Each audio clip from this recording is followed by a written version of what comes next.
Welcome to the 2023 PUBG Mobile Regional Clash, PL versus SEA, and I'm your host for today, Kyril, joining alongside Contra as your analyst for this whole tournament. Yeah, and we have a lot of amazing action-packed games coming your way as we will have all these Titans getting ready to brawl. And of course, we'll give you guys the rundown of everything that has to do with these teams over the course of these upcoming 3 days. But Kyril, of course, welcome to the English Desk for the very first time. Thank you. I want to check on you for a little bit. How exactly are you feeling today? I'm feeling a bit nervous, but I feel like I would deliver still for you guys today who have joined us to watch the biggest fight, can say, of all time, because there's been debate around which regions are better. Like, is it the C teams or the PL teams? And it is time for us to finally know from the battlefield itself, from the results and performance, who will be on top on the overall rankings for the rest of the day. Yeah, I feel like this is going to be a never-ending argument when it comes down to which region is the strongest. And this is just SEA as well as PEL. There's also the rest of the world, which they will eventually face off when the PMGC comes. And I think that this is the perfect platform for them to at least get the engine running before PMGC happens. Exactly, like this is a place for them to do a trial and error to make sure everything will turn out good during PMGC in terms of their strategies and how they take on team fights and skirmish, maybe early fight for their draw spots. This will be the right place for them to do it. But gotta ask you something before we start on the serious topic. Which team do you feel like from PL would give a good fight? Well, it's such a tough question because I feel like there's a lot of all these names that have been around the scene in the PL that have shown so much strength. Like Titan Esports Club, you have players like Suki that's been playing in so many international tournaments. I think they're definitely one team to look out for. And of course, Weibo Gaming, they're also another scary team. Now they're also joined by Tianba and many more. But this is going to be the rundown for the entire weekend. Yep, starting off from 20th of October and up until 22nd of October, we will have 3 days tournament, and each day all the teams will be playing 6 matches per day. And for the point system, for the winner chicken dinner team will gain 10 points, and for the second place team will gain 6 points, and it will minus 1 point up until 7th place, and the 8th place team will also earn 1 point, but unfortunately for the 9th place up until 16 will not gain any points. And this is going to be hard for the teams that cannot consistently survive each and every game that they play.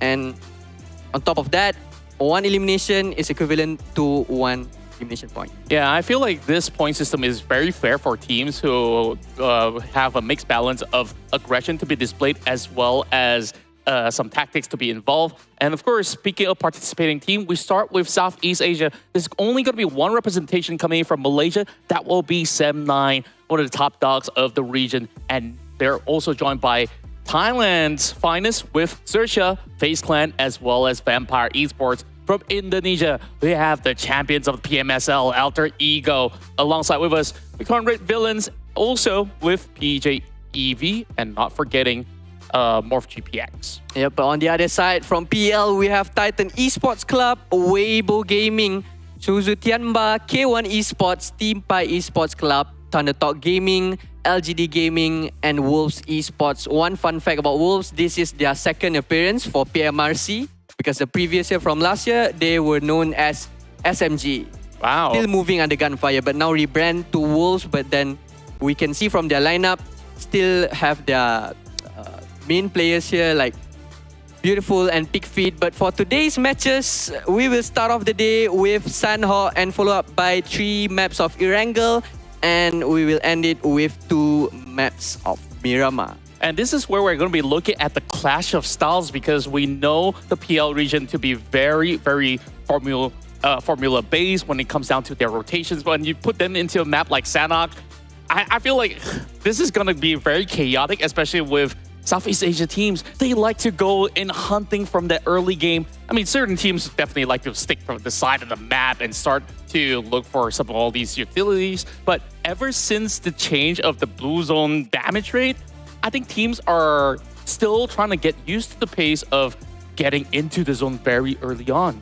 Yeah, I have to agree with you in that. But we have to maybe talk about a little bit for early skirmishes for Sanhok, because from previous year we can see that bootcamp fights for TEC and Team FaZe Clan, and around Cam Alpha we might see some fights also for Alter Ego and Thanatok Gaming. What's your opinion about this early fights? I think like this is just going to be the test of strength in the early game, especially when they do clash in the same region. If you're talking about bootcamp, sure, they could still segregate a little bit of that area and maybe move out of the city very swiftly. As for the camps, I feel like that is a very tight space for them to actually stick around too long. So you will basically have some of all these members of Alter Ego needing to defend for themselves. So I think we'll definitely have to keep our eyes out in that particular region.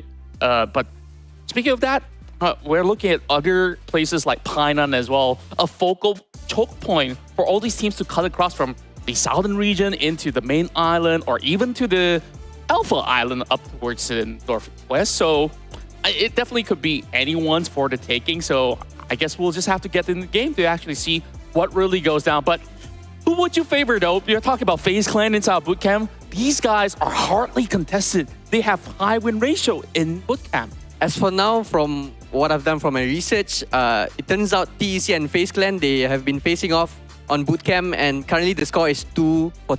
2-2. So Yes. it's a 50-50. It's a 50-50 fight, but I feel like FaZe Clan would have and can do a lot of better job on the early skirmish around Bootcamp area, because they have been fighting for it ever since PMSL started, and during PMPL Thailand also they have been playing around Bootcamp. So maybe they have a little trick up their sleeve. Hopefully so, and we'll definitely have to take a look on that. Of course, we also do have so many other names coming in from PEL, which I will definitely put a little bit of attention to. These are certain names that we don't always see in the international level, but some of the players have definitely had certain experiences as well. And we're looking at TeamPAI Esports Club. I think this is one of the names that have definitely struck a note, especially with their recent spectacular performance back in the PEL. So Eagle 766, these are some of the players that have been able to really put this team forward in many of all these tough situations. I can't wait to actually see what will they offer right now against a lot of all these teams that at least have had regional battles before. Yes, I totally agree. And for me, myself, I'm not being judgy, but my eyes will be constantly on TEC because they are currently the champion of PL Summer. But looking a bit of a recap, during PL Spring, they didn't even manage to qualify for the grand finals. And suddenly a Cinderella story, from zero to hero, they managed to be the champion and book a slot in PMGC. Do you have any idea what's happening in the team for them? Well, I feel like they're just going to stick to their same winning formula, where you will definitely have their fraggers. If they do feel Justin out there, you will expect him to be supplemented by 97 as well. And if everything goes wrong, you will always have the backup coming in from Shadow as well as Suki. So it really depends on how they actually move around the map in the early phase, because certain times PEL teams can actually get caught in between those rotations. That's something that they really have to keep their eyes out on. Other than that, if they do manage to get past, stage 4 onwards, they should be fine. Yeah, these two regions have different kind of play style, and as we can see coming out from BTR, they have a new player. They've been playing quite well from each of the tournaments that they've been playing, especially PMSL, where Boychill and Lapa definitely deliver for them. And now, on the other hand, they have a new coach, Lone Throne Boom, which is Ken, and he is a spectacular coach, bringing Boom. But then, unfortunately, they didn't qualify to PMGC. But BTR, loaning Ken from Boom. What's your opinion about this? Well, it could actually work out in a few ways, where if the players are adaptable enough in that short duration of time. I say short, but it's been a couple of weeks that they've been practicing together, and there's still maybe a few more weeks to go before they go for PMGC. So it's basically testing ground for them to actually find their winning ways. I mean, they have great caliber of players under their belt. I don't have any doubt that they will still be able to deliver. But in terms of tactics, definitely they will need a little bit more time to get adjusted. But if they actually have got it nailed down perfectly throughout this tournament, then PMGC could be theirs to take.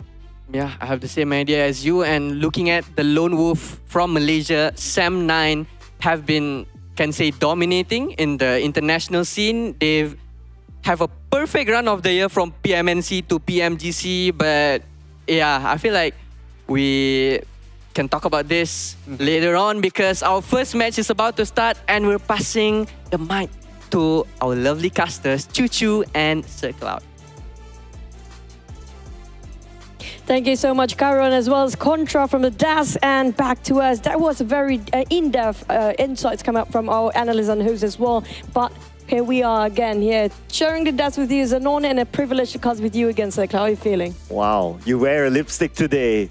That's very refreshing to see of Choo Choo. I hate makeup, you know that. Oh, but I recognize it. I recognize it that you putting on nice makeup today. But you know what? I just want to add on to the point where they talk about Coach Ken joining onto BTR on loan from Boom. So it's not the first time that Coach Ken and also Coach Cap, which is the head coach for BTR, working together because they have worked together during the SEA Games. They were part of the Indonesian national team. So they've known each other for quite a while. Hence, the chemistry between the coaches will be there. Yeah, I think it's a very good long-term relationship that had been going on. So it's easy for them to gel each other as well with their strategy and their gameplay. But regarding, well, between these two regions, I love the fact our analyst and our host just now mentioned about the debate going on for such a long time between PEL and SEA. We've seen SEA before. That's still a 50-50 because the ending was something mind-blowing. Yeah. But now we get to see between PEL and SEA. Come out from the China side casters, I asked about the prediction here today, which is going to be Ertuo or Ye on the other side of the channel, which is going to be the China casting channel. But also coming up with Xiao Tong and Sima Guang just now. Sima Guang, I think you know him. You casted for the Asians game before. He's actually the champ for the 19th Hangzhou Asian Games for the PUBG Mobile division. But for our prediction, it was so swift. Just now, you guys just saw what we didn't really see. But speaking of which, what actually compelled you to just put out your prediction just now? Yeah, so I picked Sam9 earlier on, and you pick Titan Esports Club. Yeah, so it was 3 teams, right? 2 teams. Two teams. So one from you, one from me. Yeah. Okay. So for me personally, why Sam9? I think that they have grown exponentially. So they came from Ravenwood earlier this year, and then they got picked up by Sam9. They got the PMPL Malaysia champion.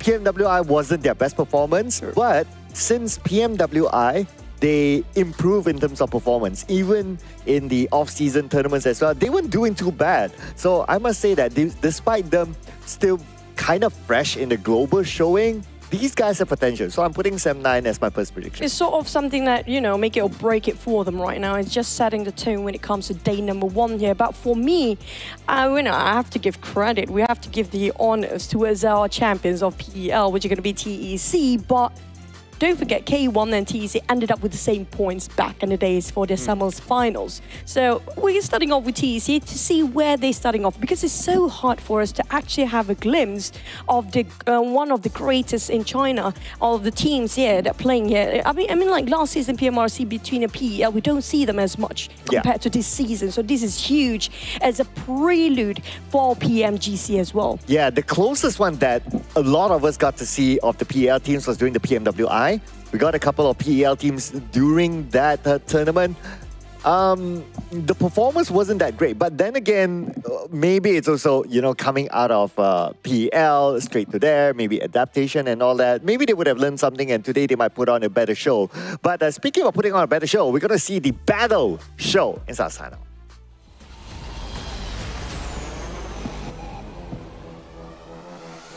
Now, Phyllis, tapping into our official first game of the day with first day of PMRC between two regions clashing, which is going to be Southeast Asia versus PEL teams. As we do have a very, not really even off for the flight path, but easy enough for everybody. It's a small map, by the way, but eyes on bootcamp. We do know, like our host and analyst mentioned before, it's going to be between FaZe Clan versus TEC. Bootcamp, it's going to be a hotspot. Yeah, keeping my eye on bootcamp as well. And we got a lot of teams hovering on the northern side as well, around the areas of Hatin, Camp Alpha. We do see a couple of teams. And I'm looking at two teams, at least two teams, or maybe even three, landing inside Hatin. That can be another point of contention. I do spot a couple of players from Vampires dropping unusually down towards the south, which is going to be Nakam. We do have one player, Stone, just lurking around Morph, but we do have Hartin quite fired up between FaZe Clan here and more than one team. It's going to be 3 in total, and one of the players being knocked out early on. Yeah, FaZe Clan with a permanent transfer finally for Mela into FaZe Clan. What a revolutionary player he has been for the team. Now we don't only have those two teams, so we also have a Weibo Gaming here as well. So 3 teams duking at each other for Hatin. And looking at the elimination feed, looks like they're trading off with each other. Wolves also lost one of their members. And speaking of PL teams, Sanhok, even though it's the smallest map, they don't waste any more time. It's going to be one of the most aggressive map there is for all the teams out there. FaZe Clan do responded with Mela shutting down on Pickfit just now. I'm not sure how many members left for the side of Wolf for the current moment, but so far FaZe is winning. They lost trading on 1-1. Sem9 even start to fight against LGD. Oh yeah, so Sem9 taking out Blessing as well. It's going to be time securing the elimination point. Now we have Rosemary on screen getting one for himself as well. You do miss Rosemary, but he so happened to be the last member for Alter Ego. I don't know what really happened for Alter Ego. Definitely they have been clashing into with other teams just now. The entire team almost being wiped out. Barely got enough for himself. Level 1 vest, nothing more than just a vector. But the circle speaks for itself. We might end up right on top of Paradise Resort in this case. Well, we're back onto Hatin action here, ladies and gentlemen. Ventores on screen, and he is alone at the corner of Hatin. The other 2 members of FaZe Clan somewhere in the middle. But that also means that they have the advantage of squeezing Wolves because, well, 2v3 with Wolves in the middle, that looks like a strategy that could work out. This is surprising to see how many players and teams are they dropping themselves on top of Hatin, because we do know PERSIJA EVOS love to drop here, but I don't see any glimpse of PERSIJA EVOS player down here, which is surprising because those are dropping themselves. It's going to be a team that different drop spot as per usual during the summer's final from PEL. Weibo, they have a bit of a trading done between another player just now. That's going to be one of the most detrimental, valuable player they lost because we do know Sook is so pivotal in his lineup. Oh yeah, absolutely. Sook has a lot of experience as well playing at the global stage. So losing him fairly early on, not the best scenario, but of course it's all about consistency and collecting points. If the other members can still stay alive, collect points along the way, then yeah. But unfortunately, can't say the same for Rosemary. Not too sure what happened there. I think he just had enough pressure by himself. You know, I cannot live alone. I don't want to be a lonely guy. I want to join my teammate in heaven. Hashtag not wanting to be forever alone. So, Maybe. Yeah, so Rosemary is going to take a early break for the first round. And Alter Ego will be looking to bounce back. But speaking about Alter Ego bounce back, their bounce back during the PMSL was one of the most amazing comebacks we have ever seen. So if they lose this round, I mean, there's still a good amount of games for them to come back. You know, you mentioned about that. Funny enough, on the side of TEC, pretty much a Cinderella story as well. It feels like the champions for this season, right? For each region's finals. The trend is the Cinderella story. You have to fall back all the way in the regulars, then coming back in the grand finals. Oh, yeah. Okay. So are you saying that whoever who gets the chicken dinner in the first round? I mean, like, this is rubber chicken. This is practically finals here. We do have only 3 days of action going on between FaZe and Wolf. Feels like it's not, it's sort of an unfinished business between them. But Wolf, he remembers. He will keep chasing them down. Wow, absolutely remember him with that. Even Ventores went down, leaving Mormon alone. So now it's going to be 1v2. Mormon comes in, but he's down to 30% of health. He managed to get one One more to go. Goes in for the charge, but from behind, it is going to be Kakwan taking him down, and that is going to be the end of FaZe Clan. BIGETRON, I have to give it to this guy. He knows exactly where to pick. Sneakily coming up from the off-angle position, just shoot away whatever can be offered by him. If FaZe Clan, I'm not sure about whether they still want to drop nearby here, because we do know they always drop around bootcamp. Happen to be just crossing by to his heart, and maybe because of the circle itself.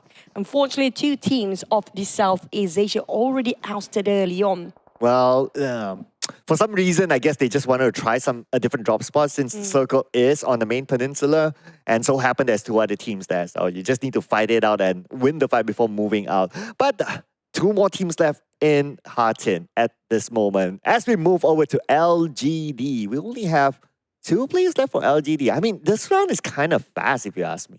Definitely super fast. Coming up from Sanhok. I mean, I'm not surprised they do play this aggressive for both regions here, but on the side of LGD, this is not the sweetest spot he actually wants to be in. Not really in the high grounds, not really in the low grounds, not in a compound, pretty much in the middle ground, with nothing to cover himself with. This is going to be Chengxi or CC in this case. We need to have English alphabets for everybody to know, so you cannot use the normal Chinese name in here. So LGD-CC is coming in, maybe trying to reunite his teammate, which can be around the other corner, but TEC is breathing behind his neck. He cannot even move a muscle. Yeah, if it's only Chinese characters, I'm going to depend on you to just read out all the names then. You know, I can't. That's so funny. I mean, like, we're supposed to be the reverse. I know, right? Yeah, I failed my Chinese teacher. Sorry. Sorry, Lao Shi. But we got to move on with life though, as our teams will need to move on with life as well. ThunderTalk Gaming still stuck in the Camp Alpha Island. Or the ThunderTalk. So they do love to play a bit slow for ThunderTalk. They don't have problem with that. They do love the blue zone as much as they love to win. And we've seen it before. It's always about the debate between the outer circle or inner circle. But I assume when it comes to stage number 2, everybody will want to go into the center here. Yeah, but as mentioned by our analysts as well, that PL teams and Southeast Asia teams have very distinct play style. So I really want to see like how this kind of mix of play style do counter each other, or who has the better play style, or, you know, basically who will stand out at the end of the day because of how wonky the circle can be. Even in pre-season tournaments as well, the circles are still wonky. The last we saw, like the first time we saw a wonky circle was like during the PMWI, and the trend still is going through. And I really want to see like how, like with this kind of mix, like how do they adapt to the circle most importantly? The bigger question is what kind of circle we're playing here. Is it PL circle or is it SEA circle? Yeah, good That's question. another question that everybody have to go through their minds. But for Weibo Gaming, Gap, trying to fill in the gaps by themselves, happen to be alone here. I'm not sure where are the other two members, quite spread out thin between themselves, spot out Wolf's players across the map. Quite risky for him to overstay himself here. He needs to get out as soon as possible. The moment he jumps up and tries to run to cross the street, all Wolf's players would definitely see him through. And the fact that he does not have any first aids, man, that's going to be really, really tough. He probably has a good amount of bandages, and that's about it. But if the circle closes and he has to swim across, that's not the scenario that you want to be in. Oh, here comes the first contact again after such a very calm, long duration of pause just now. PEI start to rush into the high grounds there. Try to finish off the knockdown players. XERXIA happen to be nearby as well. K1 spotted out by Smile. Oh, fortunately, didn't actually clip it through all down there. Need to save 76 first. Not much covers for himself. Got one smoke to use, another one maybe at the back if needed. But still gonna save it up. While ThunderTalk finally starts talking. Oh, but the moment they cut across, they're being held back by Vampire Esports, waiting for them, securing 3 elimination points at least. One more to go. And that person, the other player, is on the other side. So Vampire Esports not able to secure the elimination point yet, but that's okay. They got 2 in the bag with 2 boxes to loot. Back to the blue zone fights. We've seen this before, never ended up happy ever after. Weibo Ming, spot out, remember. Happy to be on the hunt right now. Remember, don't really remember to check his corners on the left side. Yeah. I mean, Ming was well prepared as well. Gotta give it to him. He has 4 first aid, so he is ready to tank it out. But because of that shot, he opened up the opportunity to other members of Wolves to try to take him out instead. But I would say that since both teams, they're still tanking the blue and they're still in camp off island, it's pretty much a lose-lose situation at the moment. That's kind of true. But at least he got himself 3 first aids for 77H. Come out from the side of Wolf Esports. Down to only 2 players left with BIGETRON also happen to be barely alive down here. I'm not sure he got any supplies for health. Back towards those in the center. Bun. We do have SEA, PEL, and K1 around the corner. K1 so spread out, so confident.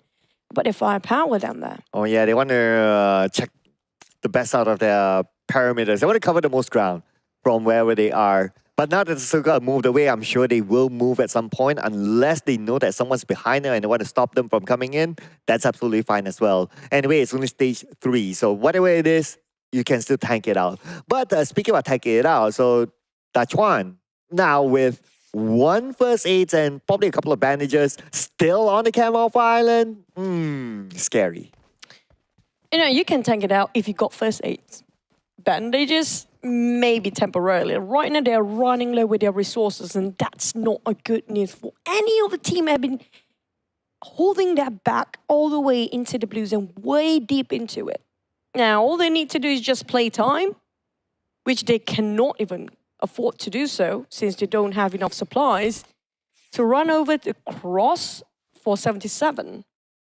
Ming is waiting around that corner. So I have a feeling both cautiously know that they know the information about each other right now. Is who's going to ban over first? Who's going to... Not that way. I mean, I see you start to... I shall not. Ban their willingness to just hold their ground, you know? You're just going to go in and just take a bit of a jab and then just try to hope and pray he's going to survive. Yeah, just like what Jay is doing right now because he is the Lone Ranger from Thunderdog Gaming and MORPY GPX. The Indonesian squad is waiting for him at the high ground. They probably don't know that he's there yet because he's crawling. But anyway, we're back onto the action where Ming is at. And it's going to be a straightforward knock for Ming to take out the one member of Wolves. And that would definitely be a point in the bag. Fire back, Wolf. That's going to be the last player, Dachuan. Trying to swim over across the other side, surprisingly. He loved the water. His name is based on water as well. But I don't think he can make it through. It's just a long swim here, and time's ticking, and time is not on his side here. Definitely going to be a tough one. Vampire's waiting around the other corner. K1 finally start to move and start to reunite across this compound, while the others, TeamPAI, might actually try to just push all the way into the center of the circle. Surprisingly, when you actually look at PEL players, they're taking blues on at their backs all the time here. Yeah, it reminds me of how some of the South Asian teams actually play. Like, they really maximize their opportunity in the blue before coming in, even locking out other teams as well. I see some form of similarity there in terms of how they play. Or maybe it's just this map. We'll need a few more examples just to see whether it's a trend or whether it's just a one-off thing. But I do agree that with what you said, they seem to like to bathe themselves in the blue. And back towards the circle will pop anytime soon. And I have a feeling PEL and BTR have a huge chance to actually get this one out. It's quite open, and BTR actually won over for the prediction. And while the other side, K1, kind of struggling against the blues. And I don't think anybody's shooting around that corner because SEA and TeamPAI, nobody's open fire just yet. But Vampires, they do have a clear path getting into it. Wolves, unfortunately, Dachuan have to be banging out earlier than the rest of them. Here comes another scuffle. Okay, here we go. Nade on to the other side. It's going to be K1 versus Tianba. 2 nades tossed out, but nobody's down just yet by K1. Knocked down by the blue. Spent too much time on the outside, unfortunately, and now they will be playing with a handicap. BVZ. Spot out. You want to shoot across that smoke. It's going to be a random bullet that will be hitting over the side of K1 if that happens. Feel slowly closing in the gap. Just going in towards the direction of TeamPAI, but TEC happened to be visited by another team as well. Sam9, the team that you mentioned before. Well, our team's fighting against each other now. Oh, wow. Okay, let's see who gets the right prediction because it's going to be 3v3. So it's both teams on the same par. As we can see here, Sem9, they are charging across. And we have a UMP in hand of Sem9. Kenny will shoot out. Deb will knock down one. 2 more to go. Kenny. Oh, big name by Suki. This is one of the remarkable highlights coming up from the side of TEC. But Suki, you know how incredible this player is. Definitely delivers when he needs to. Mikhail and the rest of Sem9 being cornered into the compound. Nowhere to pick out and try to hug the corners while TEC start to surround and wrapping around. Time is not on their side as the blue will close in. Sem9 will need to finish this off. TEC has the same pressure as well. Kenny will finished. And now it's going to be Deb. Can he pull off a big one here? It's going to be Suki with the nade into the building, but that nade will not connect.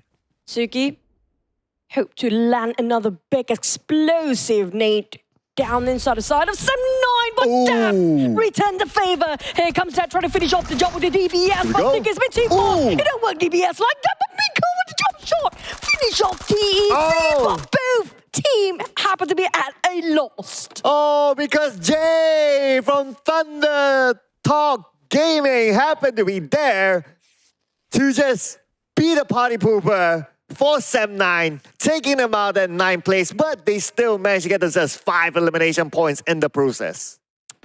I won't say everything down in vain for both teams. Oh well. It's the one is going to be the sideline is winning over that one. But BTR back to its run and gun and hunting down people. BTR did not sitting this quietly anymore. They got 0 elimination. It just shows they've been observing all this time. Oh, but speaking about observing, Jay observed the blue too long.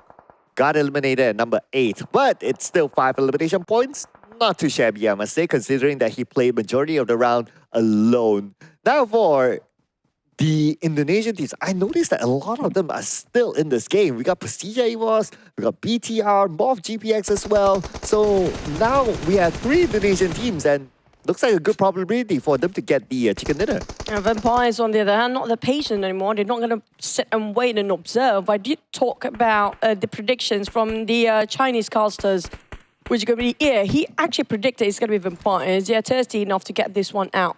Because maybe on the side of Team PL, they're going to be down playing for a bit just to, you know, prepare themselves for PMGC possibly. Not going to give out all their trump cards away early on. But for Vampires, it's pretty much also like a sort of a warm-up game towards the next stage. But MORPH approaching to a set of Vampires on the high grounds. Boo-Boo-Hoo, as per usual, taking the front line. Yeah, Vampire Esports, they had a good entry earlier on from the high ground just outside of boot camp, but now they have MORPH GPX. Nade!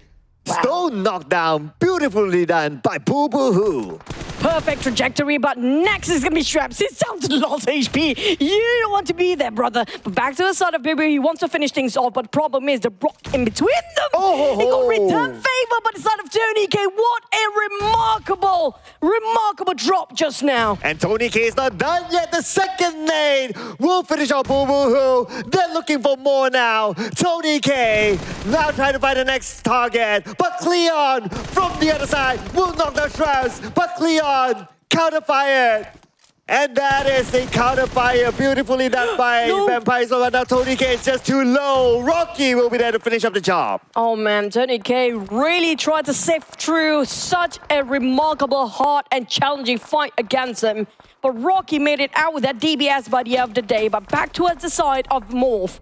They need to revive their teammate. We're down to 4 teams. Like you mentioned before, the Indonesian team seems to like really started all the rotation for all the teams and play as quiet early on. And now this is where they start to get aggressive. Oh yeah, out of the top 4, 3 of them from Indonesia. And now Eagle goes down to Zuxi. Smile is on the other side, trying to take down the members of PERSIJA. EVOS for Smile being shot at as well. From afar, has to back out. Red Face comes in, closes the gap, tries to take him out. Right, FaZe try to take a bit of a jab to the side of PEI. Smile TeamPAI, SG down, leaving only one last player. The rest of them still being knocked. There's nowhere to go and being eliminated next. All top three coming out from the Indonesian side. Indonesia Gaspul, they say. And who will get the first chicken dinner? We even have the rivalry between BIGETRON Red Villains as well as PERSIJA EVOS and MORPY GPX happen to be between them. Now, looking at the current position, PERSIJA EVOS needs to get into the circle and they will face off with their arch rivals BTR. Morph seems to be at disadvantage with their numbers, yeah. But if they're being tricky enough, they're being sneaky, it's going to be a doable, winnable for them. Back to the side of BTR, BOYCHIL trying to find any sort of a leeway to get into bridge towards the fortress of PERSIJA EVOS. But he guarded over all corners right now, but they don't have the time. The clock's ticking here. Blues start to eat them out alive as BOYCHIL trying to fight against the blue. He doesn't have any first aid. It choked down half of his HP without any effort being put out just yet. PERSIJA EVOS relayed information. They're ready to take it up the fight with Misery already prepped up his nade. But here comes from BOYCHIL. Toss a one. Didn't clip. Didn't connect. Oh, here we go. BOYCHIL still has another nade, but he switches to his M4 instead. ZUXi, with the high ground advantage, knows that they are right below him. MORPY GPX is going to stay out of this fight for now. They'll wait for the right moment before coming in. But on the minimap, we can see clearly that BTR and PERSIJA EVOS is facing off each other. MORPY GPX, they might come in as a third party. BOYCHIL still trying to decide what more being spotted out. They might be wiped off clean here, while Cleon trying to hold this there alive. FaZe giving such pressure. Same goes for the side of ZUXi, BTR. BOYCHIL barely find any loophole on top of this strategy. But BOYCHIL going around the other corner, trying to get on the north angle, trying to bridge into their formation. But Lapa taking advantage of PERSIJA EVOS when they're trying to figure things out. Satar cornered up. PERSIJA EVOS surrounded all around for the side of this side of a map, which the circle just moved. ZUXi going in with the DVS. Can he finish things off? ZUXi, can he? Yes, he will. With the help of his teammate, but Lapa is going to come in from the other side. Knocking one down. Looks like BTR. They have the upper hand now. One more to go. Lapa with the nade in hand. He was tossing out to the other side, but Misery evaded it. Lapa just going to hold his ground and defend as long as possible with his DBS and rifles. He barely got it. No! But BTR secures the first win in the first day of this PMRC. Man, that was a hot ending, I must say. BIGETRON Red Villains, with that new coaching staff, by the way, looks like they secured the first chicken dinner. And it happened to be against their arch rivals, PERSIJA EVOS. Oh, back to the basics, the same. Back to the local game.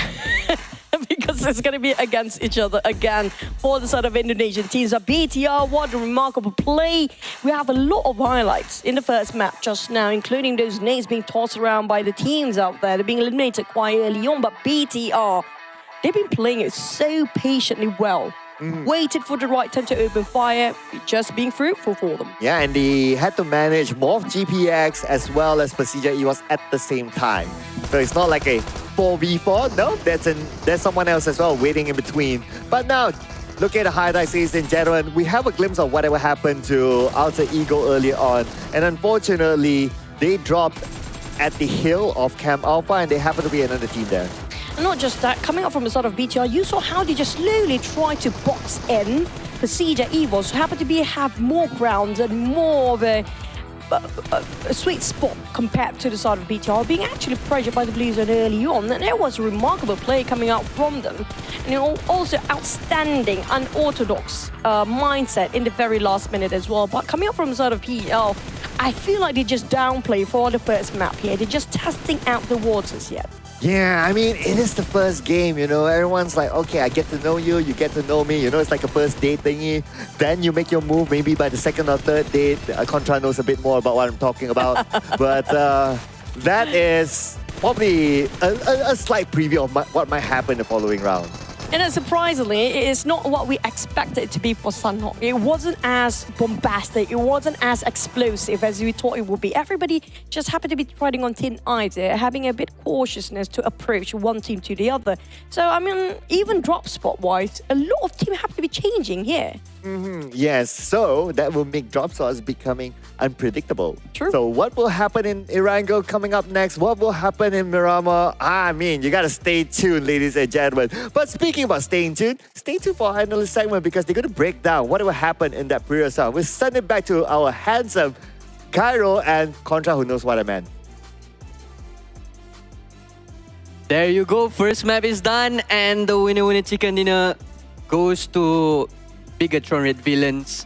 As we said, addition of Boychil and Lapa, as well as Ken as their new head coach right now. It is looking so good for BTR, engaging the fights very well at the end there by pushing all of the PERSIJA EVOS players at the edge of the circle, and they won it fair and square. Yeah, and I've been observing how each respective region have been playing throughout the course of that battle inside of Sanhok. You can clearly tell that PL, they have that sort of game plan where we're hoping to stall it out, we're hoping to choke certain teams on the outskirts, but they're also standing in the blue zone for a very long time. And by the time that they get in, they're already having lowered health, they don't really have enough resources to go in for battles. Meanwhile, I will look at the side of Southeast Asia teams. They just basically are so good at infiltrating buildings, very good at all these quick reactions when it comes down to overtaking. One such good example, MORPY GPX, that battle against Vampire Esports was spectacular. That sends them to the top 3. Yep, and to keep you guys up to speed with the match ranking, BTR gained 18 points in the first map just now, followed by MORPY GPX with 10 points, PERSIJA EVOS 9 points, Vampire Esports 8 points, and all of the teams here can say that they get their points on the overall ranking, so it's a good start for them. But we've seen a lot of early fights happening around Hatin, Cave, and at the high ground of Camp Alpha, where Thundertalk Gaming and Alter Ego was battling out up there, and definitely Thundertalk Gaming eliminated Alter Ego pretty well. Yeah, it's just quite a sad story coming from Thundertalk that they bit too much more than they can chew around like stage 3 as well as 4. But for BTR, Genfos is just basically showing how it's done. The entirety of BIGETRON Red Villains were controlling that middle section in between that bootcamp area and the forest, heading out towards, somewhere towards the cave side as well. So you can see that they got the formation down, and all they have to do is just execute. By the time we reach stage 7 onwards, you still have all 4 of the players basically controlling each side of the map so well. So it makes things so difficult for all the rest of it. And Genfos definitely put on the show. Yep, and for the damage leaders, we have AJ at the number 1 spot with 567 damage coming out from him, followed by Deb from Sam9, 561. And we have to give credit to Sam9 by taking the compound fight 3v4 situation, but they handled it very well. But at the end of the fight, they got third party and they were eliminated quite early. That was by AJ, by the way. Yeah. So great work coming in from all the players so far. But despite some of all these PL teams bowing out early, you can see the tremendous numbers that they could actually offer. Same could also be said about PERSIJA. We didn't see them in the top 4 as well. But this is just the very first round. I believe that when it comes down to bigger maps like Erangel as well as Miramar, that's where teams like Thundertalk actually shines brightest. Yeah, we have to emphasize how PL teams are taking these rotations onto bigger maps later on, because Erangel and Miramar is coming up, and starting from Sanhok, they already played on the outskirts of the circle, and we can see that maybe the same pattern would happen in the bigger maps because they mainly focus on their firepower, on their rotation, and the positioning of the players. Would you feel it would be the same thing all over again for PL team? I feel like perhaps there is just very slight difference of adjustments when it comes down to how they play out, because in the early game, we did see some contests going on, especially that lockout phase when we were just staring down at hot team with 3 to 4 teams. Kind of don't know what's the best course of action inside of Erangel. I think like we won't see as much of all these sort of hot drops going on or teams sharing too many spaces, because it's going to be a lot more open spacing unless if, the fight path just skews like the corners of the map, which most likely wouldn't happen. Yeah, it was a crazy rumble happening around Hatin just now. Includes teams such as FaZe, Weibo Gaming, and Wolves, but then we can see that Weibo Gaming, they weren't that interested to join the fight after FaZe got eliminated, but then they put out a roadblock on the exits of the Hatin, and Wolves just taken down one by one, and it's ruining their rotation, as well as Weibo Gaming as well. I don't see where's the point of them taking the fight like so late in the game. Yeah, and not only about the fights, I felt like even after the fights, it felt like they didn't really go in to make a quick decision in terms of the rotation. I feel that was what costed some of all these PL teams not to advance too late into that previous round, whereas majority of the time, you can see that the moment that the C teams finish up the fight, it's always go time. You already set up the next checkpoint. So I think like this is something that they will need to adjust to the pace of SEA instead. So maybe in this bigger area of play, hopefully without any areas of water of play, then they should be able to do just fine. They can take their sweet time, take those sweet battles, because you can see how clean PL take those fights. Yeah, we can see that they are very, very confident in team fights. They push all men in for engaging the fights and winning it clearly, very easily for most of the PL teams. But then main focus for C teams right now is being in the center of the circle. Is this gonna be the strategy that is going to be a winning strategy for them during this time around for PMRC for you? Yeah, and of course, we gotta also talk a little bit more about some of all these stats head-to-head.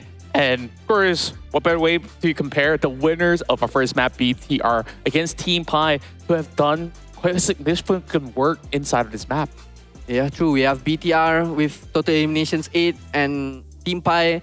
They got 3 in the game just now. Total damage, obviously, on the side of BTR, and regional contribution way more towards the BTR side with 32.7%. This is mainly because they are focused to be in the center of circle, and they decided well to approach which fight first.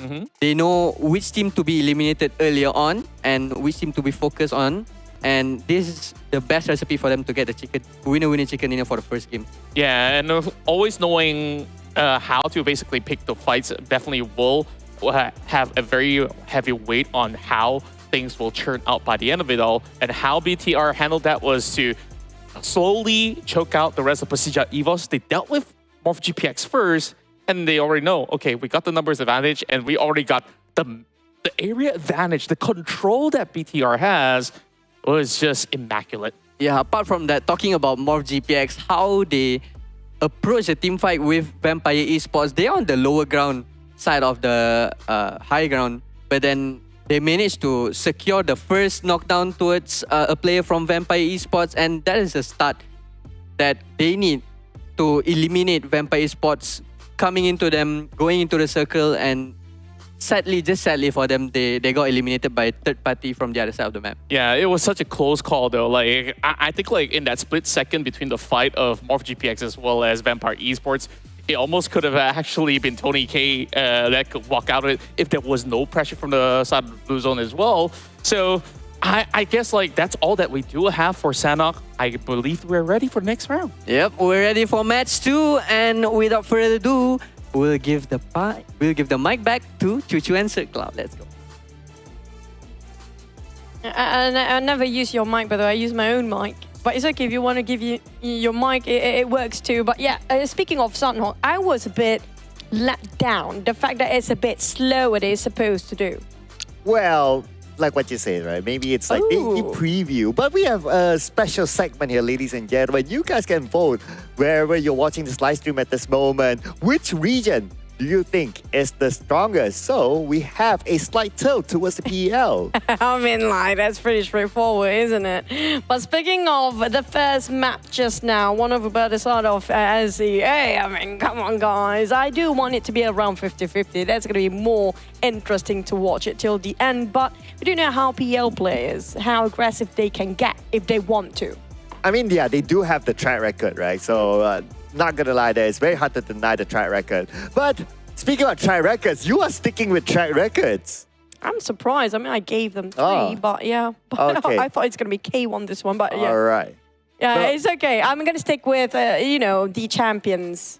The cliche. The cliches. The cliche. Give them the honors, the red Right. carpet. There you go. I'm giving it to you. Well, I'm going to give, looks like I'm going to stick with 7-9 as well. Close enough just now. Yeah. Close enough. Yeah, until AJ had to come in from behind and, just wreck everyone. It's actually kind of funny that you go for 7 it's supposed to be orange on your side, but yeah, I'm wearing a TEC supposed to be red, but you're wearing red instead. So it's going to be reverse for us. But speaking of the next map, which is going to be a very important map, we do know both teams and both regions love this map so much, Erangel, right? Now, speaking of Erangel, I do want to spot on towards the side of Shelter. Since they changed the drop spot so much, I don't know what to expect here. But Shelter, there's going to be 7-9, there's going to be K1, there's going to be XERXIA there. What else can we see in this one? Well, that's the whole point, right? Expected, unexpected. But what I really want to see is that we always talk about like Pachinki, right? Yeah, Pachinki. We do have Pachinki. Whether Pachinki will be an area of contention. So far, it's just Wolves taking Pachinki. Yeah.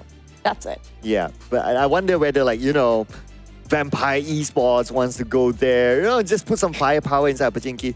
But I kind of get the feeling that maybe the center drop spot is not where they want to really start off with, because like how we saw earlier on, Harten, it's like all those side places are the first area of contention. Maybe we might see more fights like at the sides, like maybe even Milta Power. But based on Sanhok just now, I feel like side lines or side track all the way, those fights, it's not working so well for PL. Will they change it into the middle circle for this time as we're heading into our first Erangel for the entirety of PMRC?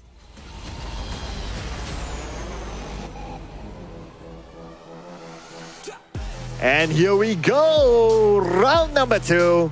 For day number 1, ladies and gentlemen, we are back in the classical map of Erangel. And the flight path is going to be on the northern side, starting from Zarki all the way down to Milta Power, the area that, well, we don't know at this moment, but it might be a place of contention since it's at the side.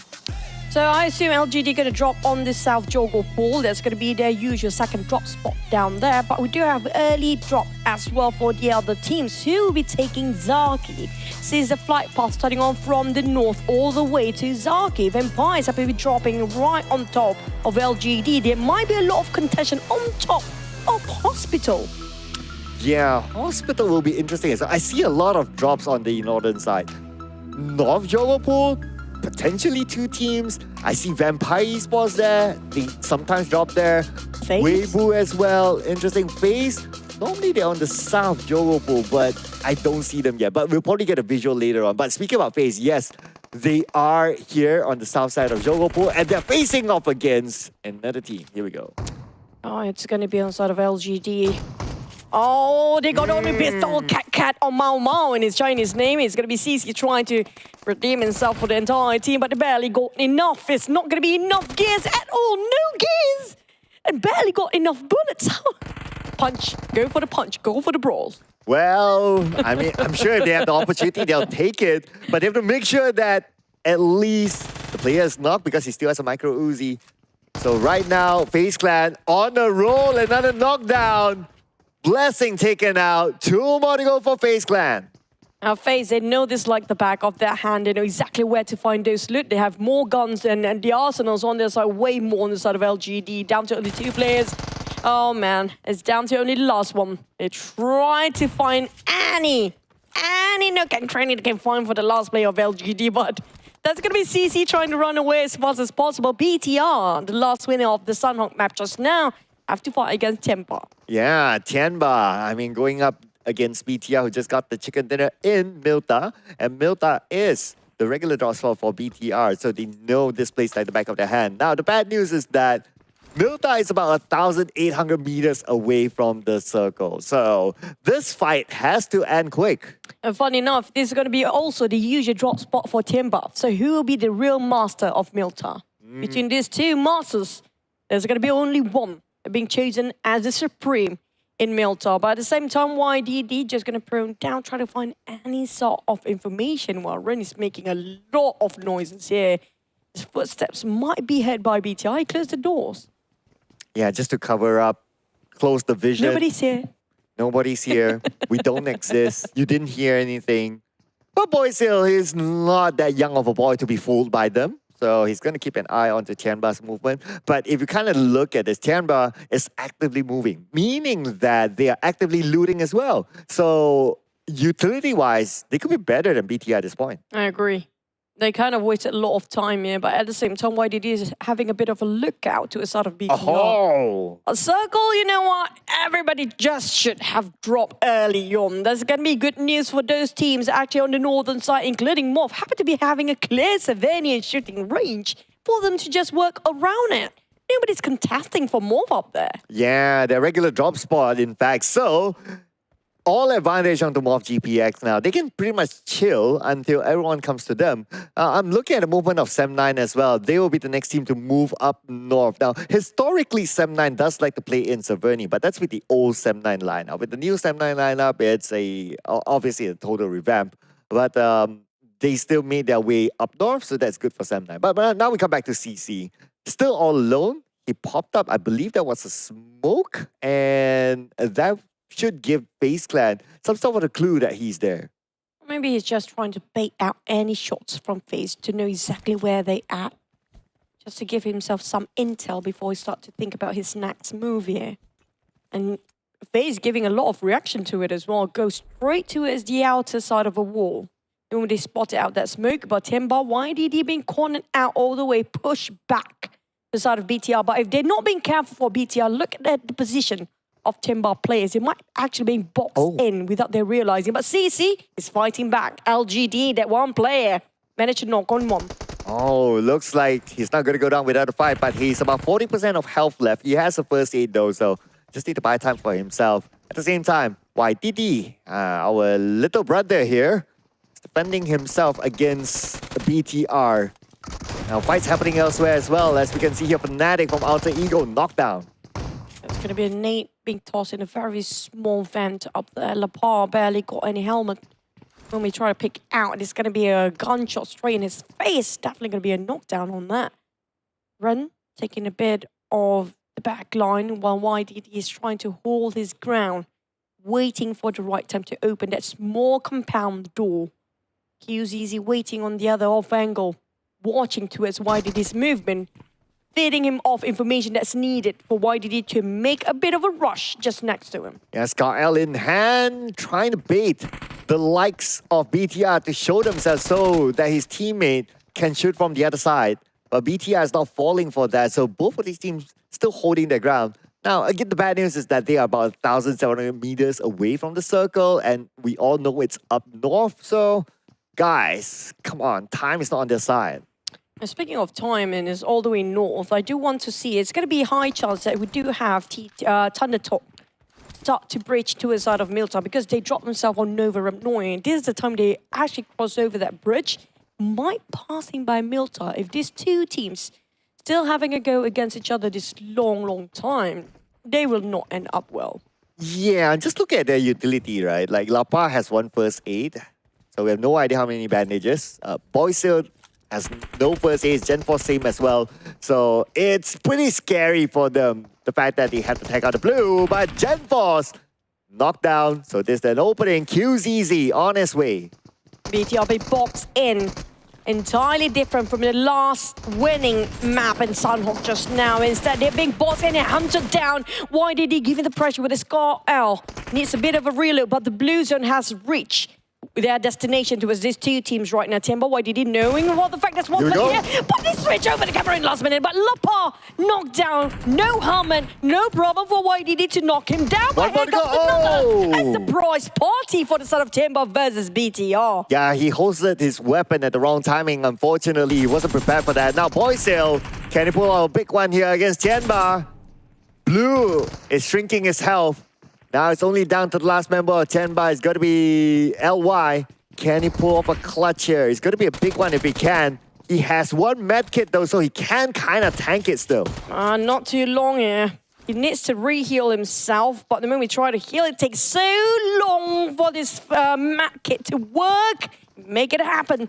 It's back to full HP. No hand grenades. That's going to be tough for him to actually just stop the stairs. And that's it.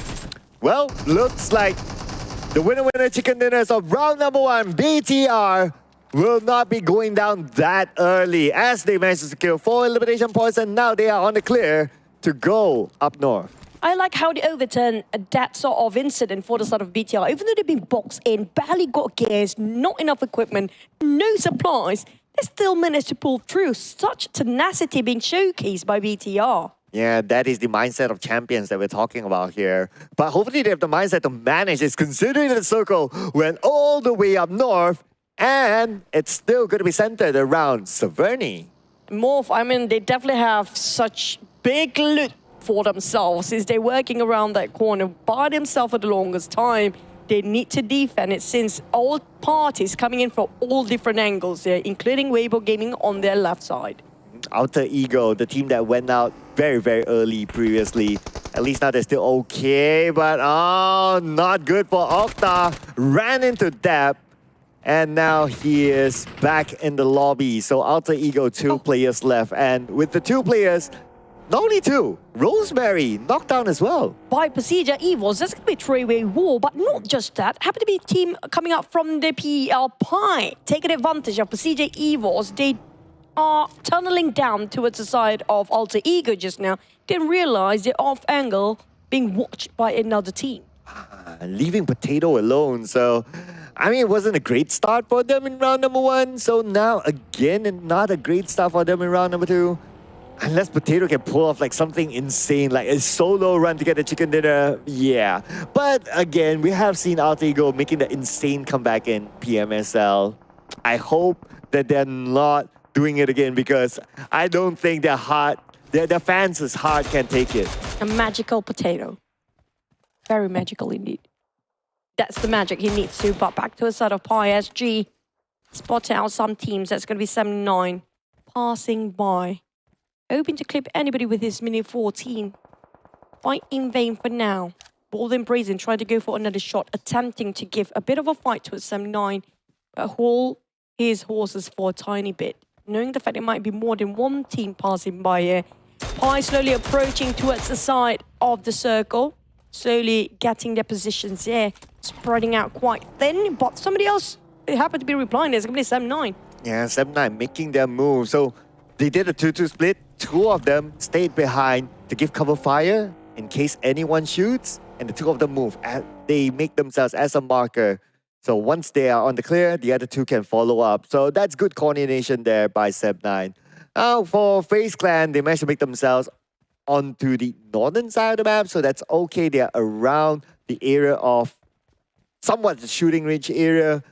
So far we can see that they're pretty much on the clear. Nobody's behind them, so no points to be collected as of now. You can see that FaZe cautiously, slowly trying to get into the circle, not try to rush in. Just in case, because of how surprising the rotation of all the other team was just now. Too many teams on very awkward angles there. Morph still holding the circle for themselves. 7-9 and PERSIJA EVOS happen to be just next to each other as well. We do have BTR TEC all the way down from Novo. Finally approach this circle. In the meantime, how to get in. Look at how crowded it is and barely got enough land for the players. Yeah, about 40% of water at this point. And we'll start to see the elimination feed probably roll with Thumb now on his knees out in the open, being stopped by PERSIJA EVOS. And they want more out of this. Playing without red base, so far they managed to hold out 7-9. Bold and brazen keep spraying to the side of 7-9. PERSIJA EVOS just shows they want it. And will they get it? That's the question.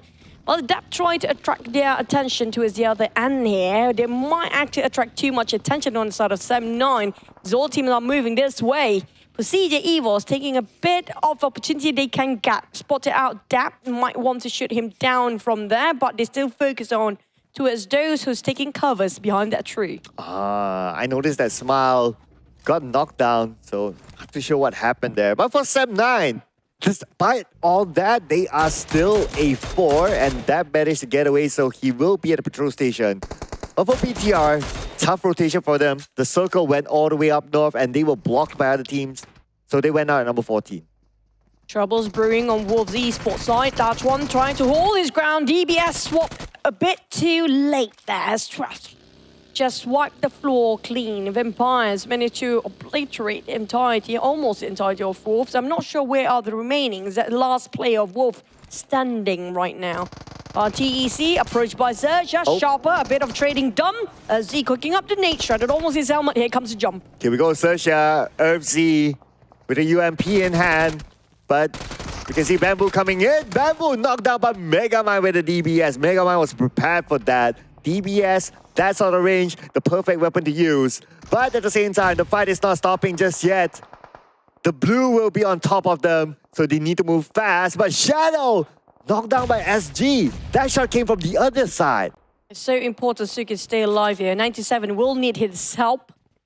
Or K1 Phil trying to take advantage. His third party Ranger just arrived, and here comes a shot. He needs to shut down once again. It's done and deal. But Phil making it so hard as a third party. Both teams in such a predicament. It barely can get out of it. Oh man, because the high ground is secured, and looks like Titan Esports Club will be the next team to bow out. XERXIA on the other hand has 2 active players left. They're taking out the blue, but K1 is waiting for them to show themselves. And nobody's there anymore. They spotted out the smoke from Megamind, but feel definitely still hovering around the corpses of the players before.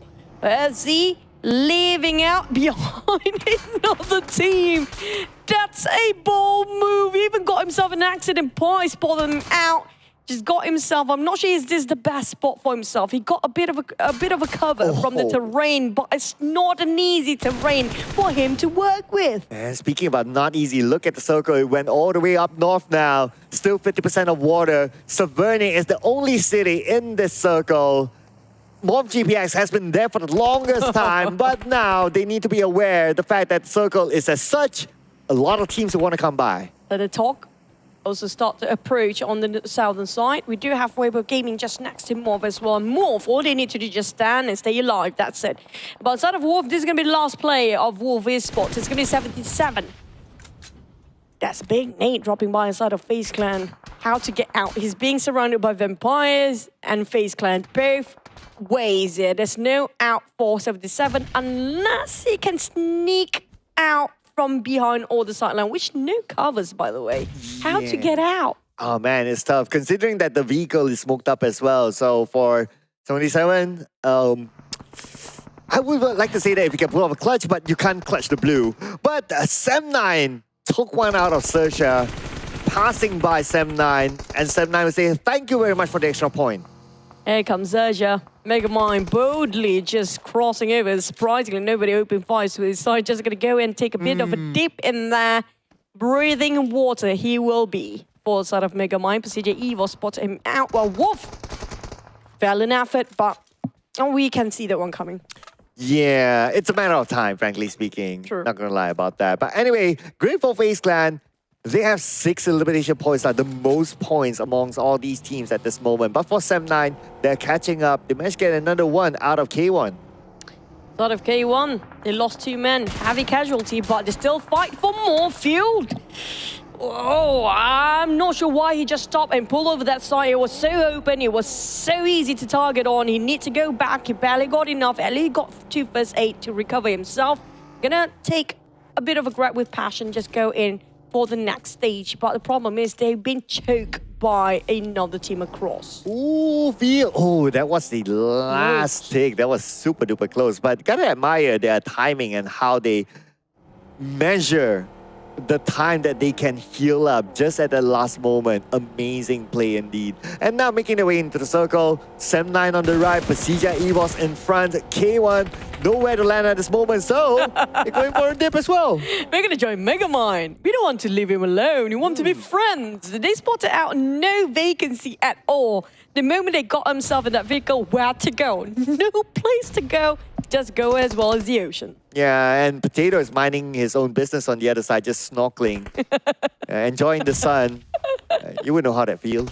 Yeah, definitely a very good feeling for that. Megamind just having his best time of his life. But PERSIJA EVOS, not so much. Still trying to pin down Sem9, being pressured not just by the blue for the next one, But by the side of PERSIJA EVOS, and not just that, PERSIJA EVOS, they have to be extra careful. But before that, Midge drop a big one on that. Oh, that's going to be Ming out. Taken out by Cleon from MORPY, who shot from inside of Severny. Now PERSIJA EVOS, first mission is to save ZERXIA. ZERXIA crawling to his twin brother. Should be all right. But now inside of Severny, okay. MORPY is fine, they're on the other side. But on the left side, you got Weibo as well as Vampire Esports. Two big hitters here just next to each other. I'm waiting for Thundertalk to actually take action as well, but for the side of Empires, they cannot sit this quietly. TonyK almost clipped entirely down. He barely got any. He doesn't have any troubles for himself. And Suk, coming up from Weibo Gaming, will try to find Ravenclaw. The one that actually be at the back line will be his job for Suk, but he couldn't spot them out. If he just overexposes himself, try to overpick, there's going to be another team, FaZe Clan, on top of that hill, try to shove him down. Yeah, so now Circle, about 2 minutes, 20 seconds left. I wonder if it will be an urban warfare as the grand finale for this round. That's what Contra would like. But anyway, Vampire Esports now almost taken out by two members of Weibo Gaming with that nade. That was a close one though, but TonyK is just going to go in for the straightforward frontal approach just to push them back, not allowing them space to operate. Quite risky with no trouble. So it's like TonyK waiting for the right time when they pick out. He got done a bit connected so far on the side of Yemal. Chuck in quite a bit of damage, but FaZe Clan start to approach as well. They are on the hump. They got themselves 6 eliminations and not stopping at all. Well, let's see here if they want to take that frontal approach in the city of Severny, because they're quite a distance from the city center. But anyway, for Vampire Esports, they have to clear out Weibo Gaming now. They don't want to be caught, assuming that the circle does move away from them, and they both need to move at the same time. Yeah, you don't want to be caught crossing the road with your enemy just right beside you. And Morv actually shutting down on FaZe Clan, happened to just reposition himself at the back line just now. Out of Sam9 having a bit of a fight still against PERSIJA EVOS for the longest time. And now Kenny's on the ground. They are running out and running right up the resources with Mecha finally being shot down. And Vampires happen to be a bit of a war between themselves for the members down there. Yeah, I mean, Shrubs needed TonyK, but it's okay. They still want to fight against Weibo. Weibo is at number 10, 0 elimination points, so it's going to be 0 points for them in this round. Considering that Vampire can still revive TonyK, it's a big enough win for them. One side of Empire still having a full squad down there, and that speaks something after they've been trying to fight so many times. PERSIJA EVOS on the other end, they're done with Sam9, finish off the entire team. Now their next target will be K1 and that magical potato. How to be solo all the way to survive himself in the top 9. I wonder if I rub the magical potato, would I get a genie that grants me 3 wishes? What the wishes will be? What kind of potatoes you want? Well, yeah, I wouldn't mind a French fry at this moment. Curly fries is great too. Oh yeah, giving me ideas now. But if you guys want amazing French fries, you know, you can check out the collaboration between PUBG Mobile and KFC. But anyway, so now circle time. We have half of Severny in it, and MORPY still in a good position. One side of Pi having a very clear path on the southern side, which are going to be right on top of Severny. But the problem is, will the next circle favor them, or maybe the last few circles will favor them or not? Thundertalk still going to keep it quiet for a bit. Vampires trying to hunt down more than FaZe. FaZe on the then going to be the toughest entry for them. Oh, okay. Not really. Well, floating. Yeah, I think they're having a good time now, you know. Like, Onzens will be like, oh, fishy, fishy, come here, fishy. I want my points. And the team of snorkelers up just appreciating Mother Nature. The coral, the reefs, and everything else. While the others are fighting for their life, it's going to be rocket swap over to the side of DBS, waiting for Vampires to push in. Yeah, I hope they brought along their sunblock. Definitely need that. And for Vampire Esports, not needing the sunblock, but they need to block MORPY. Shrubs will nade down Yoru. One of the top fraggers for MORPY. This could be their opening to take out the entire Morph. Rocky waiting on the outside. They thought they're still inside, but surprisingly, here, TonyK happen to be vibing on the same wavelength. I don't know who they're aiming for just now, but Shrubs found it up in the off angle. Cleon finish off the job. Nice, tricky spray from Cleon. Beautiful angle by Cleon there to take out a couple of members of Vampire Esports, and not only taking it out, he will clean them up, leaving Vampire Esports with only 2 players left. Now Morph GPX has the advantage, but look at behind Choo Choo. FaZe Clan is creeping in. No, I thought they're floating as well, but I was wrong. But Cleon, there was never mind. I'm just gonna praise him. That's the moment he being pushed down and knocked by the nade coming up from sort of Empires. Tony K got himself a bit of research, just now back to around 40% of HP, trying to close in the gap, try to push in, but be stolen away by his own teammate. At least Mela finish off the job. Hashtag Custer's Curse, ladies and Never gentlemen. mind, it was FaZe. So FaZe Clan happily took that point. Now they only got themselves 10 elimination points. Make that 11 at this moment, Choo Choo. And they'll be happy they can take out Vampire Esports, the 2 rivals from the PMPL Thailand.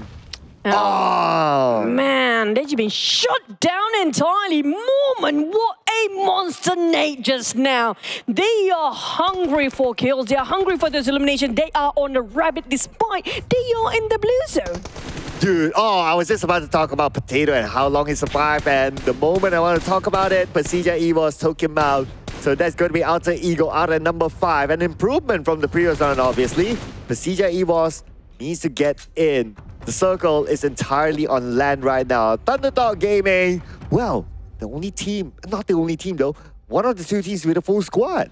It's kind of true. They've been quiet for quite a bit. Vintorius being sacrificial lamb for the sort of FaZe Clan backline just now, just to watch out around the waters. But TT or Thundertalk Rock spotted them out. They have been so quiet. They got 0 eliminations for TT. As quiet as a rock right now. Not willing to pull the trigger until PEI shows up. But okay, they sent a scout out there. So that's going to gather information, opening up the space, and from afar, with that information, they could potentially knock down somebody from PEI. That's a long distance covers for sort of Dreamy. He's the only one pushing to a side of PEI here. And PEI kind of dumbfounded and surprised the fact that Dreamy pushing so close towards their side. Smile is sanding over. PEI is sending only 1 Smile on that side. It's like 1 for the trade of 1, possibly by being shot down by Dreamy. 1 for the trade of 1. Yeah, Eagle Eye there by Eagle to knock down Dreamy. And Dreamy will be finished off by Eagle. So no follow-up there by Thunderdog Gaming. Not like they're in a hurry at this moment because they need to be aware that there's another team, FaZe Clan, on their left. And if they over-focus on the PEI, FaZe Clan could be the one to backstab them. The Rock is super noisy right now. Just gonna push it up with the pressure, but Onzens, what a sharp tap coming up from this player. FaZe Clan, no sign of slowing down at all. They really want to take this chicken for themselves. Oh yeah, FaZe Clan might come in later, but now focusing on the Thunderdog Gaming. Looks like they want to finish out the job by movement here by PEI. Open area, Xingqi will be the one to knock one out. And if you smell what the Rock is seeing at this moment, which is no one, because nobody's at the smoke. It's not cooking as well. It's all seeing but no cooking. But on the side of FaZe Clan, on the other hand, they are hunting. And they try to clear up all the corners they can. Onzens try to back up Mela in case somebody approaches on an awkward angle or off angle entirely. While Thundertalk Jay and Rock try to close in the gap. The problem is they're barely getting into the center here. And this might be the last few circles. We're down to only 2 teams, but they're not willing to meet up with and against each other. Okay, FaZe Clan has to take down that one player from Thunderdog on the other side. If not, it's going to be hard for them to even get across. Now, AJ is in a position to even shoot FaZe Clan if they reveal themselves just after this building. Ajay. Ajay. Yeah, his real name is Ajay, but it's easy Ajay. But Ajay tried to hold his ground, trying to feed off information, but they took too long. They're too hesitant for Thundertalk to make a move. They have everything they need. They didn't actually spend too much resources early on. Because they didn't really need to. Yeah, that's a good point there. So they have a lot stashed in, preparing themselves for FaZe Clan. I believe that it's now just a matter of time. Now, 20 seconds, the timer starts moving and the zone will start to close. That is where FaZe Clan will be forced to come out. At this moment, Thunderdog Gaming has an obvious advantage of the circle against FaZe Clan. But FaZe Clan is not showing any sign of weakness. We're talking about how monstrosity just taken over the side of FaZe. But Rock knows exactly the perfect timing. Ondas being knocked down. That is the green light they've been waiting for Thunder Talk. Yeah, hashtag Casters Curse, ladies and gentlemen. And now, 2 more to go from FaZe Clan. Thundertalk Gaming, not going to waste any more time. We got 2 of their members at least closing on to FaZe Clan, leaving one behind just as an insurance policy. But they need to get the finish quickly before FaZe Clan revives again. And now Onsens is back up on his 2 feet. The one that's so pivotal is going to be Mela to hold that ground before they breach in, but they barely got enough space here. FaZe Clan, they managed to revive on Onsens, back to 3 players. But Rock and Jay, both on their throwables. Jay spotted the footsteps towards the side. He tried to push them back, but they're not taking a warning. But the Blues have forced them in anyhow. FaZe Clan have to force themselves in the compound to take the fight anyhow. Oh man, does FaZe Clan have the space anymore? But looks like the answer is no, as a Rock will knock the Momo. No Jay comes in, gets it double knocked and eliminating FaZe Clan.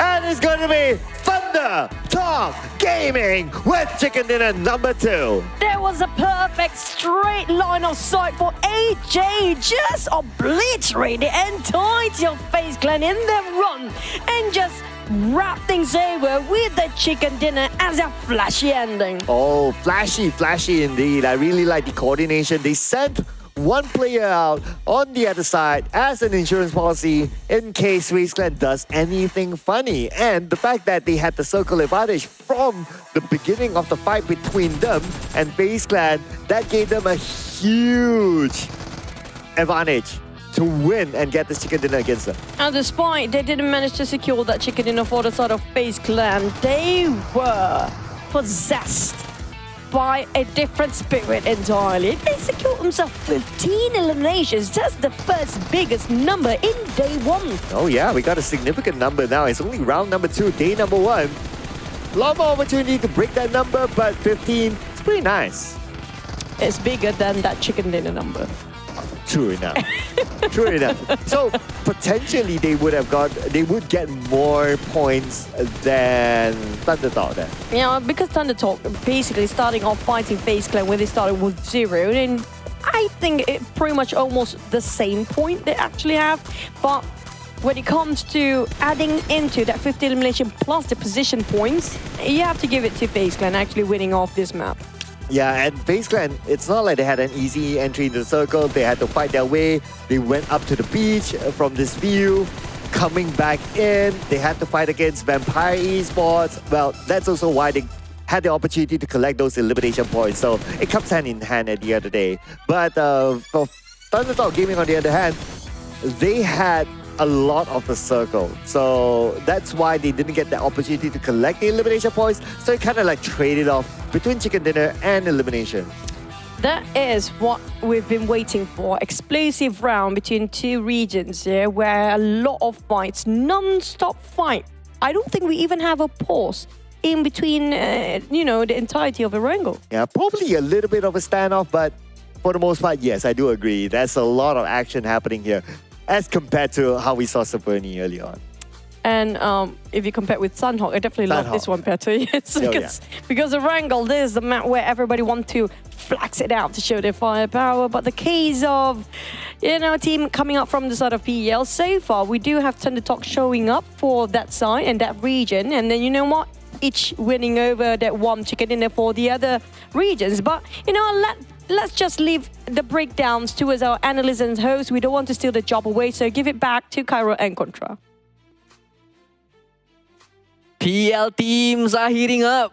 We can see that. What a play from Thundertalk Gaming, an opening from Rock on the other side of Saverny, and those 2 players coming up to clean things up for the team and wrapping the Chicken Dinner for Thundertalk Gaming, which we saw that AJ got 2 last eliminations to give them the winner Chicken Dinner. Yeah, I think it was perfectly executed coming in from Thundertalk Gaming, as they definitely had put all the action to do all the talking, especially with the final blow coming from AJ. I think that's the perfect way to actually seal the deal against a slaughtering team like FaZe Clan, where we saw every team that they met along the way, they just destroyed them. And looking at this map itself, we could see that players were just frantically looking for space to actually play out. ThunderTalk have finally found like a really sweet spot where they didn't really have to rotate too much compared to the rest of the team. Meanwhile, if you take a look at how FaZe Clan has traveled across the map, they went to the shore, they went back to the city, and they were all over the place. But despite that, the firepower rate coming in from all the members of FaZe Clan have definitely booked out maybe a little bit more points coming in from eliminations, which I think it will basically need ThunderTalk to push it a little bit further from these upcoming rounds. But ThunderTalk Gaming, I think like from the very final few moments, you already know that this is their game, because the way that they actually hold those angles do not even allow FaZe Clan to do anything. Yeah, they don't have space to play. They were cornered to the edge of the building. But then, yeah, ThunderTalk Gaming with the chicken dinner. But looking at the earlier part of the game, we see that there's still drop spot fights at Georgiopol City between FaZe Clan and LGD. Meanwhile, around Milta, we have Tianba and BTR. Maybe we have to talk about BTR and Tianba first, because it was, can say, almost a clean fight between them. It was a 4v4 fight, but then end up Lapa was eliminated from BTR, but then BTR are looking so sharp right now with their team fight. Yeah, they're looking in a very dominant form, just like how FaZe Clan would have actually been if only the side of BTR have more spacing to work with, because they were also disrupted by the hard shift. They were playing on the northern end of Stalberg around the ocean, where they met with players like Sem9 and also PERSIJA EVOS later on. But overall, I think it was phenomenal on how FaZe Clan take all those fights. They walk away with 21 points, and the MVP of this matchup wouldn't be AJ. I'm pretty surprised myself. It was actually Rock. Yep, Rock to steal the show with only one elimination, but with 675 damage for himself in the game just now. And we can see from the team contribution, 24%, pretty much we can say even for all of the players for ThunderTalk Gaming. Meanwhile, for the elimination leaders right now, what a surprise. But yeah, they engage a lot in early fights in the game, which we can see 3 players from FaZe Clan here, with Morman at the #1 spot with 5 kills, and Mela following up at the 2nd place. But still, maybe the difference is just from the damage. Yeah, probably Onsens just have to take 1 or 2 more eliminations. He will be there on the block as well to see the whole FaZe Clan up there. But that's basically 4 out of 5 being taken by Thai players. Of course, we do have, I do believe Luxy was there as well. Yeah. Now, FaZe Clan is only 1 point above ThunderTalk, so it is still going to be a long race going on. BTR, of course, they dropped out much earlier in this match. Now they're on number 3. Still a lot of work to do for those on the 2nd page, but we are seeing a lot of SEA teams on the front page. Yeah, looking very consistent for FaZe Clan on the #1 spot with 23 points, but the gap is not that big for now, because we've just ended the 2nd game. Still 4 rounds to go for the rest of the day, and I feel like there's more to come from PL teams as they are more engaged to all of the team fights they're taking. But still, a little bit of question about TEC. They just lost a fight with XERXIA at a compound, which the same thing happened in Sanhok. They were defending it. Yeah. And it's kind of a big question. What's happening to TEC right now? Yeah, maybe they're just trying to work on how to play a little bit more defensively, but with these ongoing attacks coming in so swiftly, coming in from whichever C teams that they were facing off, it really felt like they didn't look ready at all. I would say the same about Tianba. And then I feel like the teams that are not really up to the par of expectation right now, other than the ones that you have mentioned, Alter Ego, Ares, like this is a champion coming in from the PMSL, which we have seen them basically close games after games inside Erangel. It didn't seem like they were even comfortable. Early game, they just kept getting clipped out of nowhere in the mid of rotation. It didn't seem like they get to even play the game. Yeah, and we're going to see head-to-head between FaZe Clan and ThunderTalk Gaming again.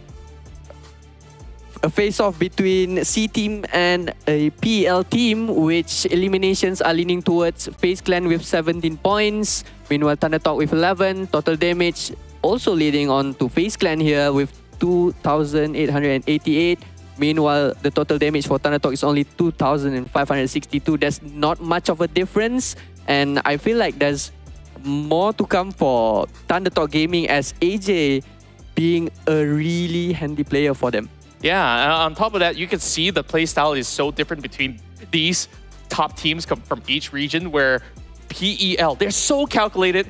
Although they only have like, what, 11 eliminations so far, the damage numbers are almost equal to FaZe Clan, who in the last round got like 15 over frags. That is actually scary coming here from PEL. Yeah, looking at the results right now, 112 points on the side of C teams and only 66 points for the PEL teams. But it is still too early to conclude who is better because it is still day one and we just finished 2 maps and there's 2 more Erangel to come. Will we see the same drop spot fight between FaZe and LGD and at Milta between BTR and Tianba? Are they going to switch it up? Because we can see that Gatka area, Quarry area and Ferry Pier is still clear, but it will be answered later on in game. But as for now, we will pass the mic again to our lovely casters, Choo Choo and Sir Cloud. What's that? I don't. Yeah, donut. I'm like, whatever. Okay. Contra is just like trying to fill in, you know, like, okay, sorry, kind of like Contra, get we it. don't feel that. Yeah, gotta do better next round, okay? But anyway, but speaking about doing better, right? Yeah. Alter Ego, they gotta do better. I mean, this is because they are the champions for PMS. So I'm giving the red carpets for all the champions today. Nah, you are just Rosemary biggest fan. That's kind of true. Yeah. I mean, that's surprising. None of us actually talking about PEL teams here. Mm-hmm. It's Vampires and Alter Ego. Well, to be fair, we did the prediction before the game started, right? But for Vampire Esports, I mean, they are a strong team. Can't deny that as well. And how they won against Weibo earlier on was kind of nice. Yes, they had the man advantage, but still, you're up against Weibo, right? It's no pushover team. So maybe they will come up with a chicken dinner next. I agree. Well, I mean, like, Weibo Gaming is a legacy team that one of the first few teams in the PEL to actually lift up the trophy as the first season, by the way. But speaking of the other teams, now we don't want to undermine the other teams. Don't underestimate any team at all in this tournament because anybody can actually lift the trophy by the end of the day here. But speaking of our next Erangel, we talked about how around Milta against Tianba versus BTR. Also, there's some scuffle for him there. And also, speaking of the circle, I mean, like, the circle was up north all the way just now, so definitely not enough land until the end. Will it be the same sort of tragedy for some of the teams down there? We're heading into our second Erangel of the day.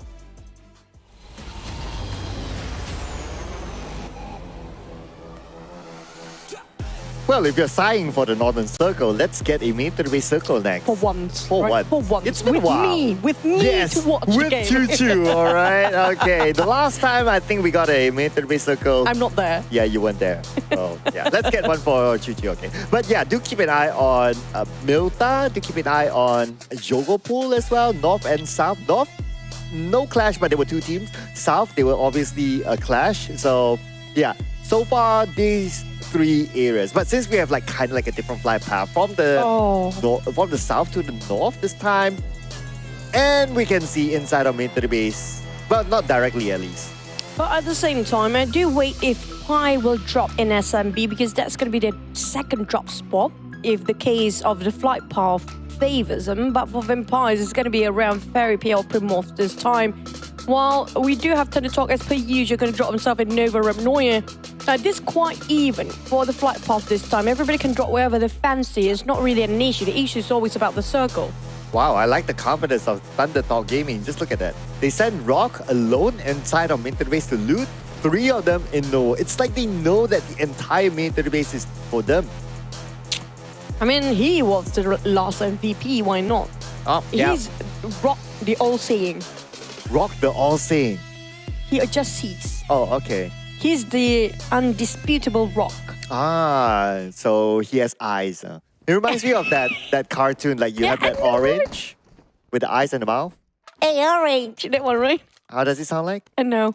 It's super annoying, by the way, for the orange. But speaking of which, we do have Tianba versus BTR. That's going to be another Milta fight to just take over the reign on top of Milta. Well, this time around, Tianba has the upper hand as La Par is currently down. And looks like Gen Force as well. Ooh, ouchies. Oh, knife. Knife. Fancy. We see it now. We see now. One more to go for Tianba, and looks like they might complete their revenge. That's definitely something that will hurt your dignity on the side. I mean, like, you're definitely going to be furious, right? I'm glad you completed the sentence. But Satar now looks like all alone. But anyway, Satar is like the star man for BTR. And if anyone would be able to pull off a clutch, it would come from Satar. You know, you don't want to jinx him. The moment you praise any players that happen to be on screen, they're done. They're so done, they're gone. I mean, okay, at least good news for Satar, Tianba is going the other way. Oh, lucky. Yeah, and Satar very is like lucky. on the left, so it's like if he can sneak himself away, that'll be great. Hopefully he will stay a bit longer. There's going to be one last BTR player. Just now, same fate against Alter Ego, Potato, right? So I have a feeling they will last long enough to be in top 5. Hopefully I didn't actually curse or jinx them. Back towards the start of Weibo Gaming. We talked about them so many times there, but we don't see a lot of actions coming out from them as well. Or is it just too early? It's day 1. Yep, the best action that we saw was them against PMRC Esports, but yeah, it's just game number 2. Gotta give a benefit of the doubt. Just like how Rosemary now is reacting to K1. Nice double knockdown there by Rosemary himself. Ooh. My goodness, the Beast Mary is here. He's here for the carry, but back to a set of Octa. What a compliment plays between 2 players here. Octa and Rosemary, you can never get enough of that play between this duo. Amazing. Octa Mary, Rostar. No, Octa Mary's better. Octa Mary, yeah, let's take that. But for LGD instead, looks like they still have company here. And it's still going to be the same. And FaZe Clan will still want to challenge South Jogofo out of LGD's hands. Mela just giving off a bit of pressure warning to the side of LGD in that warehouse. Took a bit of damage in. Onzas will be revived by Mela. He was hoping that Nate just now will stop LGD from giving the pressure, but Weibo Gaming taking another level of plays here as Cirque finish off and steals away blasting from afar. Oh man, that's a steal there with an M249. Can he get another one though? Okay. But the fact that he got that one, that's already a big bonus. But it's not a big bonus at all for LGD. Again, another 0-point round for them. But Satar, this is the moment you've been waiting for. Okay. They made a U-turn, so it's not that lucky now, is he? I mean, he has a shotgun though, so... I mean, if any like weapon, at least the one that he's holding, the shotgun will be the best at this kind of range. But I'm sure he wish it would have been a DBS instead. Yeah, that's kind of true. And not just that, if Tianba managed to secure so many hand grenades or even throwables at this point, might actually get flushed out from his hiding spot or that corner. Waiting just for Tianba to leave. Satar, restless, waiting around that corner, hugging it out, not even trying to move. Yeah, interestingly, that they are super duper cautious, circling around, trying to find where Satar is at. And Satar is just like at that real edge. But if you kind of think about it, like if Satar wants to get out of Milta, the moment he step out, it's an open field for him. So I guess he's thinking of like, I don't want to take that risk as well. True. He can survive as long as he can for side of Satar here. But if there's another contender coming in and passing by there, that's going to be difficult for Satar to just hold his horses. Bamboo from TEC. Try to scout things out for the entire team. Might actually gather some information, collecting as much as he can. Try to bait any shots from these guys, and they took the bait anyhow for Pigfeet. Wow, Pigfeet trying to pick a fight with TEC, who's circling around. So with that information, that shot from an M16, that will signal to them that, okay, someone's there, so let's not do it. They're basically doing the scouting work. And considering that TEC is currently like at number 15 with only 4 points collected, I guess confidence level is not at their best. Well, difficult, I must say. I mean, like, we do remember they are a bit late warm-up players, a bit of late bloomers on the side of TEC, even during their prime finals of the Summer's PEL recently. But on the side of Bamboo, Feels like they don't have a certain objectives here for TEC. It feels like they're going blind, while Wolves Esports happen to be around the other side of the corner. And Pambu, I think he trying to find any opportunity he can get by himself. Feels like TEC plan right now, everybody for themselves. That's it. Well, let's see. I don't know, because I noticed like even in the previous round, like when we were like stage 1, stage 2, they had a very big spread. Not to say that that's wrong, that's just how they play. And I guess they just want to like try to secure as big as a perimeter as possible. But can't say the same for Sata. He's all alone. And it's now time for him to do something. No, not Suzhou Tianba can sniff off his hiding spot, and here comes the entire cavalry trying to wipe him out. Suzhou still not going to move. He's waiting, just staring around. That crosshair covers and Tianba jumps him down. Suzhou, Oh, calm down. we will remember you. Yes, you will be remembered. However, at least he got a chicken dinner today, so it's not too bad for BTR. I mean, it could be just one of those rounds, right? That you can, you know what? You can't be perfect every single round. One of those rounds you can just let go. Yeah, it's just human not to be perfect in every way possible here. If you're not human, it's a different story. I'm sorry if I offend non-human in this case. But the circle will shift, might be on top of Quarry or might be going up north all the way, where we do have quite crowded hospital, where FaZe guarding to his Weibo Gaming. That's going to be the choke point on top of Jogopul Bridge, where FaZe Clan waiting, or will they leave?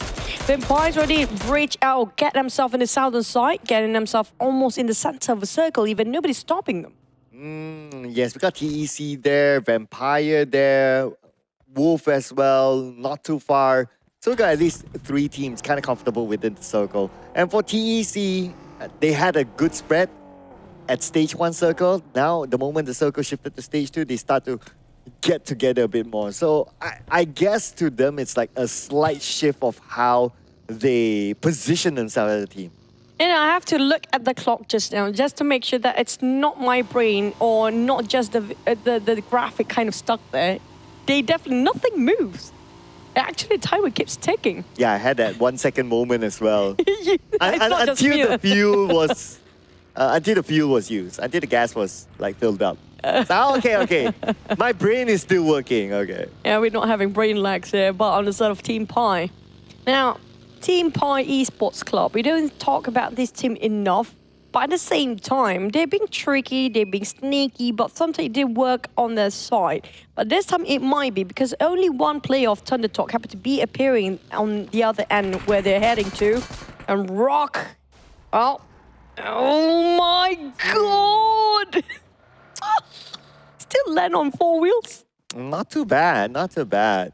I was a little bit more worried the fact that he could be in a position that the high ground could shoot onto him, but that was pretty lucky of him as well. But for Thunder Talk Gaming, not interested in visitors, will take down 77 from Wolves. Dreaming. Been sacrificed early in the last map just now. This time he got to join in with the fight this time. Playing at the back line. XERXIA taking on FaZe. Venturis down again. RNJ this time happened to be in close contact against the players of FaZe Clan. Megamind taking a bit of a lip of FaZe, going straight head on by himself. We go first nade, will not connect. A counter nade from FaZe Clan. Same result. So it looks like FaZe Clan is not interested to continue on the fight. But look at Venturis. He is still there. Knocked out by RNJ. So the IGI himself is currently in trouble and will be eliminated. Same goes for Momon on his knees. The punctured tire just now flat out forced him to go for a drift for Momon. That just gives him so much open space to be shot down by these guys. There's he fighting back. Here comes Chopper from behind him. Melabing's exposed. Oh, they spot him out. Chopper straight away for the DPS. They just let him go by. What is that? Well. Looks like they were kind of distracted, but finally they got Mela anyway. So one more to go from FaZe Clan, and FaZe Clan eliminated from the face of this earth. Oh my, from the highs to the lows for FaZe Clan, quite early for the eliminations, but at least they got themselves 3 points in the back for now. I was so surprising. How can they not see that one right across them just now? But they still got it. So I guess that's fine at the end of the day. Redeemed himself in the very last minute. Nice touch. Yeah. But for Alter Ego, they will be looking to redeem themselves this round, but they have to fight against Sem9. Sem9, nice circle around. One person at the lower ground, same goes for Depp as well, but the punctured vehicle looks like Tam will need to hitch a ride and he will continue on to the high ground, but they will share the compound with Alter Ego. They don't really need to push in yet. All they need to do is just make sure that Alter Ego doesn't come to them. The problem is we do know Alter Ego doesn't like to share, so there's chance they will actually try to push all the way towards the corner for Sem9. So all the options, either Sem9 can actually go out from the compound or just fight it straight head on. Now, the moment we mention it, Rosemary start to take actions there. And the elimination feed now showing Rosemary taking out Mikkel. But Sem9, they need to fight back though. Mikkel is currently out, so 3 players active for Sem9. As for XERXIA, they're on hunt at this round. 4 elimination points already, but still on the outside of the circle. Z, the only one without any sort of threat for XERXIA. But the rest of XERXIA definitely waiting for Weibo Gaming to start to move. I think they know for a fact there's somebody way deep in the blue zone, but Sem9 from the pan to the fire. And now, after running away from that beast, Mary, they have to fight another beast differently. It's going to be TeamPAI waiting at the other end. Oh yeah, let's see how Sem9 will deal with this. Not the position that they would have wanted because they were forced to stop halfway and they only have 1 vehicle. So that's a little bit of a risk that if they were to continue on. But speaking about continuing on, MORPY continue to fight with XERXIA.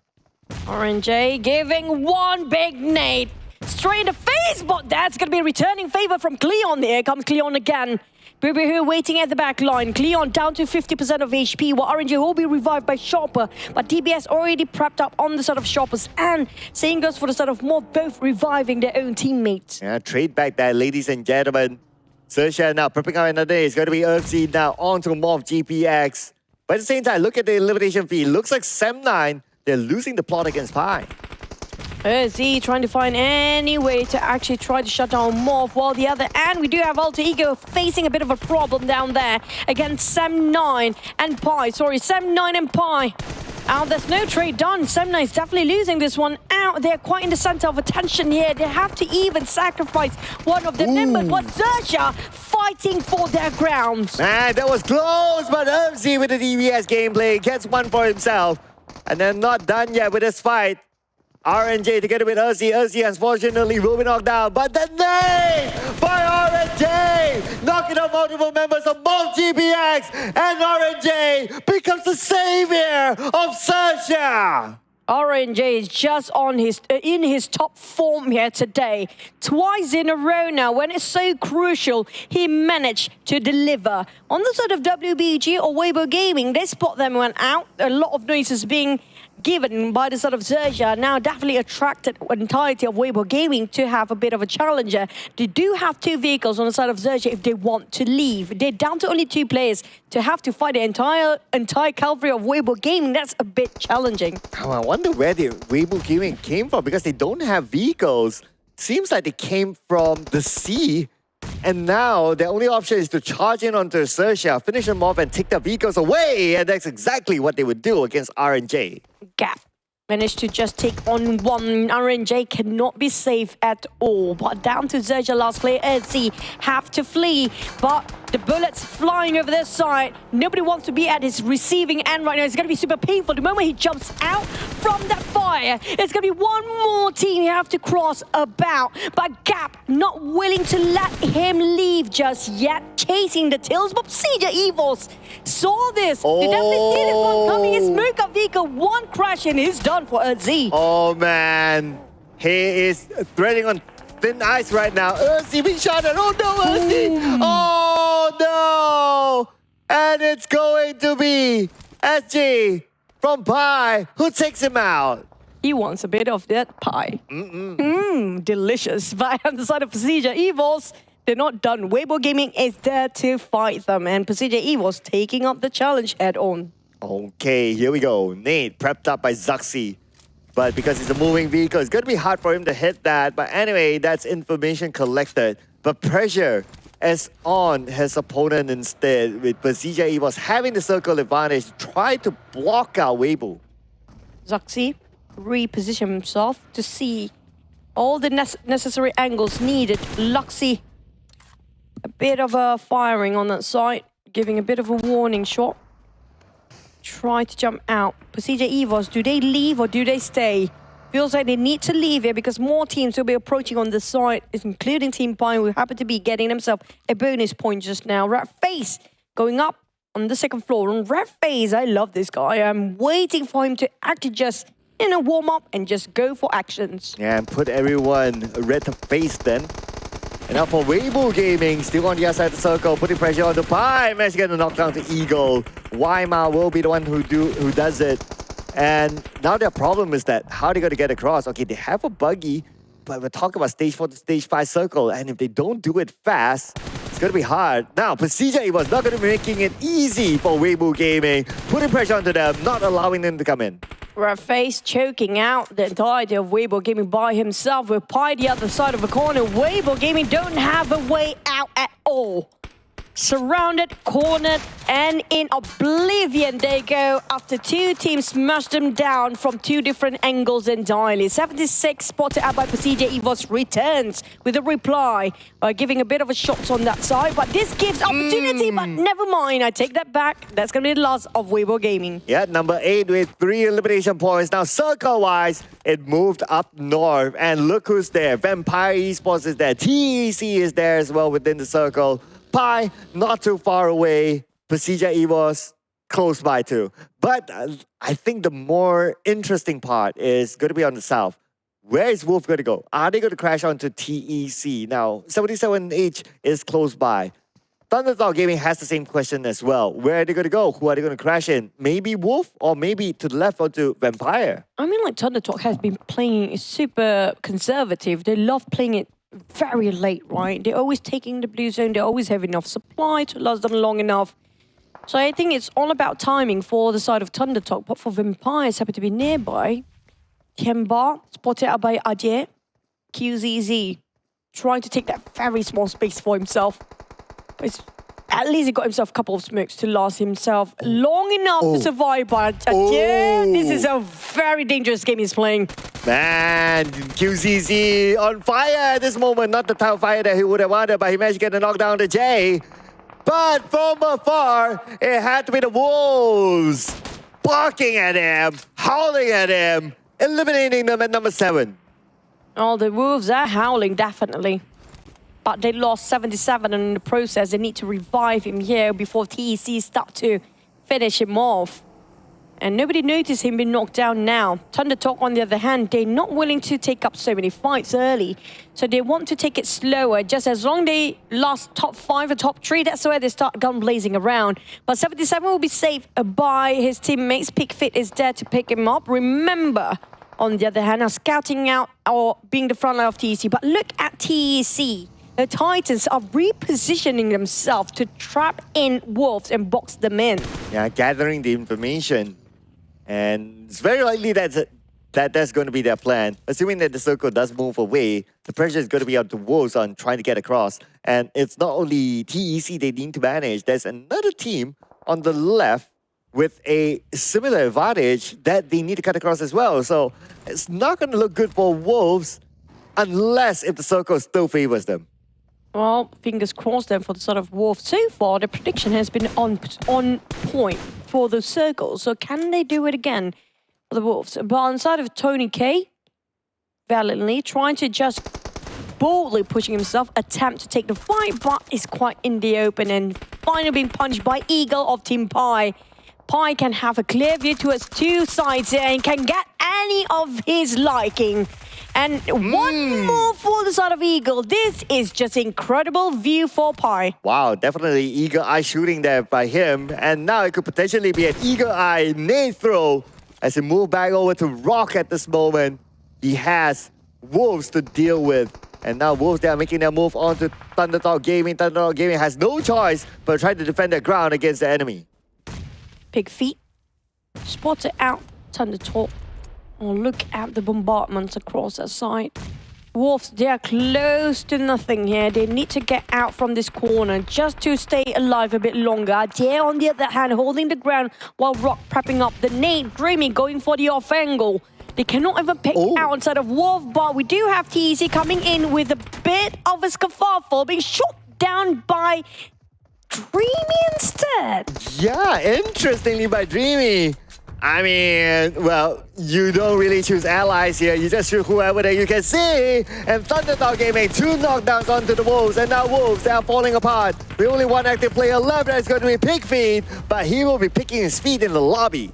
But aside of Thunder Talk, surprisingly, despite they are a bit busy on what's in front, they have the focus and the time to focus on what's on the left and right side as well. That's just incredible view and alertness coming up from side of Thunder Talk here. Still having 4 players, 4 rosters for all teams remaining as the top 4. The only one coming up from SEA is going to be just Vampires this time. While the PL team, they start to warm up in the last round, and this is where things get a bit chaotic than it's supposed to be. Oh yeah, we got 3 PEL teams at this moment. Let's see if Vampire Esports representing the Southeast Asian teams can pull off something big. But now, looking at the current situation, Vampire Esports going up against Thunderdog Gaming, and they have the advantage with Stone, coupled with Ravenclaw to knock down Jane. Tony K spotted out Dreamy, just gonna shoot him down. Pixel shots from that angle towards that vehicle, hoping it will explode, but they need to cover themselves at the same time because PEI come up from behind and Dreamy got one on Stone. That's gonna be Vampires start to breach in because Ravenclaw just down on his knees, down to 2 players of Vampires being surrounded left, right, and center. Oh, here we go. Smile, putting a smile onto his own face by taking down Schweppes from Vampire Esports. Now, circle-wise, it's closing. We have about a minute left before we see the next piece of the circle. Jay will be finished off by Ravenclaw. Rock trying to find his next target. At this moment, it's going to be TEC trying to take advantage as well, trying to get a knockdown on the Dreamy. Dreamy still dreaming out there. Nobody's shooting him and nothing will be connecting, even though 97 tried to tap him out, but instead 97 got punished instead, giving away his position towards the teams at their back. And while PEI, on the other hand, spotted out Dreamy amongst the smoke. That's going to be random shots, but still managed to secure anyhow. Well, the Rock is no more cooking down there. It's done and dusted. We're down to only 2 teams left. PEI 4v4 against TEC. Well, PEI is now unstoppable with at least 10 elimination points. So let's see who will get this chicken dinner. But it's definitely going to be a team from PEL.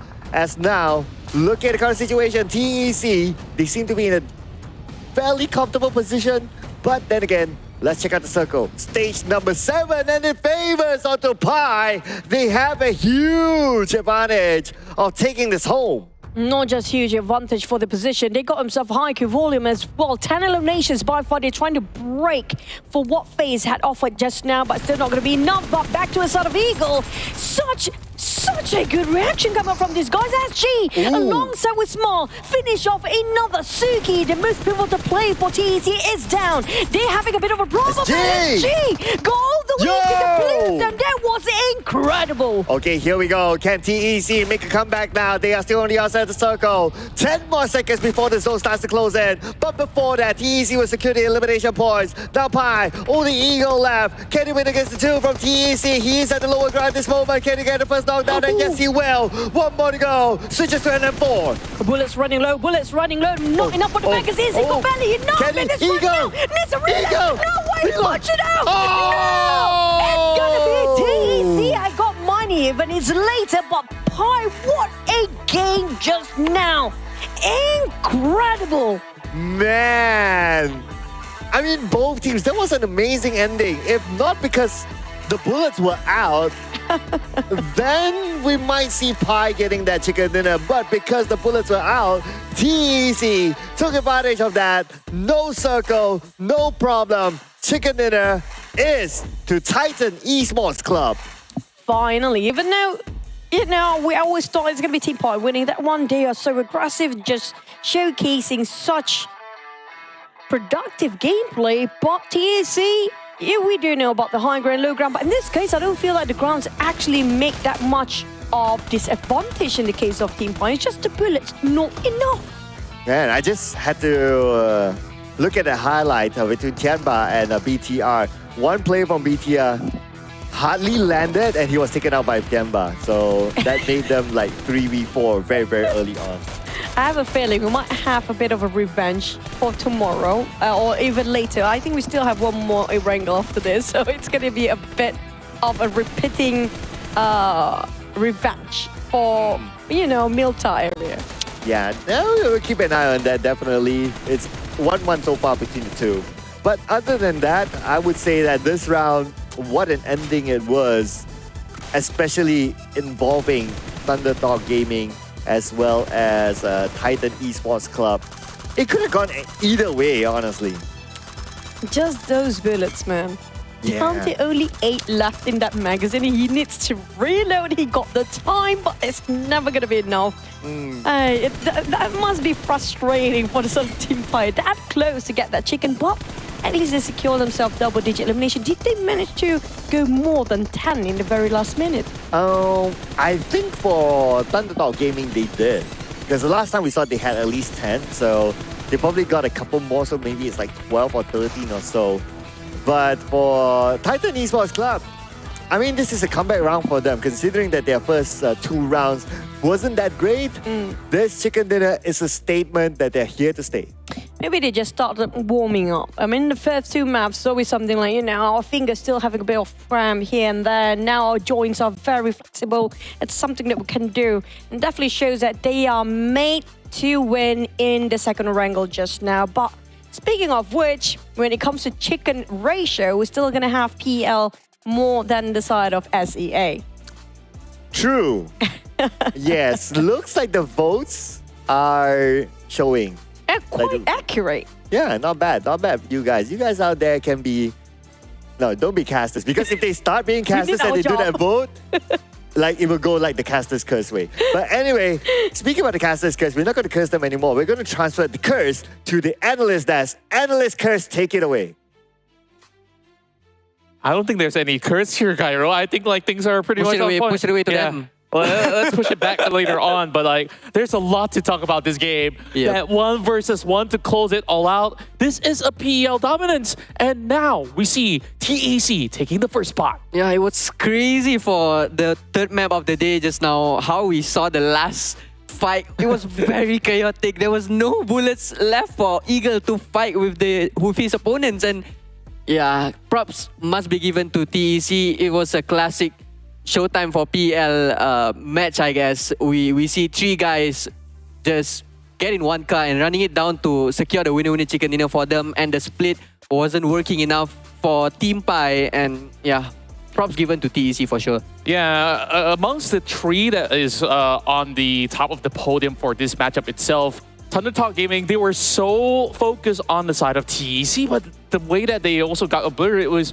by having TeamPAI. So in this whole game itself, I've been observing them. They've been basically third-partying most of all these points in order to get that 10 elimination across the map. They've been holding on to the areas, but when push comes to shove, I think that TEC does it the best. They just book for the hills, and they say, you know what? I got Shadow. He's going to get us covered up, and he is the MVP of this round. Yep, the MVP of the match with 4 elimination points, 587 damage coming out from him, with 39% of team contribution, with longest elimination of 116 meters. He was the last one alive in the team.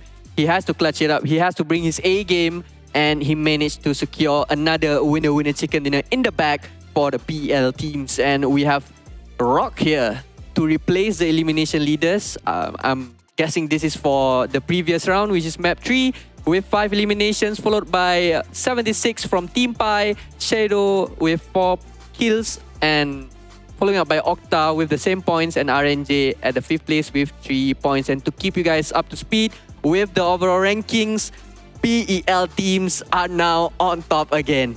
Yeah, and in just a matter of 1 match, you could just see huge points swinging in their favor. But what is certain right here is that we're looking at Thunderdog Gaming being pretty much the most consistent team so far. The most consistent coming in from the side of Southeast Asia has to be FaZe Clan. Most of these rounds, we did see them at least finishing up on 2nd, finishing up on 3rd, with high elimination points that puts them in the placing. If you look at FaZe Clan, they only got 6 placement points. Yeah, and looking at Tianba being in 15th place, this is a bit of a flashback of what happened to them during PMWI, which they didn't perform very well. They were the champion of PL Spring, but then going into PMWI placed 10, and now for PMRC facing off teams from Southeast Asia, it feels like Tianba couldn't really adapt to put out their playstyle into the games that they're playing, and I feel like they need to do some major adjustments on how they're approaching fights. You know what kind of adjustments they have to make? What? Get out of Milta. Like, Yes. but then again, they won that last round though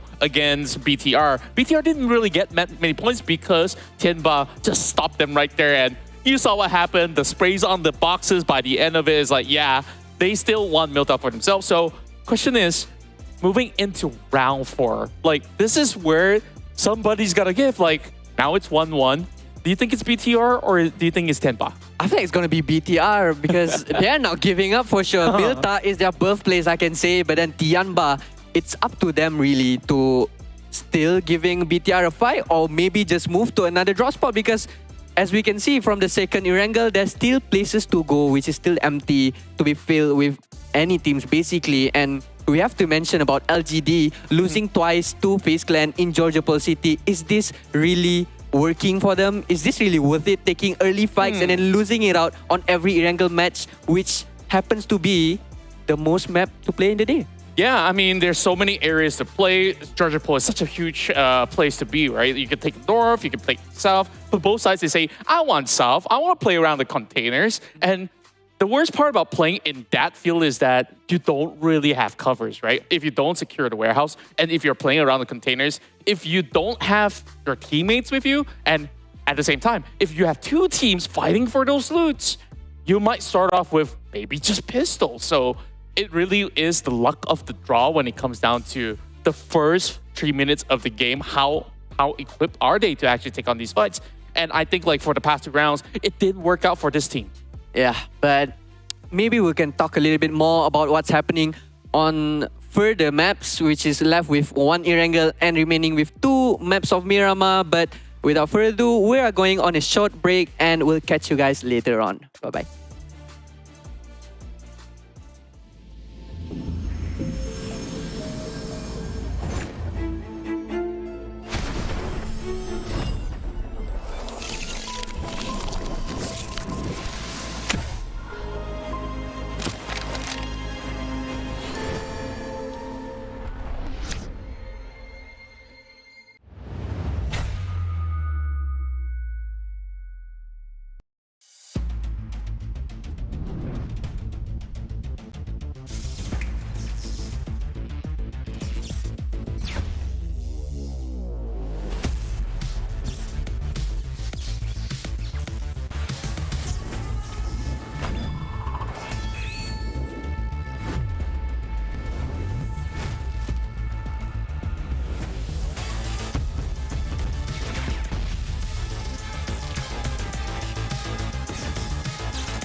We are back from the short break and we have 3 maps remaining. 1 more Erangel and 2 more Miramar. And as we can see from the results, PL teams are catching up.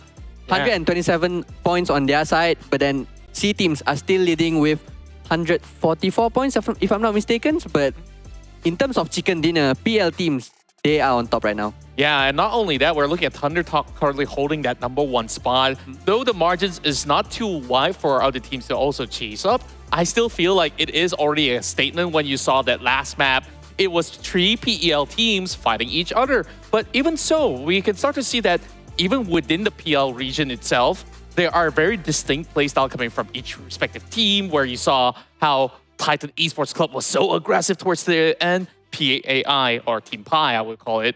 They are basically a little bit more strategic, going for third parties. But before we get into the thick of the next game, we got a whole lot more things for you guys to check out in the game itself, where you got the new team mode, Zombies Edge, to get a bite of victory. You got to claw through all these zombies. You know, like, we play a lot of zombie games. I am a big fan of zombie games. Are you? I love zombie games, and this new edition would make a great color to the game itself for maybe not competitive players, but to all of you guys are currently loving PUBG Mobile with the new mods, new skins, and you have to try this mod that is just released by PUBG Mobile. Must be a new experience for you guys to play with. Yeah, perfect for the Halloween theme right now going on. And not only that, you can also check out the new collaboration between PUBG Mobile as well as your favorite fast food chain, KFC. This is where you get all your winner chicken dinners here with KFC.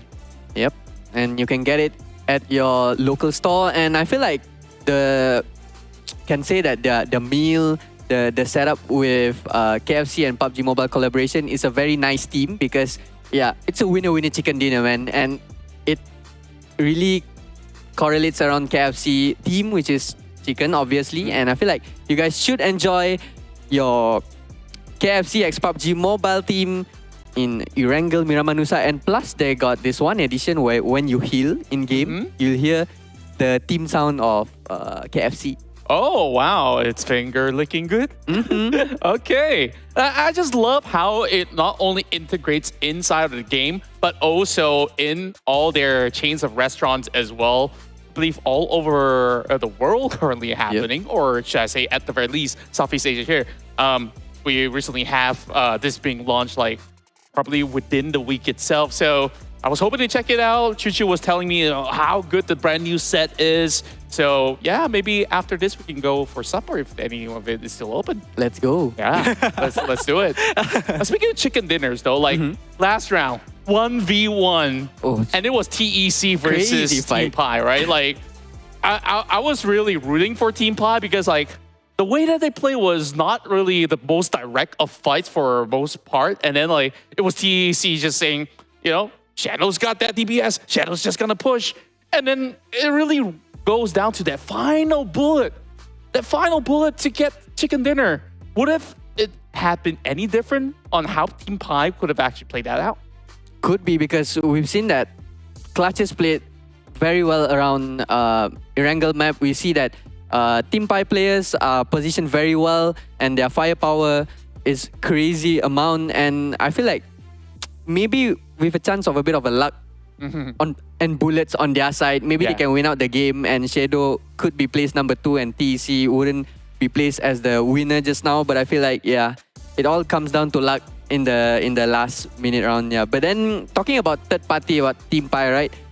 We saw just now more GPX tried to third party at the compound of XERXIA after they finished their fight. It was a 2v4 match, but XERXIA played it very well. They managed to eliminate more GPX in a blink of an eye and just destroy them before coming into the compound. Yeah, I'm glad that you brought up XERXIA because this wasn't the only round that they do these kind of miraculous clutch plays. I believe the round before that in the first Erangel, they have always had that added pressure coming from teams, and somehow they can always flip the coin around and say, hey, I'm the boss of this place right now. Yeah. Now, going into the final Erangel though, like it's been 2 matches that PEL side has won. Are we looking at another PL win right here in Erangel? It could be that, but then as we've seen that Vampire Esports, they are not backing down without a fight. They were hunted down by 3 PL teams in the final moments in the last map of Erangel, but then yeah, the numbers aren't with them, but then I feel like Vampire Esports would give a big fight in the next Erangel. All right, and I guess like we'll just have to wait and see, but I believe that there's just going to be a lot more banter going on the other side of the desk because we're going to pass it back to Choo Choo and Sir Cloud. Man, the action from that previous round is just so insane that contrast is starting to fall off. Well, not fall off, but drop. Okay, you get what I mean. If it's fall off, you can have your twin down there. Yeah, I keep telling him it's not that bad, you know. Okay, speaking of, if only that's a real life situation, if he got a knife, Eagle from TeamPAI can just knife his toe, his opponent's toe, right in front of him just now. But there's this PUBG Mobile, ladies and gents. And maybe you want to keep some pistol around there somewhere in case that happens again for TeamPAI. I mean, you hardly see like pistol being like one of the secondary weapons of the players, right? If anyone were to like have that last 1v1 moment for the chicken dinner and can still pull out a pistol, Knife it. yeah, Go. that would have been an insane moment. But speaking of knifing, right? Don't forget about Milton knife just now between TeamPAI and also BTR. There's going to be another revenge going on. I mean, like I actually talked about K1 before, but it never popped up. But TEC, and this time, surprisingly, we are both going for PL team. Yeah, a little bit late to the party, but it's okay. yeah, it's still up there. So talk me through your thoughts about like Titan now. I mean, like so far, we do see them a bit slow start at first, but we can see all the PL teams start to warming up. And speaking of Erangel, no chicken for the sort of SEA team in Erangel just yet. Oh yeah. Only in Sanhok. That's it. The one that BTR got it, right? Yeah. Yeah, and I would like to see, since it's going to be the last Erangel for today, I would also like to see like what our analyst desk mentioned. Is it going to be worth it for LGD to fight FaZe Clan in South Jogopul? Because it is the most maps being played in a single day. And not just that, it depends on the flight path. What I notice about PEL teams are they are so flexible. They always can adapt towards any flight path. So their drop spot usually going to depend on that flight path, except for some circumstances where it's within their reach for their premier drop spot. Like example, we talked about Pochinki before. Nobody trying to contest Pochinki. Wolves are the only one that are actually there. Yeah, if only D Xavier is playing, then maybe we might see a Pochinki contest. But the fact that they're taking a break until the PMGC League stage, which will be happening later, earlier next month, ladies and gentlemen. But anyway, this is going to be the last Erangel for today, so keep your eye again onto Milta as well as South Jogopul, the hotspots. Let's see if it still be hot and spicy.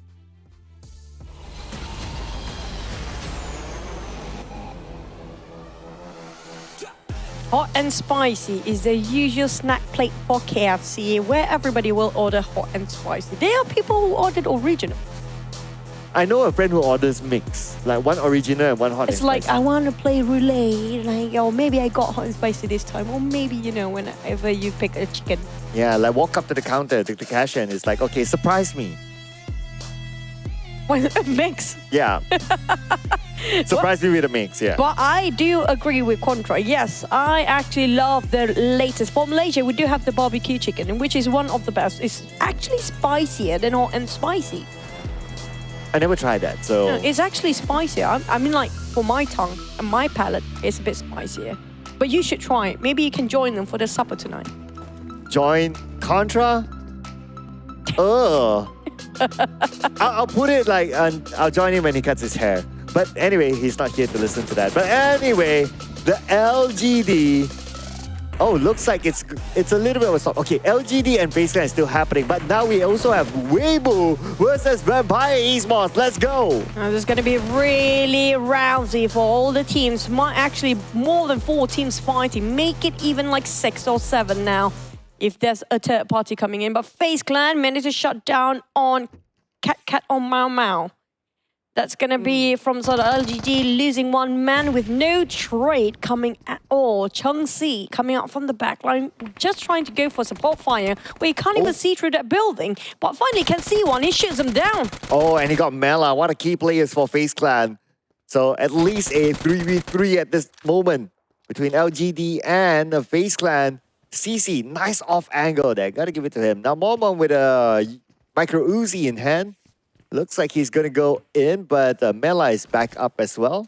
So, yeah, FaZe Clan still has this advantage. And don't forget about FaZe Clan holding the record with the most elimination in one single map here. 15, that's the number for day 1 by BTR and Tianba. We talked about BTR lost before this, and Tianba knifed them out. There's definitely going to be a revenge fight between these 2 teams. Well, so far the revenge is working out. GenForce got his first elimination against Tianba. So nice, looking for more. Looking good for them so far. Again, the circle is not at Milta, so time is not on either of their side. A bit suffocating what GenForce is wearing. Covers the entire face there. But Tianba, on the other hand, barely got enough for themselves. No throwables in the hands of YDD. Ren, on the other hand, do you have rifles to work with? But level 1 of armor is not going to hold strong against Boichi with the DBS. There goes down. Tianba losing a lot of men. Heavy casualty. It looks like if there's a direct approach, like both teams landed down, looted decently, then BTR has that advantage. Now, Tianba, they won that previous fight because they took out 1 player from BTR before he even managed to land. But speaking about trading it back, Tianba losing an member to GenForce. Lapa takes out YDD, and there you go. Revenge completed. A lot of messes from that last spray of Death Box, by the way. But yeah, things are getting hot and spicy here, definitely. That's Milta. So far, how are the scores between the 2 teams again? I think it's 2-1 for now. BTR actually winning twice so far. So yeah, I think this is going to be keep it going for until tomorrow. Is this the repeat of the first Erangel? Because it's the exact same circle. Man, Morph GPX. Second chance. Second chance for them to do it again. Don't watch it. They actually got the circle just like how they did before. But this time back to the side of LGD. He's not done yet for Chung Si. He still want to take out the entirety of FaZe Clan members, being a bit far apart from the rest of the team, trying to shoot from the outside. Well, nobody actually gave enough attention for Thunder Talk. Now, Thunder Talk, they have been playing very slow and going into the circle very late, but it's working out perfectly well for them. You know what? The other area I'm looking at is Yasnaya. We have K1 and PERSIJA EVOS. But now FaZe Clan, coming back to them, this time around they eliminated CC, the off-angle player, thanks to Ventores. And now no one is at an off-angle. They know the rest of LGD. They are in the same building, in the same area. So all they need to do is to focus onto this building to wipe out the rest of LGD. It's so crucial for Chung Si to actually stay alive just now. He's the only one can make a bit of a flip for the side of LGD since he got himself off angle position. That's nobody can shut him down. Except for FaZe Clan members spot him out a bit earlier than it's supposed to be. But Cat, the DBS waiting. Morphy being shut down with a spray from the micro Uzi, blasting, making sure he's on his knees. Mela with no helmet, no gears. That's a bit of a risk, but on then here comes. No way. I have a lot of questions with that move, but let's see who wins this fight at the end of the day. As Cat is just on the inside. He knows that revive was attempted by Mela, so Mela doesn't have the space to pick up Momo now, joined by Ventores. It's going to be Mela and Ventores two OG players. Let's see if Mela can get anything more out of this. Coming onto the left, but Mela taken up by Blessing. Only Ventores left, the captain himself. And even Ventores is out, and finally, LGD wins against FaZe Clan. LGD, I mean, that was questionable, like you mentioned. Ventores have a shot with that shotgun just now, but I have a feeling he was overthinking himself, thinking that maybe they have a DBS or maybe they're trying to push down with a nade. So he backed up all the way where he's supposedly to be the anchor for the team that time to shut down whoever comes down the stairs. But, you know, it's a bit of a hunch thing. It's lucky or not moment. Things just happen anyway. Yeah, this is one of those moments where I wish we can get an interview so we can, you know, get to know exactly what happened. But maybe later on, our analyst desk will be able to break down for us. But as of now, the score between LGD and FaZe Clan is 2-1, and 2 still onto FaZe Clan. So with the 3 rounds of Erangels as of now, I would say that this might be carried forward to tomorrow. That's kind of true, maybe until the end of the day for PMRC. But Alter Ego here starts the action. Spotted out TeamPAI across them. Octa will try to reposition himself on the battleground to see where TeamPAI is moving towards. So the direction is going straight, trying to find the location of TeamPAI all by himself. Octa being the scouter, try to mark his parameters for the team. But on the other side, TeamPAI is actually moving the other way around. So it's quite far-fetched for Octa trying to hunt them down here. Yeah, I guess their focus is trying to get into the northern side first. And not only that, trying to get a good, secure position. So avoiding fire at this moment, great. Oh. Looks like we have a substitution graphic this time. So Alva is in, replacing Potato, who had a long dip in the water in one of the rounds. The first Erangel today. I think he's traumatized by it. He needs a break for now. Yeah.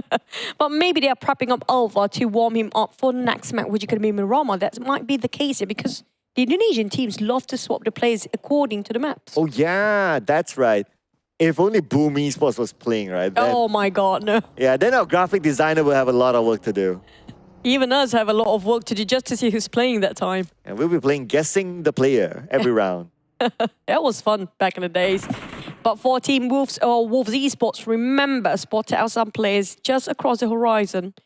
Not taking any action so far. Thunder Talk, they do have another contender for late comers, which is going to be BTR. Is that the last play for BTR? BTR?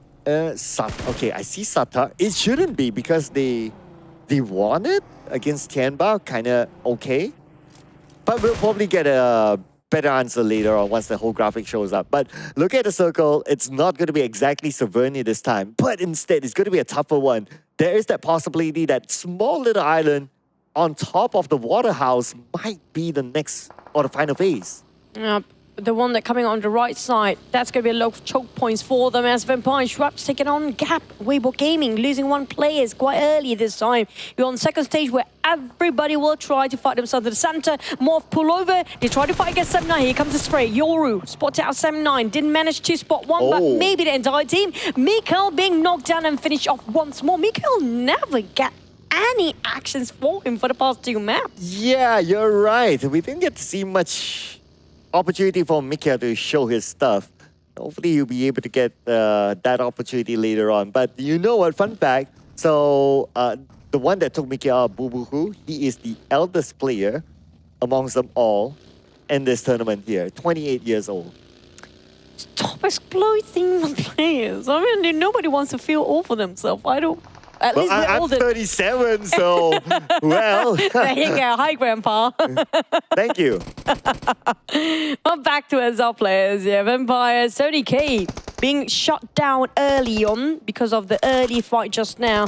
But XERXIA, Loxy will respond to them accordingly. But the problem is they might not be the only teams here because we saw how many teams were moving towards the same direction as the circle shifted just now. And that's always a signal that we might see a lot more fights, especially stage 2 to stage 3. And speaking about fights, Weibo will be taking this fight against Vampire Esports. They're not done yet with the North Jogopo fight, and Weibo wants to stop Vampire from cutting across. Stone, Ming. Now Stone is thinking twice whether they want to fight this out or not. The Vampires, once upon a time, one of the most aggressive team down there. also the PMWI champions. Being challenged by Ye Mao from Weibo Gaming. Spot out Shred's a bit greedy for Ye Mao. He's a wildcat, yes, for sure. Now being punished instead. Lucky enough, he got himself enough, but the rest of Weibo Gaming cannot help him. Especially Sook at the back, taking a lot of blue zone. Speaking about the zone, so the trend of the PEL teams is that they like to spend time in the blue, locking teams out. So the only way for Vampire Esports to get out of this is to wipe out Weibo Gaming while the blue is on top of them. I do want to talk about also Team Morph, who are actually being offered second chance based on the circle just now, but unfortunately they also bump into another team. Now, we don't expect a lot of fights in the center of a circle based on the trend right now. A lot of them playing in the blue zone instead. As Sook shutting down on Ravenclaw, he's back on his knees here. Not doing great at all for the side of Vampires. Ravenclaw eliminated by Sook. And now Alter Ego trying to get something for themselves. Rosemary is there, goes in for the 1v1, and it's going to be a straightforward knockdown for Rosemary with a Scar L. There's going to be another one in the pocket of Alter Ego, and look at the circle, Choo Choo. Oh man, this is a trash circle. Imagine we ended up right on top of a very small patch of island there, on top of Ruins and Rothhawk. That's been incredibly tough, but that might be the spot where PERSIJA EVOS want to take in it as K1 bowing out after the fight against Alter Ego. They're reigning over shooting range for now, but it's not done and dusted yet, as Alter Ego still have a lot of challenges for them when they try to get into the circle. Oh, but speaking about getting into the circle now, these two teams... What circle? Yeah, what circles? Circle doesn't exist, you know. The blue is friendly. And there you go. Straightforward elimination with that nade from Sook, and Vampire Esports bows out. I don't think Weibo Gaming really cares about that circle that much. They just need those eliminations. That's what really matters for them. I mean, this is the trend of the PAL teams. Spending time in the blue, locking another team out, just like how a lot of the South Asia teams play. And they are executing it fairly well, I must say. And I guess that's why this kind of strategy so far is working out for them in general. A BTR, spotted by Zerja, as he got punished and returned fire on the side of BTR. Here comes the entire cavalry just passing by. Mega Mine tried to shoot down on BTR, but he got caught himself in. Now all angles off. Mega Mine tried to zigzag himself away, but it's going to be not so great as Gemforce finally found himself an off angle that works right for him. RNJ on the then on top form again today. A little bit too early for him to pull out his DBS, because he was still at the range that his M4 could have brought more value. So I guess that swap of a weapon was just untimely. But hopefully they'll be able to recover right now that the fact that XERXIA has BTR to deal with. And Jan Force, the only one inside of that compound right now. The rest of us still outside. This might be the bait, but never mind. Finish off in an instant. That's leaving BTR Satar. Satar in La Par down there. RNJ taking the effort to go all the way out of his way to be in the blue zone, trying to find the rest of BTR. Here we go. Satar running away from the blue, trying to get into the circle. But if you look at the minimap, there's another team waiting for these two teams who wants to get in. RNJ knocked down by Satar. Sharpshooter he is. But look at who's waiting. It's PERSIJA. Be really happy if they can take out BTR. Feels like PERSIJA EVOS is waiting with a question. Are you guys done yet? Because we're trying to shoot you guys down. That's what really happened for Zuxi.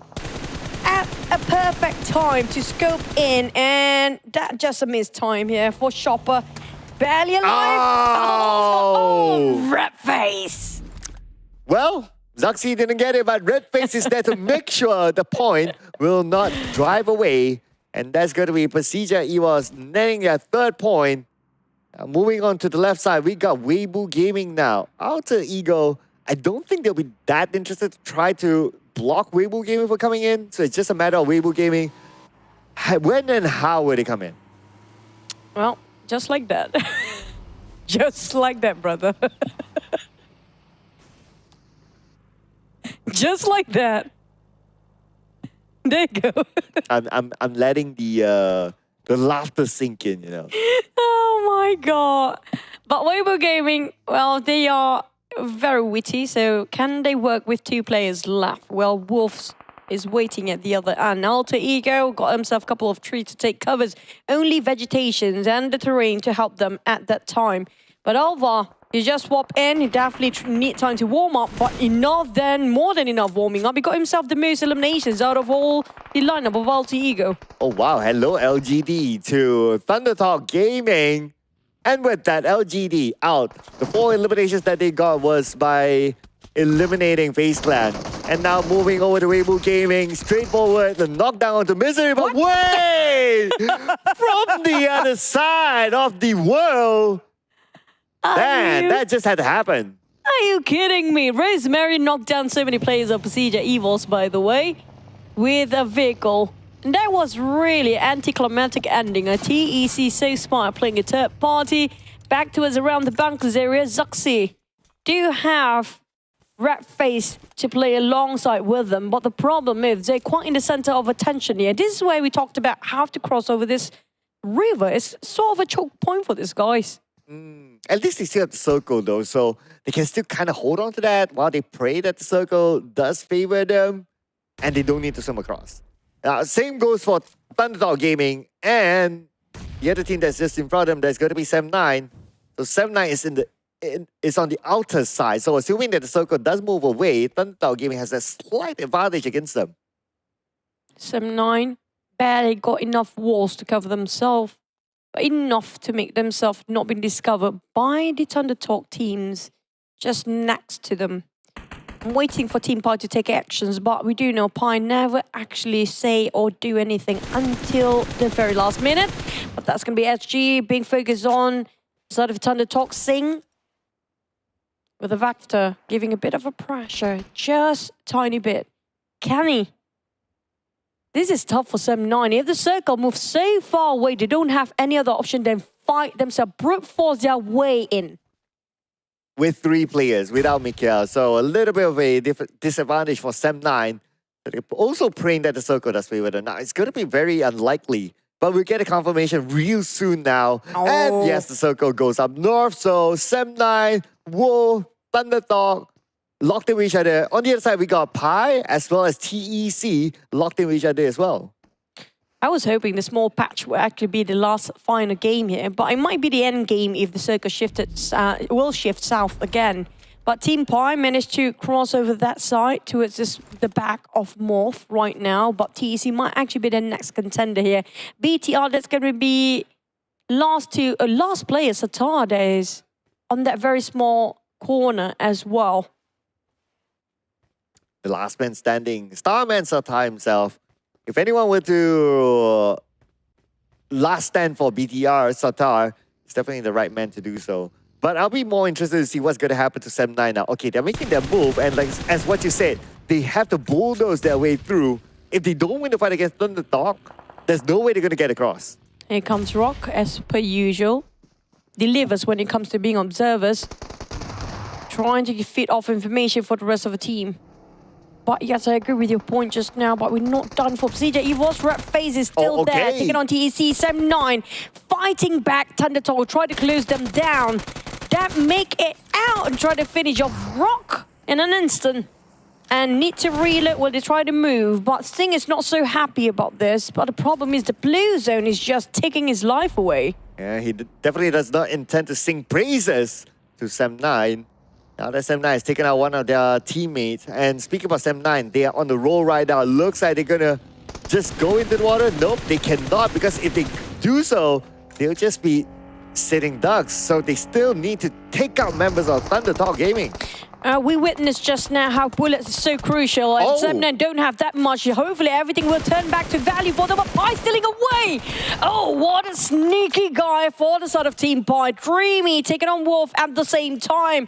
And TeamPAI just take all the prizes after so much effort by SEM9 just now. Yeah, to a certain extent as well. Actually doing SEM9 a favor by shooting from behind. But now, if SEM9 starts to swim, then PEI can do the same one to them. Right now, we can see 2 members of SEM9 charging into the water, trying to get across. They're still on the outside of the circle, but as we expected, PEI is ready for them. 76. He He's definitely tempted to just go for the push. There's no place for them to just stand. PEI taking on TEC, reign over the small patch of island. Okay, it's remember with the nade, though, that nade will miss, and Suki is going to come in with the DBS, but Smile is waiting behind to wipe the smile off his face. TEC, number 8. Smile, definitely smiling. And that's going to be a creepy smile, but never mind. But Smile not smiling anymore as Eagle and Smile both being finished off across the board here.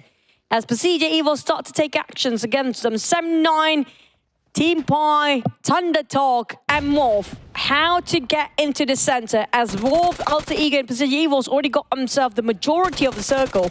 Oh, that's it. But then again, there's a trade happening here as Deb gets one, but counterfired by the other side by 76, and 7-9 is out at number 7 with 3 elimination points. Now the question is for PEI, how are they going to get into the circle? Because circle moved up north. There you go, 77. Oh, this is going to be the choke area for the team that's coming up from the southern side. Not great, but Wolf is having the best time of their life. 77 in particular, with the 8-time scope, nothing can not be unseen here. He can see everything that's passing through, everything that moves, you just tap it out. But on the side of Thunder Talk, Dream is still alive, but not that much longer anymore. Oh, there you go. Dreaming in the lobby. Number 6 for Thunder Talk Gaming. I mean, it was a tough circle for them. They had to like swim across, go up north, so it was a difficult one. But the fact that they are able to survive out to number 6, that's not too bad. But for PEI, it's going to be the life of PEI at number 5, 4 elimination points. And we're only at stage 6, but we got 4 teams left. Surprising how Morph actually managed to get himself in the back line towards where they were standing before. PERSIJA EVOS got themselves the bunkers and not leaving anytime soon because redface and XERXIA has been surviving the longest as a duo. Morph playing alongside with the pressure, hoping to not be discovered, but Leon actually clutches. It's so crucial. Yo! He got 1. He might actually almost got 2, but never mind that. Oh, so close. He had to sacrifice one of his teammate and Morph couldn't make it through, but close enough. I do like the idea though, but at the end of the day, it was Alter Ego backstabbing on the Morph GPX, eliminating them, doing Wolves a favor. And that also means now Alter Ego may want to collect their depth. At the same time, they must be careful because PERSIJA EVOS is lurking around too. Now, can Wolf finish off the 3 runs of Erangel with another PEL team taking the chicken dinner? Will finally PERSIJA EVOS or Alter Ego break? Asia, one representative from Happen. Alter Ego, however, has the best position possible with this high ground. First round of sign-out, that was like, yeah, warm-up round, intro, and now they're starting to turn up the heat. But let's see if they will be hot enough to burn down the 2 teams, that is PERSIJA EVOS and Alter Ego. But for PERSIJA EVOS, leaving only 2 men left here. XERXIA and redface, but we've seen what redface can do alongside with XERXIA. These are 2 incredible players, definitely, but Wolf still have entire cavalry for inside of Alter Ego as well, still having a full roster. And XERXIA just trying to feed off information for redface while he tried to get himself that loot.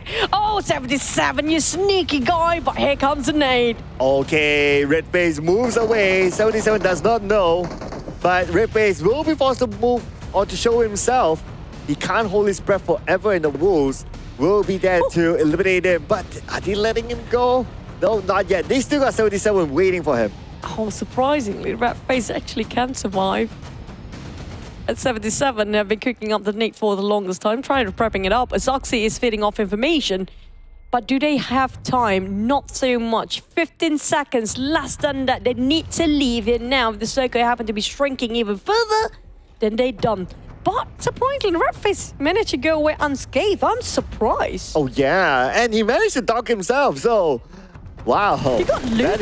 He got the loot as well. I mean, that is the perfect scenario for redface. Let's see if we can turn redface onto the Wolves.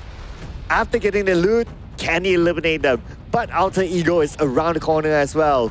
And they still have the high ground advantage. And your answer! But redface takes out Rosemary instead. Oh man, both my favorite players. Yeah, I cannot favor one or the other, but it's just redface knows exact timing. He knows exactly the right person to knock down as well. That's going to be the Rosemary, the fragger, the main star player for Alter Ego. But Fnatic will respond back to Wolves. Now, Wolf Dartrend will try to fight back. Oh, there you go. A bit of a trading 3v war it is. Yeah, Octa knocked down right now. Alter Ego They still don't have Rosemary. He's still on his knees. Now the nades will rain down onto Alter Ego, putting pressure onto them at the corner of the circle. Octa will finish off. 3 more to go. Can they finish them off? Rosemary's back up, and Fnatic is going to go in for an off angle. Nice knockdown. And this is the opportunity for Alter Ego to crash in. Oh, now there's going to be... Oh, one more player for Wolf. Where is that Wolf who's hiding like a puppy?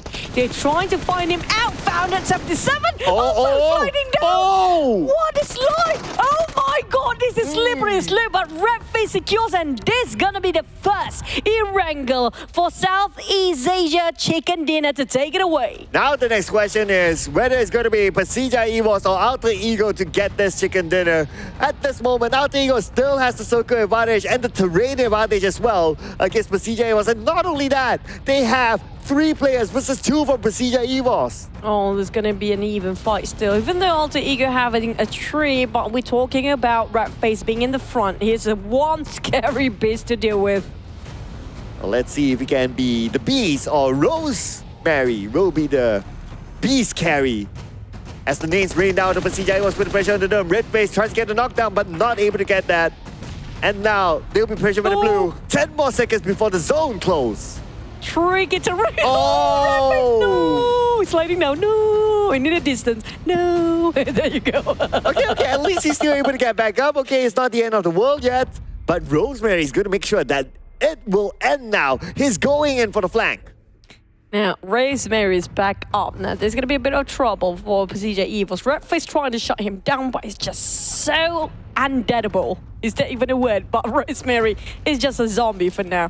XERXIA and PERSIJA EVOS, Redface. Do they have enough? They need so much hand grenade to shut down Alter Ego since they are being outnumbered. I need to look at my dictionary. But but look at this. Everyone's just like locking out PERSIJA EVOS because PERSIJA EVOS is on the outside of the circle. So Alter Ego, all they need to do is just wait and PERSIJA EVOS will show themselves. The blue will do its work. Barely got enough. One molly, one hand grenade. XERXIA hopes to open up the space, but Fnatic, that rock is his lifesaver right now. That one rock will find him no more. That rock will not cover this. Molly is burning off barbecue from KFC barbecue. There you go, it's Fnatic flavor. But not XERXIA. Oh! It just stucks out his feet. Literally, that is pig feeting there. But the rest of Alter Ego now knows exactly where PERSIJA EVOS is at. Alba is going to close in onto XERXIA, who's just right below him. XERXIA down to 20% health left, and Alba can't land that final blow onto XERXIA. Till now, nothing is going to stop Alter Ego from coming back.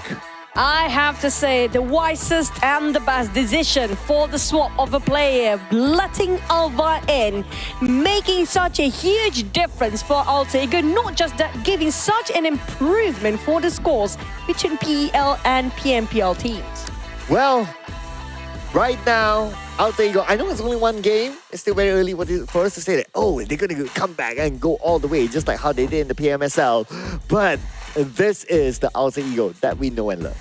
Not just that, Alter Ego will be the one that balancing the scale for the chickens between these 2 regions. Yes. So, right... yeah, because you mentioned it twice, so I was like, okay, I just have to acknowledge, like, yes. Okay. But anyway, so there are also other key fights as well. So BTR and Tianba. And for this round, it was... okay, BTR and Tianba is one fight. The LGD and FaZe Clan was another fight as well. So it's 2-1, 2-1 each. That's kind of true. We talked about Milta, who taking over the reign on Milta. That's between Tianba and BTR. Both won themselves like 2-1 for BTR right now.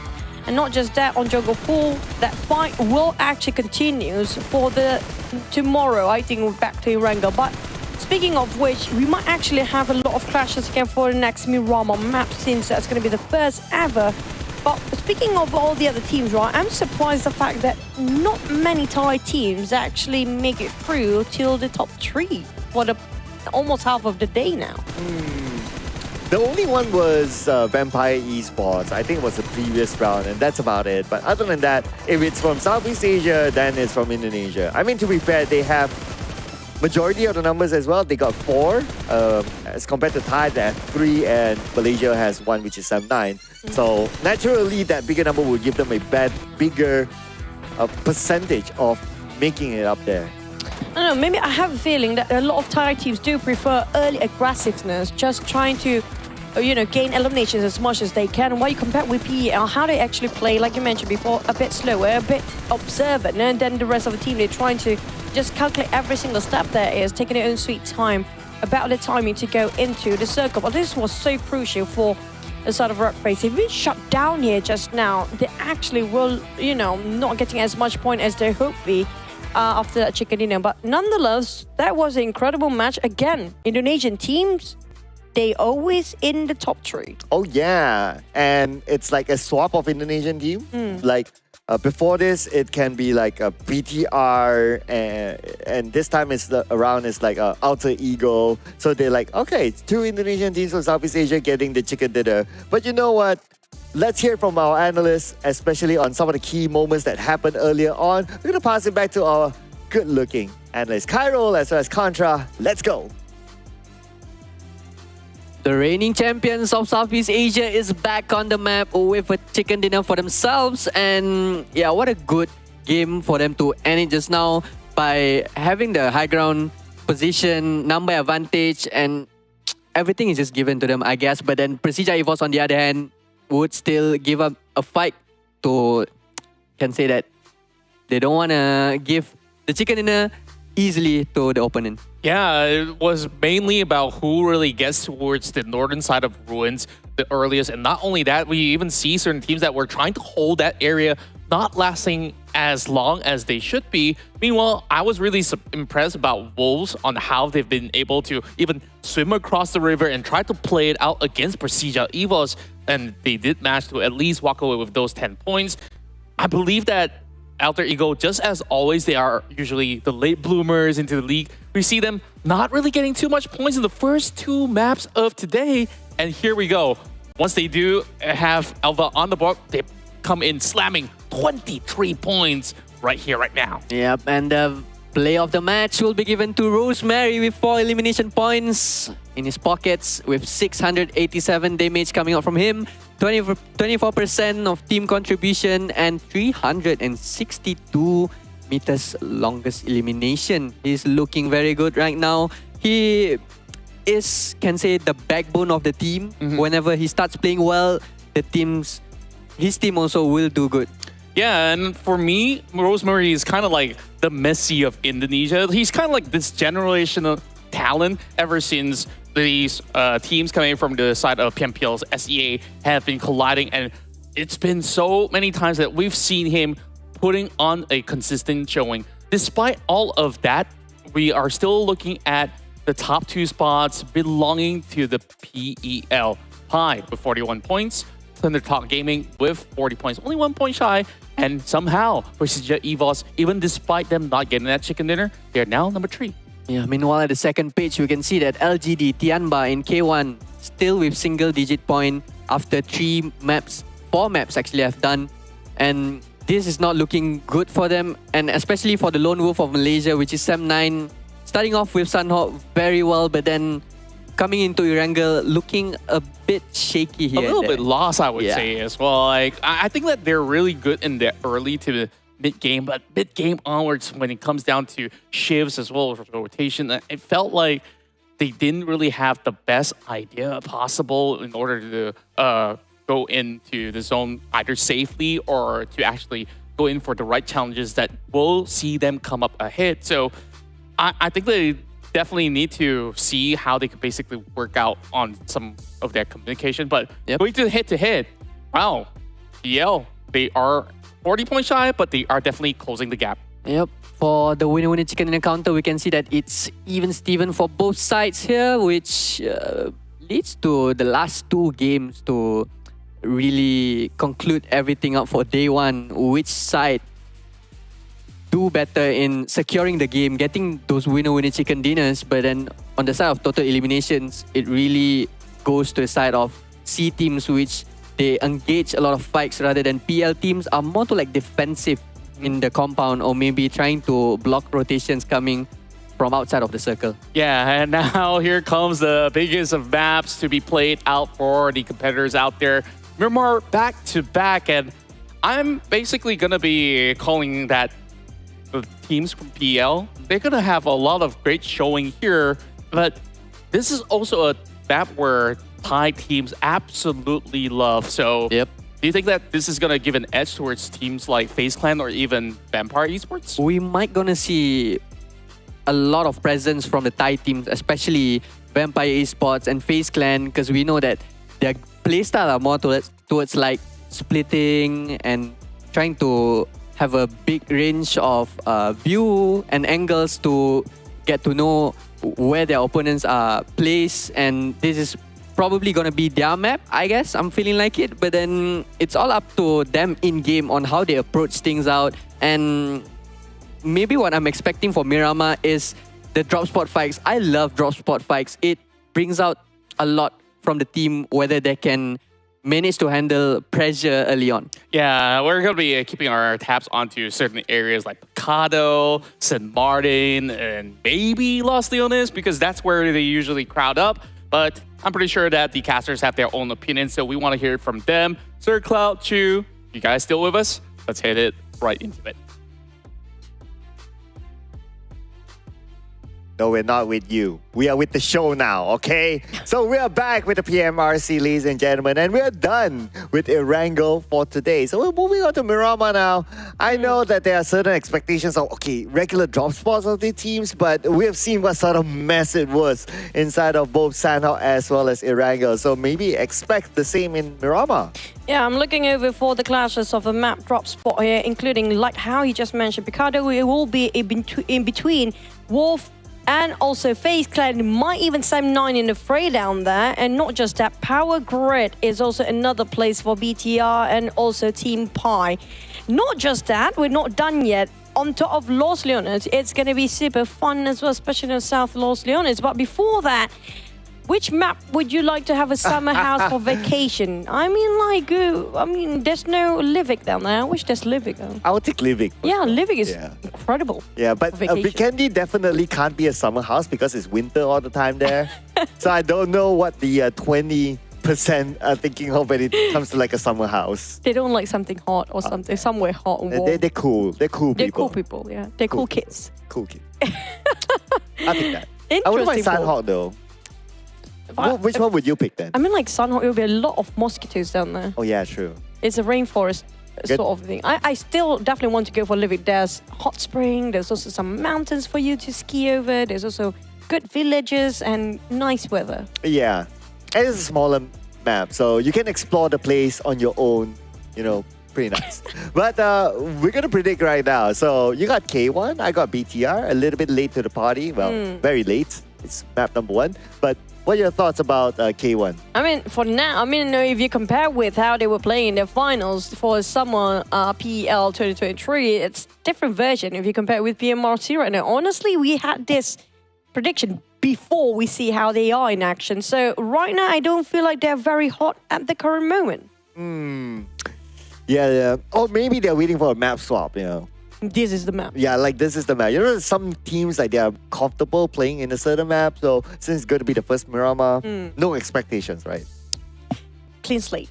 But speaking of clean slate, I don't think that's going to be very clean at all because I'm looking at a lot of clashes potentially will be happening here. But if they change their drop spot, then it's going to be a totally different story. Yeah, I think we will see a good number of changes. Yeah, because like Erangel, it was the same case. Even in Sanhok, it was the same case. So yeah, but at least this time, this is the biggest map of all. So there's like a lot more space for them to play. If they still clash, well, it's on you. That's true. Not on us. Never on us. We're always right. What do you guys mean? But speaking of which, it's going to be crucial for these guys to get themselves vehicles. So it's going to be a lot of vehicle fights early on. And so far, a lot of drop spot changes, especially in Sanhok. Erangel, sort of some of them, not all of them. Majority still stays at around the same spot, but will it be the same case here when it comes to Miramar? Will we have a lot of bloodbath in certain spot here? Because we're heading to our first Miramar in the PMRC right now.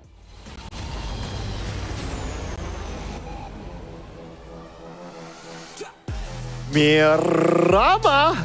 Here we go, the first Mirama of the PMRC. Can't wait to see what sort of clashes will happen. But we're going to start off the flight path from Campo Melida all the way down to the south side of Los Leones. So kind of skewed towards the right side.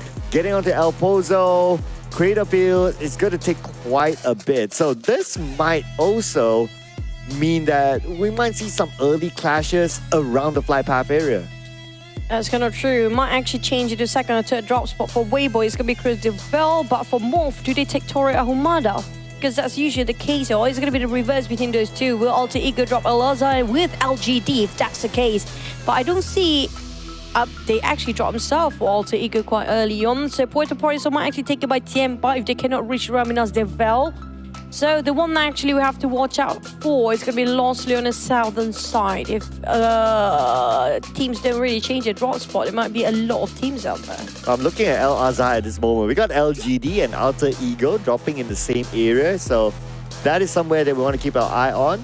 Los Leones, pretty big. Even though if you see like 2-3 teams there, it's still going to be okay. But on the south side, like what you mentioned, SERXIA and K1 heading pretty much the same direction. I'm trying to find TEC. Tell me if you can find them, because TEC might actually drop Ascended Patron with Sam9 as well. Well, there you go. There you go. Yeah. Observers listening, didn't you know? Yeah. But we're going to start off with TEC getting the first knockdown to depth from Sam9.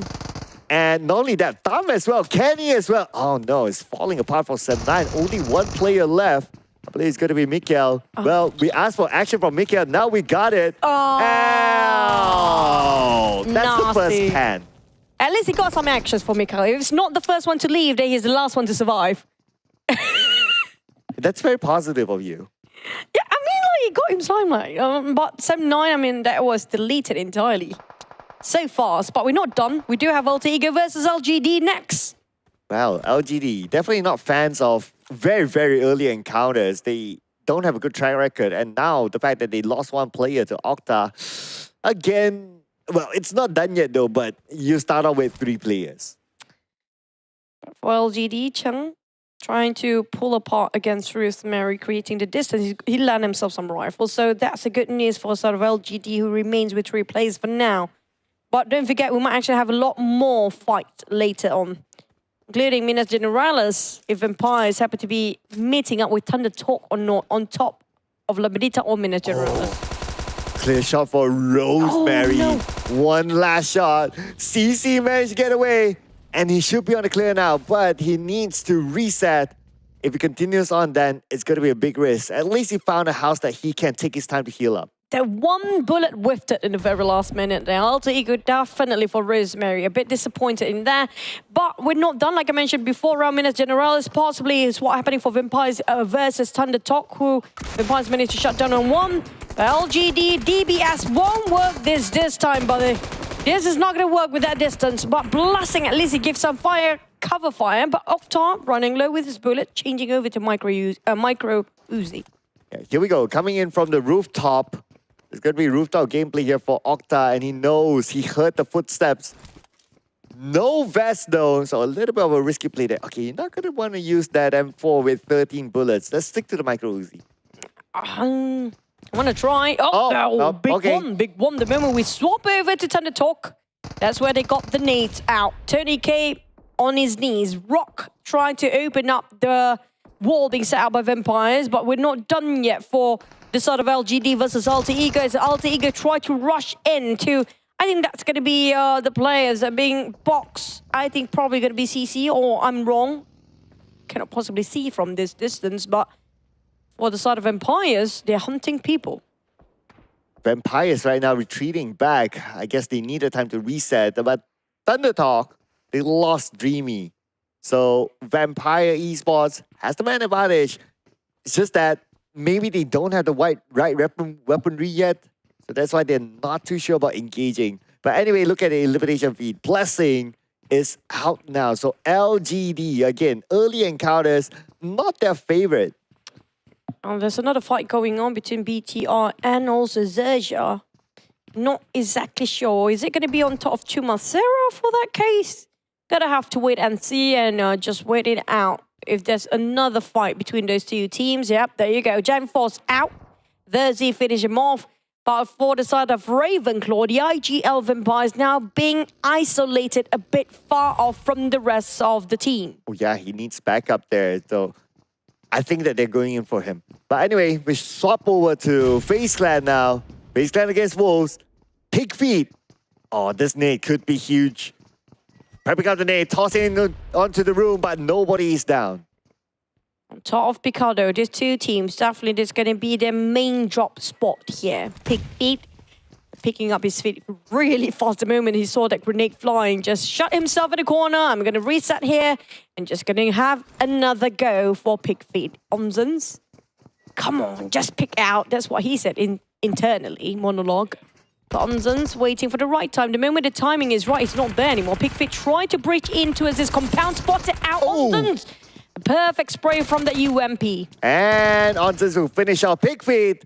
That is going to be the man on the ground to be eliminated. Then now Wolves playing with a deficit, but they managed to trade it back by taking out the captain himself, Ventores. And the rest of Wolves waiting for FaZe Clan to charge into the top floor. As they move just at the corner, they'll be waiting for him. And remember, he knows that he's there and he's down. Looks like Wolves, they're losing the plot. There's only one last player there. It is on different building. It's on top of different building entirely. Again, 77H will be the last player of Wolf to remain calm and trying to figure out what to do next by himself. But Onza's not giving him any space at all. With that Pixar shot from afar, Onza's definitely not happy about this. He wants to finish them off in an instant without any helmet at that point. But he got barely enough for 77 as well. With the micro Uzi, he cannot shoot from this angle. Yeah, it's not that easy for them to charge in onto the other side because there's a wall and there's enough open space for 77H to try to take that out. Yes, we know that he's using a micro Uzi, not the best of weapons in this kind of situation, but for FaZe Clan, they don't know for sure, so they might not want to take that risk. But as we move back over to another Thai team, that's going to be Vampire Esports, and Shrubs will be the next one to be on his knees. Feels like they're hitting a draw here. Stalemate as Shrubs will be revived by Tony K, while Singh trying to take advantage of that knockdown. Stone, on the other hand, spot him out on a different angle. Ravenclaw managed to reunite, closing up with his teammate once more as they just push forward to a side of Ravenclaw to help him out. But it's going to be a stalemate between these two teams as they have different levels of terrain for themselves. But Wolf still fighting against for his life. 77 still have the fight in him. Yeah, but taking out Onzen. So 2 more to go at least for now. But it's going to be hard for him to charge in anyway. So look at this current situation. Looks like Thunderdog Gaming managed to flank in, knocking down Shrubs. Shrubs on his knees for the second time in this round. It's so crucial for Singh to actually get that knockdown here. This is a good time for Rock trying to take advantage. But 77, here comes the entire cover with the blue zone as well. He managed to take that one. No way, this is just the micro Uzi plays. It's back! No! The plays are just finished off the entirety of FaZe and Wolf 77H. He will survive. He had some help from the blue, but you gotta give it to him for holding it on. He has enough first aids, and now he has the box to loot. I mean, this guy. Wow, FaZe Clan must be kicking themselves and saying that we should have lost that fight. Speaking of timing, it was a 3v1, but that one person managed to hold out strong long enough to play alongside with the blue zone. What are the odds? Definitely genius plays from the side of Wolf, but unfortunate coming up from the side of FaZe Clan. I love what I just saw there. Anyway, now BTR going up against Pi. Pi knocks down La Pa, but Satar tracing back on the smile, making sure that he stops smiling. Poison will be knocked down as well. Taken now. BTR now. Again, only Satar. Satar picking up his teammate. 76 looking for Satar. Okay, he's at the stairs, but he's not heading that direction. Oh man, he just missed. He was in the wrong room. That's it. But back on his feet. He didn't even have time to reset his teammate Lapa. That's going to be the loss of BTR. But at least they scored 1 for this one. Tony K, on the other hand, bleeding out. I have a feeling. PEL, not really a feeling. PEL do love Biroma more than everything else. Oh yeah, they're doing well so far. But Vampire Esports will make sure that that's not the case in their fight against Thunderdog Gaming. Ravenclaw with the vector in hand goes in for the pro shot, and it's going to be the captain, IGL Ravenclaw himself, to finish off Thunderdog Gaming. Surprisingly, I actually do see him first, an open fire first, but in the very nick of time, in a very small amount of time, he reacted with a prone shot in the very last minute, and this bullet just missed him entirely. Yeah, that is fast reaction there by Ravenclaw. Nicely done, nice mechanics there shown to evade those shots and counter back. And on top of that, Vampire Esports, after all that action, they're still a full squad, so it's a perfect win for them. Now, last time I seen the BIGETRON, we do see a bit of a fight on top of that. And this I'm a bit quiet for now. I'm not sure where is Sem9 as we speak. We didn't see a glimpse of Sem9. Oh, they're being eliminated. Sorry for that. I think because TEC won against them early on, possibly. But back to its Wolf, still taking the blue zone as TEC managed to secure 4 eliminations. They're trying to go for another, spot it out Tianba across that street. Okay, stage 3 now. Let's see where the circle will go. A lot of teams in the middle of the circle this time. We got a couple on the side. And as the circle shifts up north, because a lot of teams play in the middle, that means as the circle shifts, a lot of teams are still in it. Now, I think the interesting point would be on the south side. We got Vampire, we got XERXIA, and we got PERSIJA EVOS by the side. So getting in, if PERSIJA EVOS doesn't move, XERXIA must take the fight.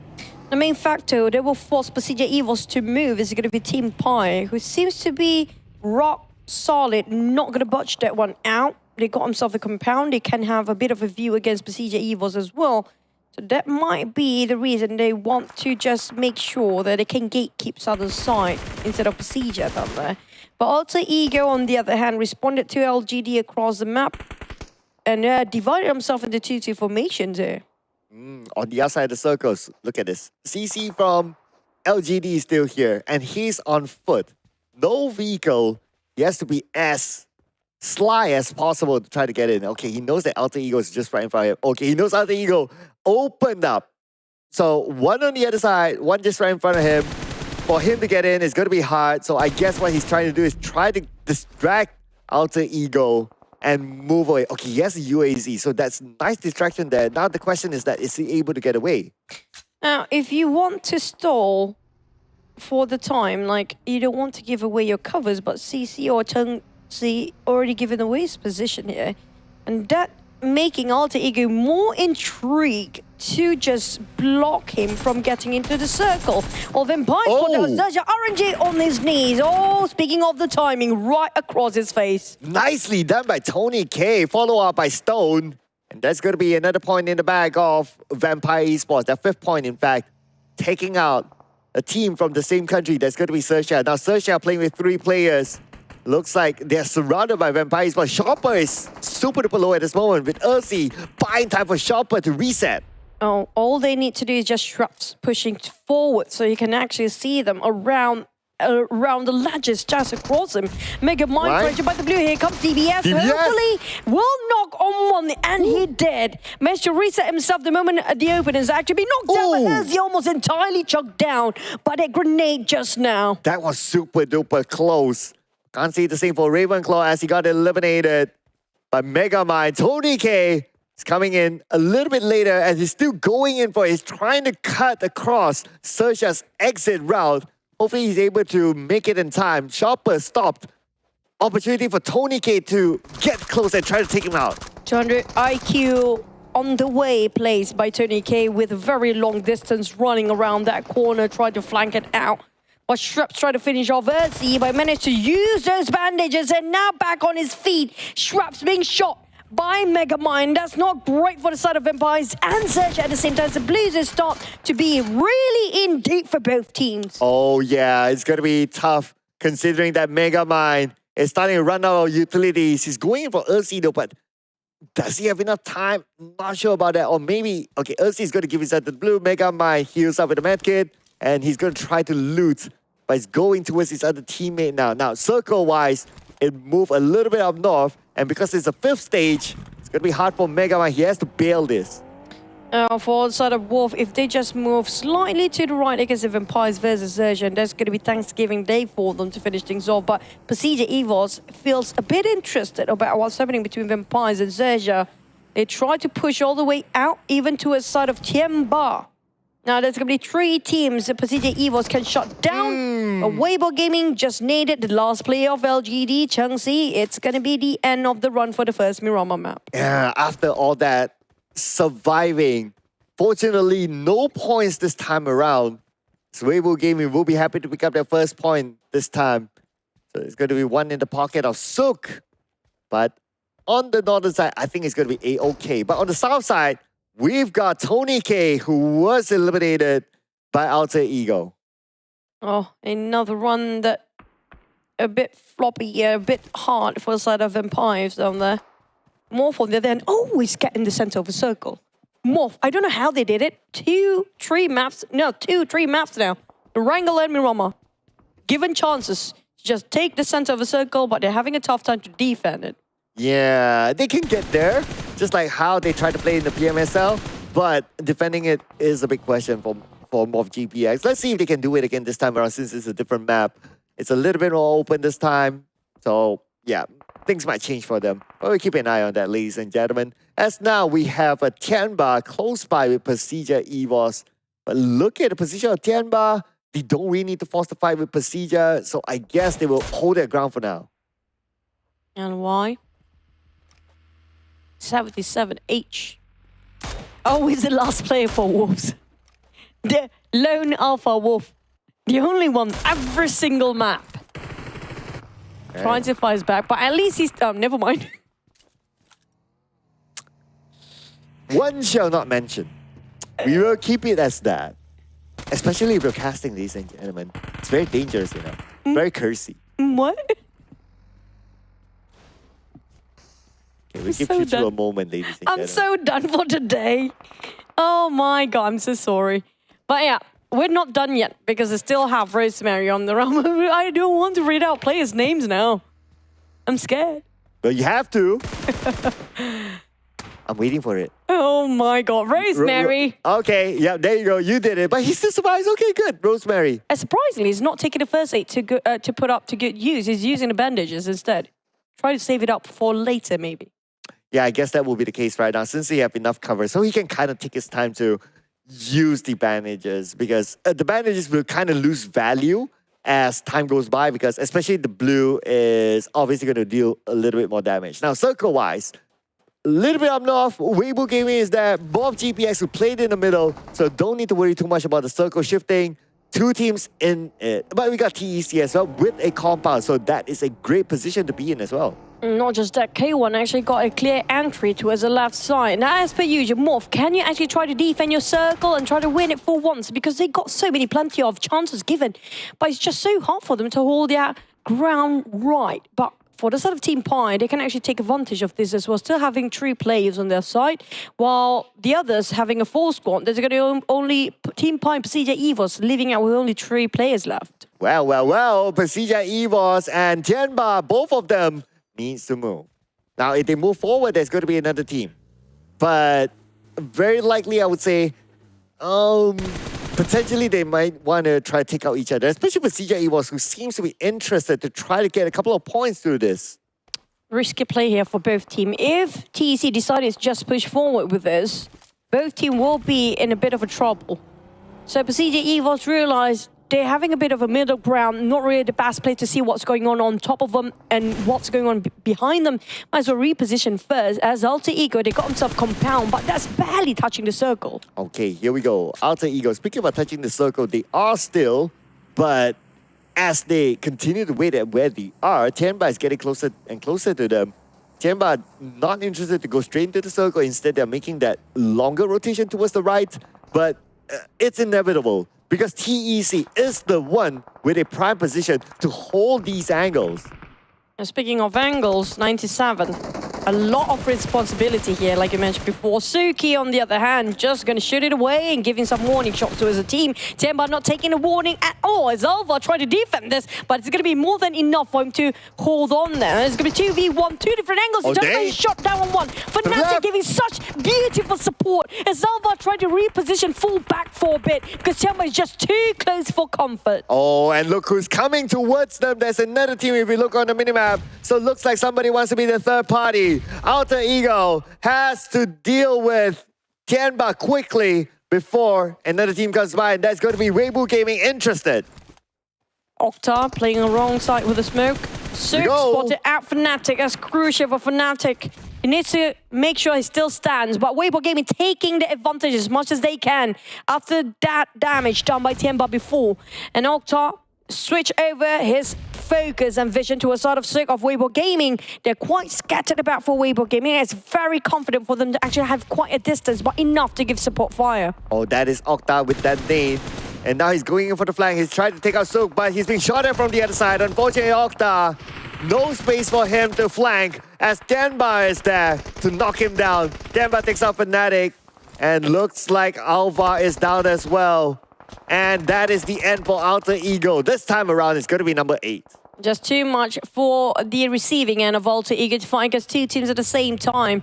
The Tianba now won over that side. Now they are marching towards where TEC stands. Bamboo's bleeding out while Ming take on Tianba after damage done early before. Weibo Gaming now switch over the target towards Tianba, who's trying to advance towards the circle. Wow, Weibo Gaming, what a good position that they have at this moment. Taking a little bit of a risk by sending Sook at the forefront all alone, but I mean, it's Sook that we're talking about. He's an amazing player. I'm sure he can take care of himself. It's just that his teammates need to be prepared to, in case if Sook gets knocked, to rush in to save him as soon as possible.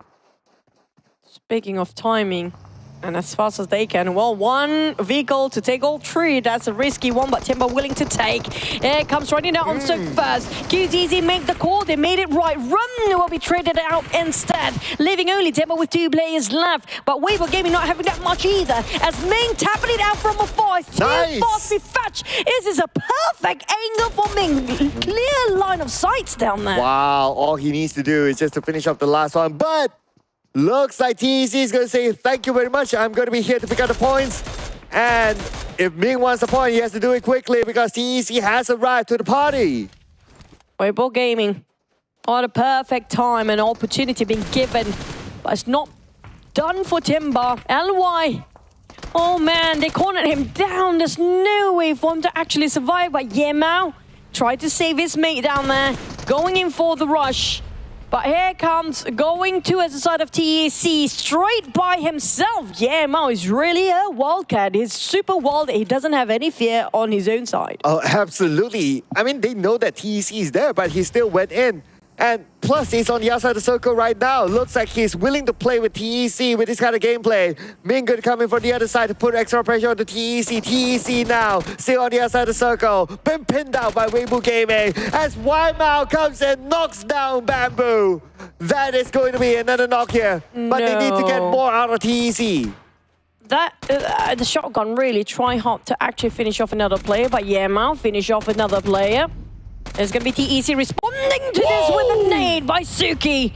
And Suki finally speaks out loud for the side of TEC. The Titan's spoken. And now Ming will be cornered down with the blue zone, and the rest of TEC start to closing in the gap. Okay, here we go. Ming at the lower ground. And Ming will be eliminated. Looks like Weibo Gaming's plan of coming out to the outer side of the circle did not work for them. TEC is the one who won the fight. And now they're managing PERSIJA EVOS on the left.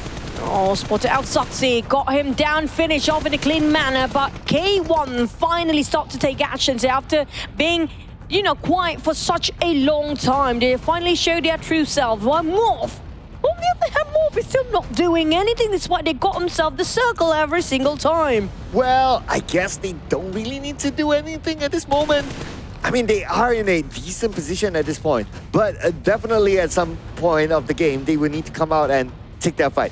At this moment, they start to compound with the circle. If they still have the next stage, then, well, it's all about the other teams to come to them. But Morph GPX is going to take that proactive approach now to go up onto PERSIJA EVOS. Here comes Cleon with the ghillie suit, a brown one there. That's a perfect disguise. to fight against all the teams. But PERSIJA, EVOS know how their mindset will be like. They're prepared for this. The one player of PERSIJA EVOS will make such a trouble for Morph. Luxy spotted out by the side of Morph, and Rocky finished it off with the DBS, leaving us with only 3 left. And now Mob GPS against TEC as Yoru, 30% of health left. Shadow tries to take it out. Yoru down 10% of health. One last shot onto him and he'll be down. But Rocky comes in from the other side, takes out one for himself. Mob GPX, they're not going to go down without a fight. Morph, time to shine now. This is your time under the limelight after such a long day. Getting the circle, having a tough time to seal it and deal with it. But Morph who will be charging by Suki. Suki, that's so sharp and crispy. He didn't whiff even one bullet. Yeah, just as crispy as the crispy prawn that I had a moment ago. Thank you very much, Chuchu. And now for the 2 last members of Morph GPX. It's going to be hard because, well, they're on the outside and on the inside you have K1 waiting for the both of them.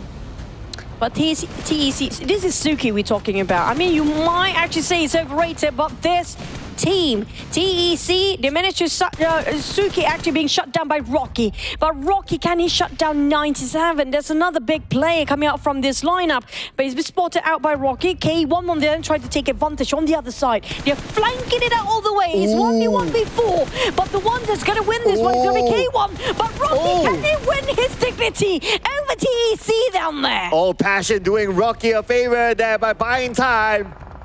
But it looks like it's going to be TEC eliminated at 3rd place. And KONE is going to be a straightforward elimination. Passion going to come in from behind. And it's going to be K1, the number 1 in this round. Oh my. Well, I did hit my prediction this time. Wow. Lucky me. But it was really... how do I say, interesting match just now. We had so many drop spot challenges early on. I think around, 8 teams possibly trying to fight for their early drop spot challenge, and K1 is not one of them. So that's why they got such a clear day and a clear path to get into Miramar, since K1, they love to drop around Valdemar. And not just that, this is the moment where we saw a lot of incredible plays and nades going on. Yeah, and a splat as well. But like what you said, right? There were so many early fights that happened in this map. Like, I'm starting to lose count on how many exactly. But there was this one that I can clearly remember is that LGD is clearly not a fan of early drop spot engagement. Oh, we're gonna have to wait and see, because I have a feeling we might actually have another round of that drop spot engagement between these teams here to just mark their territories right. There's so many awkward moments, a lot of surprises for some teams that happen to be just popped right across another team when they're trying to pass by. But you have to remember, Wolf 77H, just now when he was fighting against FaZe Clan, the timing was impeccable with that blue zone. Oh yeah, absolutely. I mean, that is probably the biggest highlight for this round, I must say. I mean, that was like mind-blowing indeed. And with a Micro Uzi all alone, 1v3, FaZe Clan, it was all against it, but he still managed to do it. So that was amazing stuff there. But towards the end as well, Mob GPX, they still managed to survive to a 2nd place finish. Chicken dinner was almost impossible, but I've got to give it to them as well. Yeah, it feels like a big improvement after multiple times getting themselves that circle.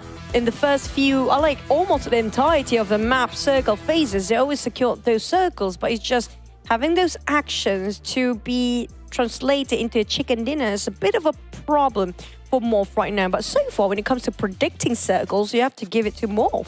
Yeah, I mean, it's all about just going into the middle, because of the same theory applies like during the PMS and PNWR. If you ping pong wherever, you will still kind of be within the circle. So that is the strategy that they try to play. But that is, well, our thoughts. Let's hear it from our analysts. That's because they will give you in-depth breakdown. Don't miss out on it, ladies and gentlemen. Passing it back onto Cairo and Contra. Let's go.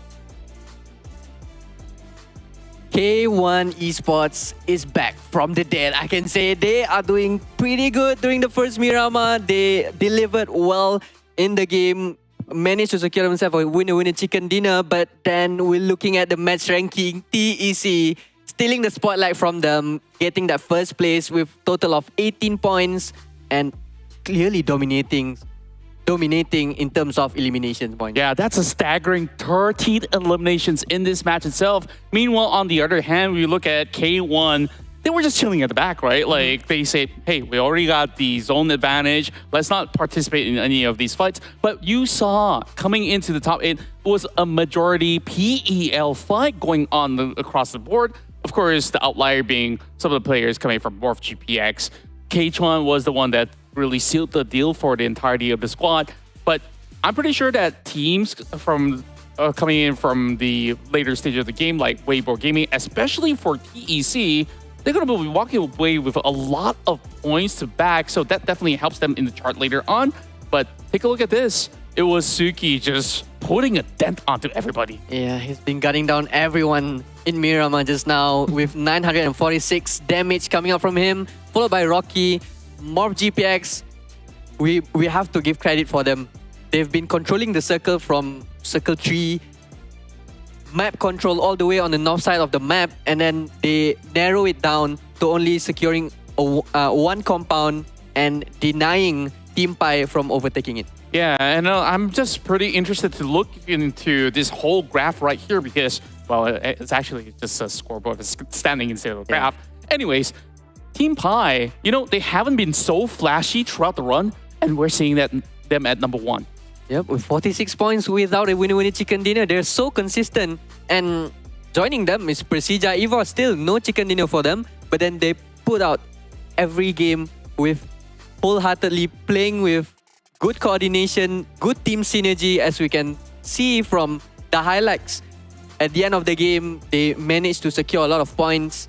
Maybe not a lot, but they always go out with some points in hand to put themselves on top of the overall ranking. Yeah, this is why I've been mentioning earlier on before we even start the run here inside Miramar that their strategic playstyle coming in from PL has definitely helped them a lot on how to maneuver around Miramar, where you saw there's so many of all these areas of play that has no compound for them to hide. Yep. They still work around some of all these creases of the hill, some ditches, and somehow they still manage to make it out. And I believe you and I have seen a lot of all these open area fights as well, and I just can't believe that they could just easily land shots, even with shotguns shells going across the board. So I think it's really impressive on how PEL take fights, and at the same time, I felt like, is it that SEA teams, they take too much more than they could chew in the early game that they couldn't compete in the late game?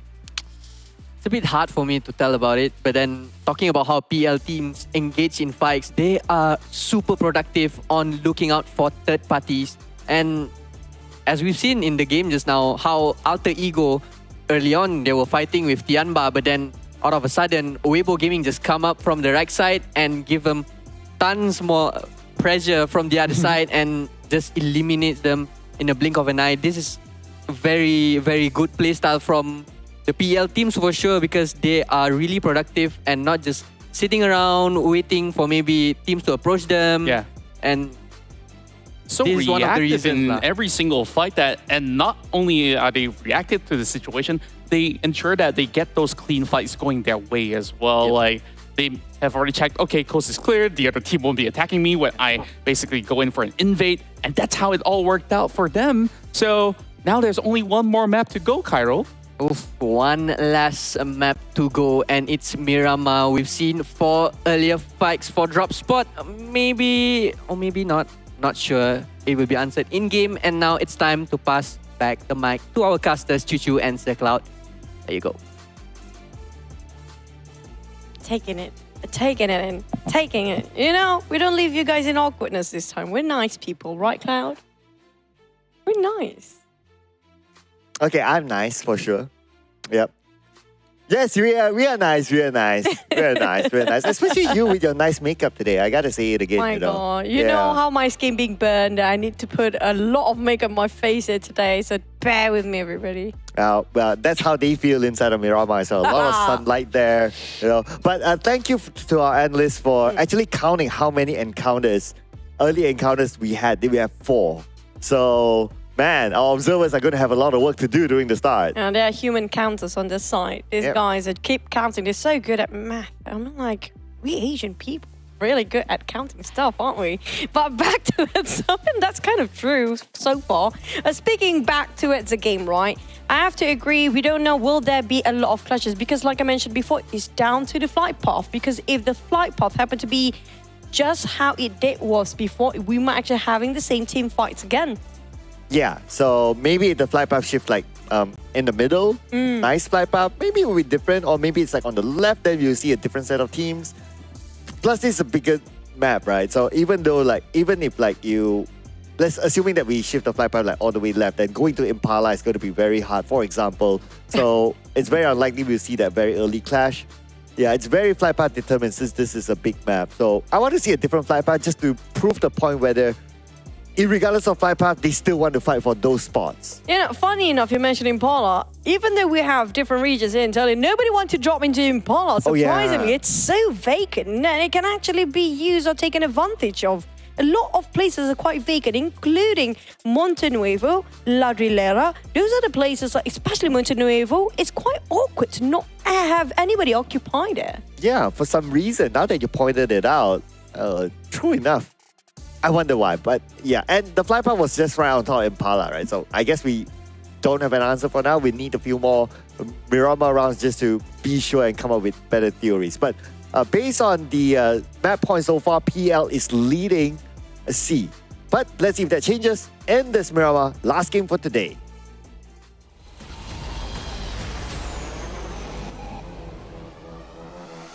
Last map here, despite this is a bigger map than Erangel, we can see team coming up from PL do prefer this map over Erangel of how productive they can get and how aggressive their rotations are. Oh yeah, absolutely. I mean, I really like the proactiveness and they're willing to take risks like, okay, if it means going out of the circle just to get elimination points, they will do it. So we can expect maybe the same trend to happen here today or in this round. But let's look at the flight path, right? So it's very different from before. It's going to start on the left to the right, somewhat cutting across the middle. So let's see if some of the theories that we had on the early clashes will happen again. Definitely will be, because Picardo is going to be FaZe Clan versus Wolves again, because it's right cutting across Picardo here. And not just that, BTR and PEI might actually share around St. Martin on the left side, right on top of Power Grid there. That's going to be between these two teams if they decide to jump themselves there. But K1, as per usual, well, the mice so vacant. Nobody wants to drop himself there. Chumasaro taken by XERXIA. That's their usual drop spot. Nobody will contest them there as well. But will Tianba and Alter Ego drop on the southern side of a map again? Well, here we go. FaZe Clan and Wolf for round 2. Earlier on, it was Wolf winning the fight against FaZe Clan. And now FaZe Clan coming in again, getting the first blood. And it's going to be handed on to Onzens. Now, try to redeem himself once more. FaZe Clan, that was unfortunate ending in the last one. Try to delay so much. Well, we do have Thunder Talk versus Vampires. That's going to be right on top of La Benita or Los Leones right now as we speak. But Vampires definitely winning with that kill feed. Just keep on popping, finishing and deleting a lot of Thunder Talk players. And let's not forget about Sem9 versus TEC as well. Early on, Sem9 lost against TEC. The first team to be eliminated, and now looks like TEC, they have the upper hand by knocking down Dab. Surprisingly, I thought that because of the flight path, they might actually want to drop themselves 7-9 for Picardo. It's going to be 3-way war if that's the case here. But they drop back to Ascended Patron like how they did before.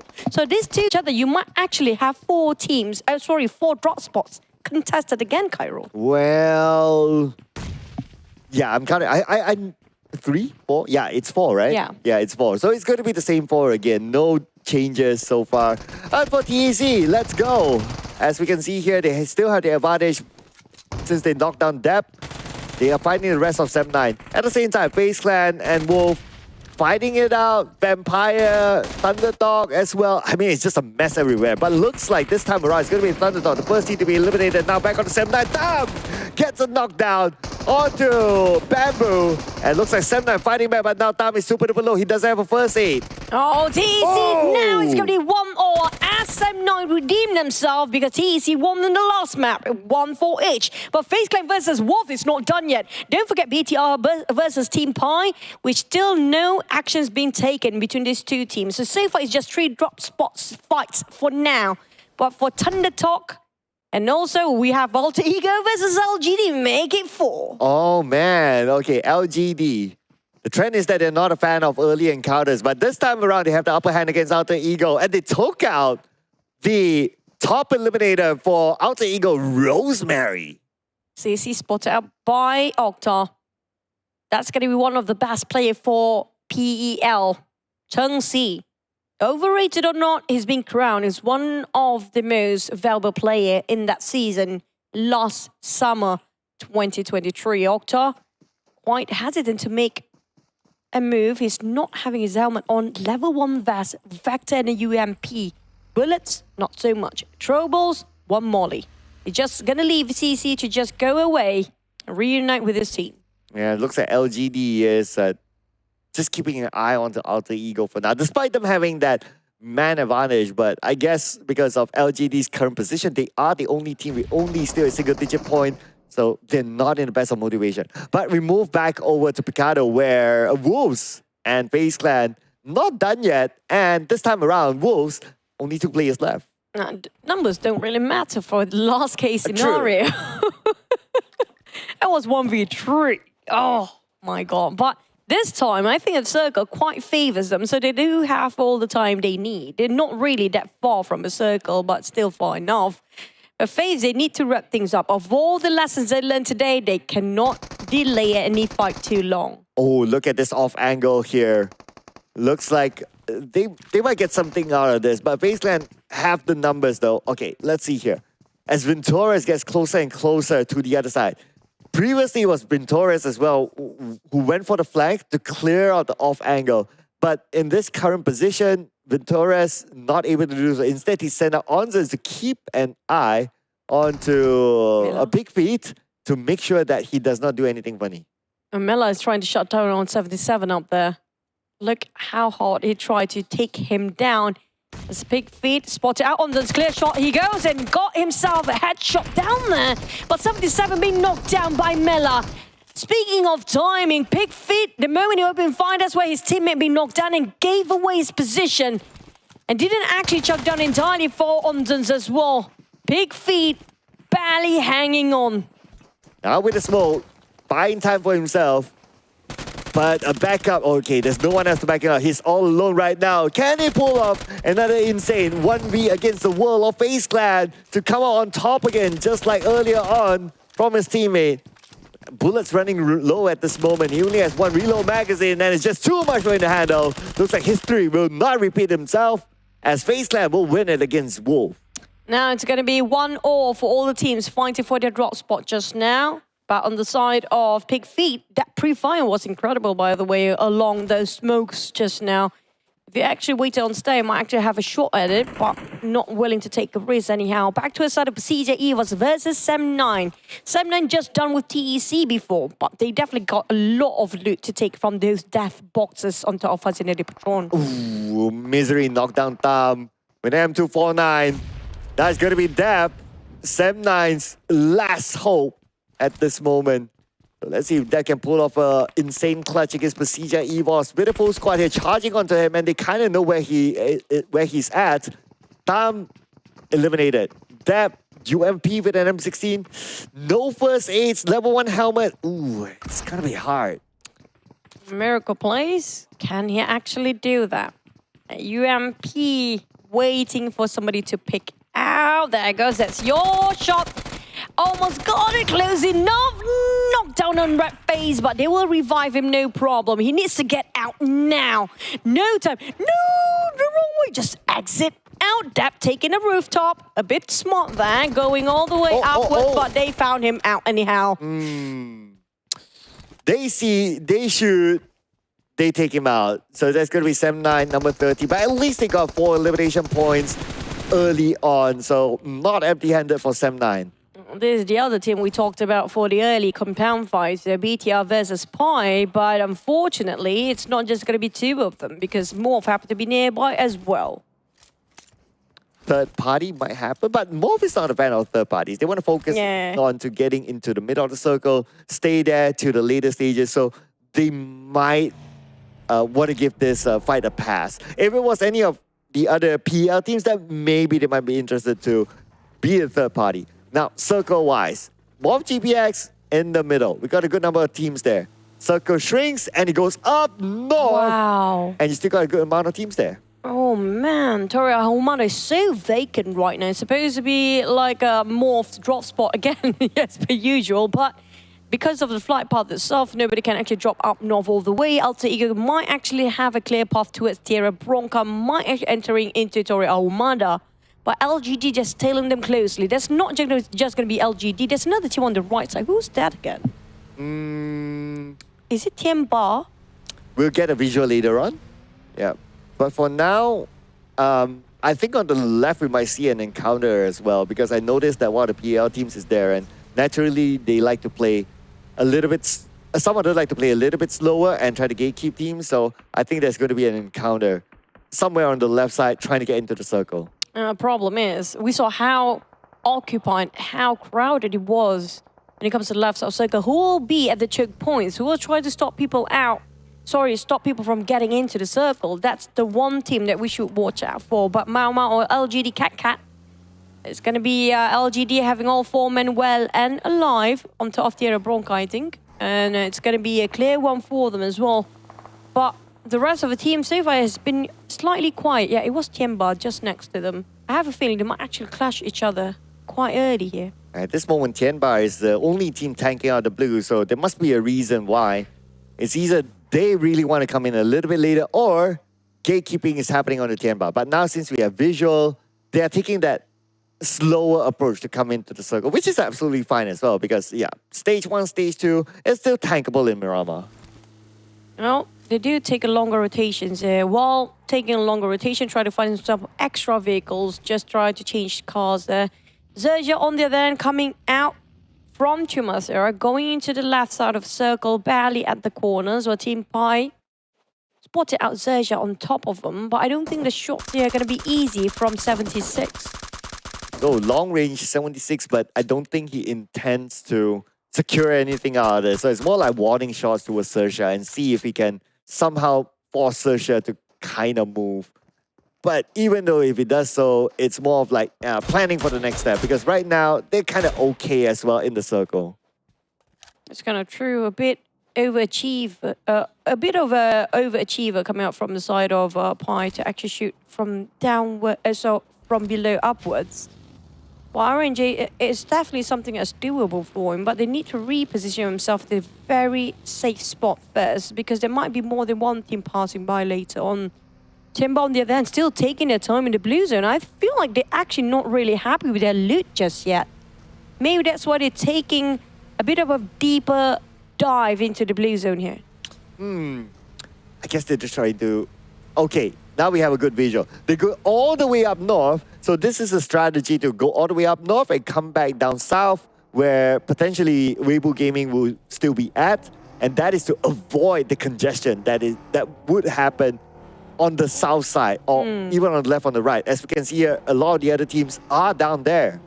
Yeah, I have to say they're a step behind for the side of Team PEL, all of them coming up from the northern side, so they're all fighting each other as well. XERXIA, never mind, is actually PAI versus XERXIA. RNJ, no sign of mercy being shown at all, but FaZe taking advantage as a third party, where XERXIA is quite busy with Team PAI. Oh yeah, long range from Ventura, hoping to land something out of this, but he's just draining his bullets at this moment. But hey, you know what?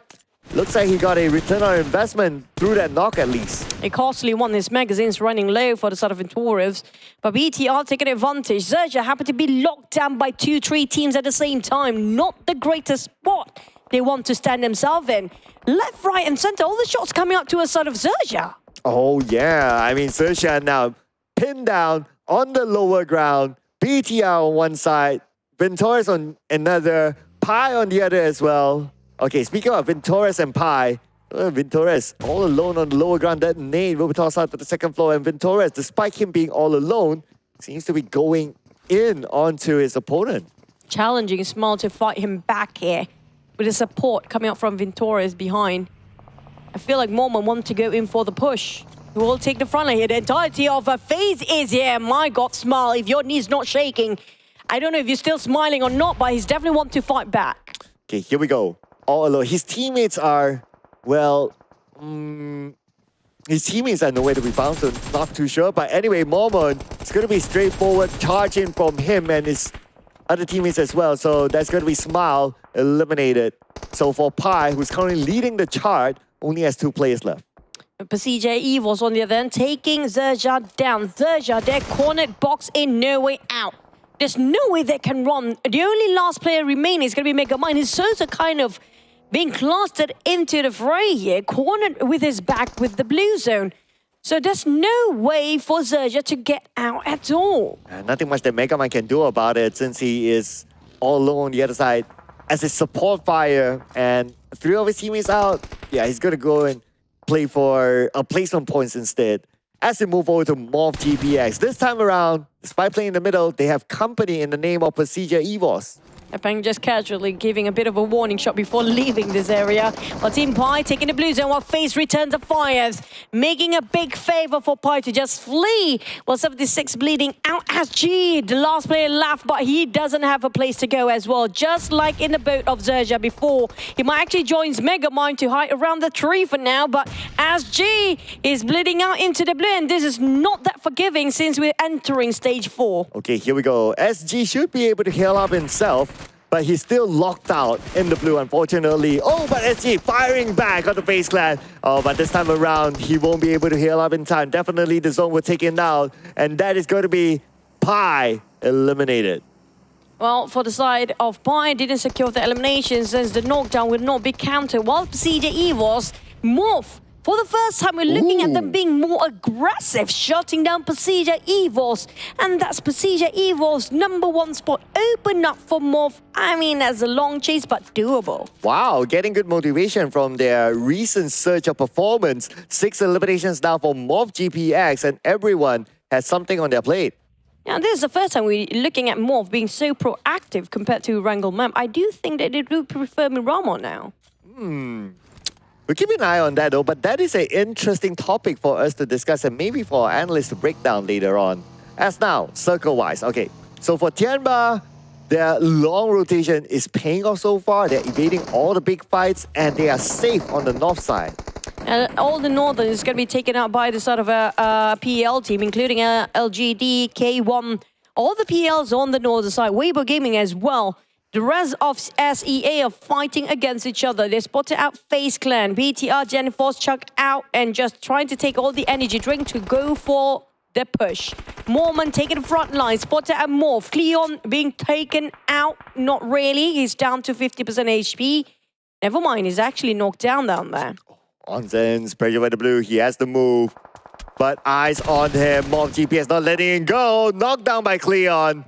Mela is going to be the last man for FaZe Clan. Nowhere to go as Morph GPX takes out FaZe Clan, and now they will be in the lead in terms of amount of eliminations. Oh boy, Cat. Not really a warm welcome. Despite it, they're trying to take over this compound. Vampires just greeted them with all those grenades.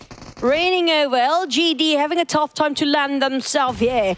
But I try to actually open up the space. LGD, they don't have the vision towards where the whereabouts of Vampires. Oh, that was a close one for LGD. Man, that was scary. If that knock happened, then Blessing, well, that's definitely not a blessing in disguise, as now he has a nade in hand as well. But the bad news is that they are both on the outside of the circle, and the blue is just right behind them. Vampire Esports, all they need to do is just hold their ground and the blue will do its work. LGD being choked by Vampires. There's definitely going to be gatekeeping this as quite tight as they possibly can. For Vampires, this is opportunity they don't want to miss. LGD one player down, leaving only Blessing alone. Now they try to hunt him down left, right. There's nowhere to run nor hide with the blues on as well. But also Ego! How fanatic! You foxy guy. Wow. I was kind of worried there for a moment, but yeah, thank you, Fnatic, for bringing out the excitement in Choo-Choo. And it's first time experiencing this. I know, right? I got that a couple of times. You know, it's a scare. You know, Cairo, welcome to the English desk. Anyway, so Outer Ego. Well, that was a nice steal from afar. I gotta give it to him. Yeah, that was super sly. I mean, that was incredible. But oh man. It's got to be hurting the pride for Vampires. Last minute stolen over by the sort of Fnatic. My God. Yeah, that's going to be an extra point there for Alter Ego. And you know what, Alter Ego, they're not in a position where there might be a lot of action, at least in the next like 10 seconds or 50 seconds or so. So it might as well try to steal away something and manage to get back something in return. But for MORPY GPX, well, they are a different team this round. 9 eliminations. I feel like a proud mom for now. They got a lot of opportunities and finally start to wake up in Miramar. But will I speak too soon here? Because I don't want to jinx the team, but on the side of Alter Ego, trying to take a bit of a jab to his vampires from the back. Okay, here, Alter Ego looking for action. They'll be kind of bored. But now they have Vampire Esports close by on the other side. We got Octa there, keeping eyes on them. Vampire Esports, at least they're in the circle, holding their ground. I don't expect an engagement. Octa feels a bit agitated the way he's just raving his crosshair all across the corners. Vampires on the other end taking a bit of chances here. A bit elevations, but quite open. Not much covers in case of being spotted out. Now, we don't see a lot of Weibo Gaming, KONE and Tianba because all of them are on the northern side. And they're trying to keep it quiet as long as they need to be because they are in the circle. Wow. This team is definitely not going to keep quiet. MORPY GPX now has BIGETRON Red Villains to deal with. And they're sending Cleon out at the forefront, get information. He knows where the members of BTR are at right now. And the fight, expect that to happen as the blue is closing in. Let's not forget as well, a couple of members of MORPY GPX are still on the outside. It's kind of true. But they do have very challenging terrain to fight against BTR here. And Lapa and the rest of BTR spread out to 3-1 formation. While the respawn coming from Morph is going to be 2-2 there. Interesting, Gen Force trying to find any loophole he can actually use as Morph weaknesses down there. Spot out Yoru, but that's just giving away his position. Maybe he's trying to distract. Well, let's see if Gen Force can come up with a distraction plan. He is moving back to his teammates, so I think that he's not willing to spend time in the blue. I mean, at this stage 5 to stage 6, so might as well come in and take a prime position, just like how Boysil and his other teammates are at. But thanks to the rough terrain as well, you know, it's doing MORPY GPX a favor, not allowing BTR to have a good line of sight to shoot directly onto them. And this is going to be even entertaining if the circle happen to be just shifting away in less than 50 seconds. And these guys will have not enough room to run themselves into because the terrain is a bit steep for them. Tianba got himself quite a solid compound, but if the circle feels like it will move away for now. K1 do kind of clustered up together. Yep, that Tianba barely hang on, but they still got that compound. But for the sort of BTR Morph, this have to settle as soon as possible. Yeah, this is going to be huge. And Alter Ego taking the advantage to shoot on the MORPY GPX from afar. That's going to be Pepe now in trouble. 20% of health, but he has the space to heal up. But will he have the space to get away? That's going to be the question. But it's going to be Boboku knocking down Octa instead. Maybe this is an opening for MORPY GPX to cut across to Alter Ego. Morph is like, we're done with BTR. Might as well just take a jab to his side of Alter Ego. Is happily just waiting around the corners. While Morph now decided, you know what? We need to brute force our way to deal with BTR like a man. Let's go and do this. And meeting up with Lapa. Hello, guys. And Cleon, we go on the other side. Okay, here, Boysil shoots. Boysil has backup of his teammates. And now, one by one from MORPY GPX. Looks like they're falling apart, but Lapa is being locked down as well. Yoru will be the one to take down Lapa.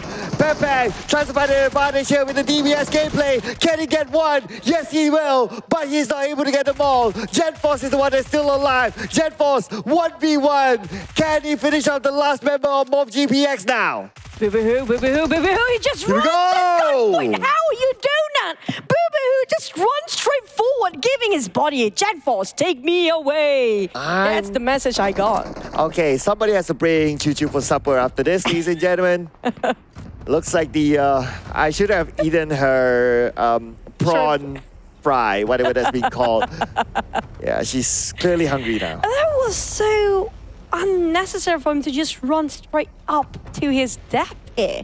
Got a chance at 1v1, but never mind. What's happened, done and dusted. We're down to 5 teams, with Tianba still taking a blizzard in the last minute. Now I want a donut, but I don't know. It's a perfect time for donut. Yeah, actually, right? But anyway, I'm sure these teams wouldn't mind a donut if they can get a chicken dinner and claim it from their manager. We're down to the top 5 teams. We got Alter Ego, BIGETRON Red Villains, Weibo Gaming, K1, as well as Tianba.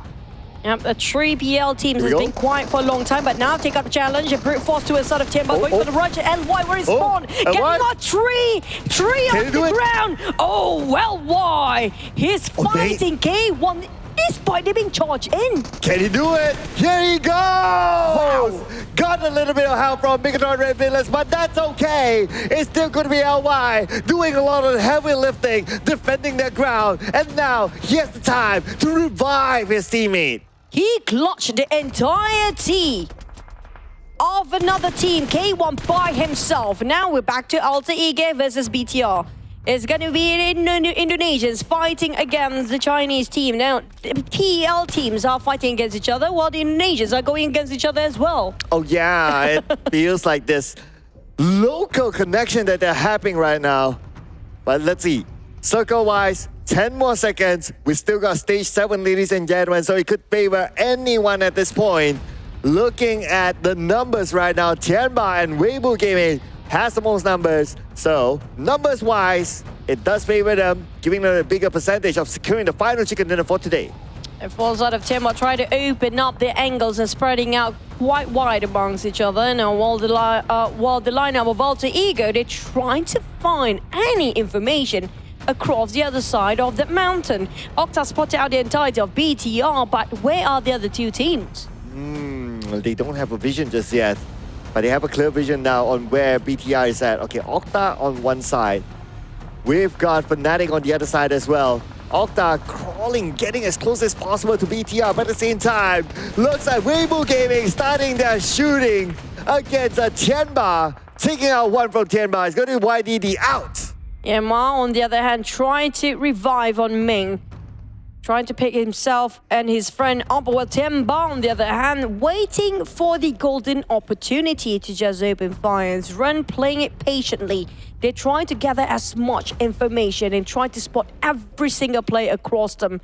While they're being patient, Octa not so much. He wants to just go against BTR, but the terrain not on his side. Oh man, that Molly is lucky to evade that. Okay, if he can land this nade in the shack just in front of him, it's going to be one knockdown on the side of BTR. Octa, now he's prepping it up, but Satar left the building, so that nade will not bring him dividends. But Lapar is there to take the Fnatic instead. Perfect off angle coming out from the side of Alter Ego and BTR here. Interesting fight indeed, but you can see them only flying. That was a risky one. But back to the side of Weibo Gaming, he spotted out Alva. He didn't have a clue. Oh yeah, and that means that Alpha is currently down. BIGETRON Red Villains, they take advantage. They know that there's one more to go. Octa is dead. Octa being spotted out by BTR. BTR surrounded, nowhere for him to go. Alter Ego is down. And now BTR against Weibo Gaming as well as Tianba. Yeah, Weibo definitely didn't have a glimpse to a side of Tianba. They kind of cover themselves well for Tianba, but Tianba can see everybody that's going on down there. BTR not in the best spot there is. Quite a bit of a lower ground if you compare to all the others. They need to climb up, but the moment they climb up, they will be shut down instead because of over-peaking. But for Weibo Gaming, feels like they know exactly where all the other teams are. And we are now officially in stage 8. Arguably, this is the longest round that we have had so far today in the PMRC. Let's see who will come up big with the chicken dinner. Can BTR balance out the chicken dinner for Southeast Asia? Or will PEL take home the 4th chicken dinner for today? Yep, so far for the Mirama, no SEA team managed to secure any Mirama chicken just yet. Will it BTR the first one to do so, or will finally WBG or Tianba get their first ever chicken dinner? But Lapa, on the other hand, taking a bit of courage, just push forward by himself. They are forming a triangle for BTR. Oh, Boysil taking a little bit of a risk there. Tanking out the blue to get the vehicle. But then again, he's still on the outside of the blue. Now the blue is closing in. Tianba is tanking out the blue as well. Weibo Gaming taking out shots from BTR. But they are kind of clear on that side. It's going to be a 3-way war here. Basically, who moves first will snooze as BTR reposition themselves in the circle. Yeah, Mal tempted to go in for the rush. Got himself all vehicles. Watch is pretty low. Not much first aid. Nothing at all. Got himself bandages to use for the time being. He's trying to approach towards that airdrop just nearby, hoping there'll be some first aids in there somewhere, but TeamPAI opened up this space between them and Gap is down on his knees. Well, looks like there's no gap between them as Gap will be knocked down. Tianba looking for more knockdowns, looking for more eliminations. QZZ, but BTR at the same time from behind, putting pressure on the Tianba as Tianba will get another one out of Weibo Gaming.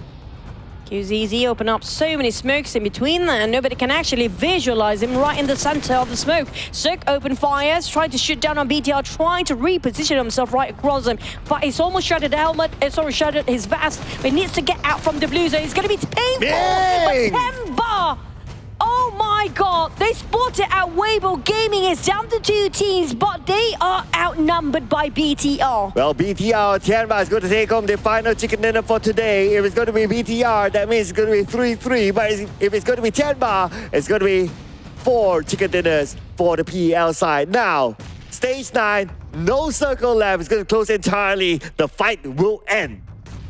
LY.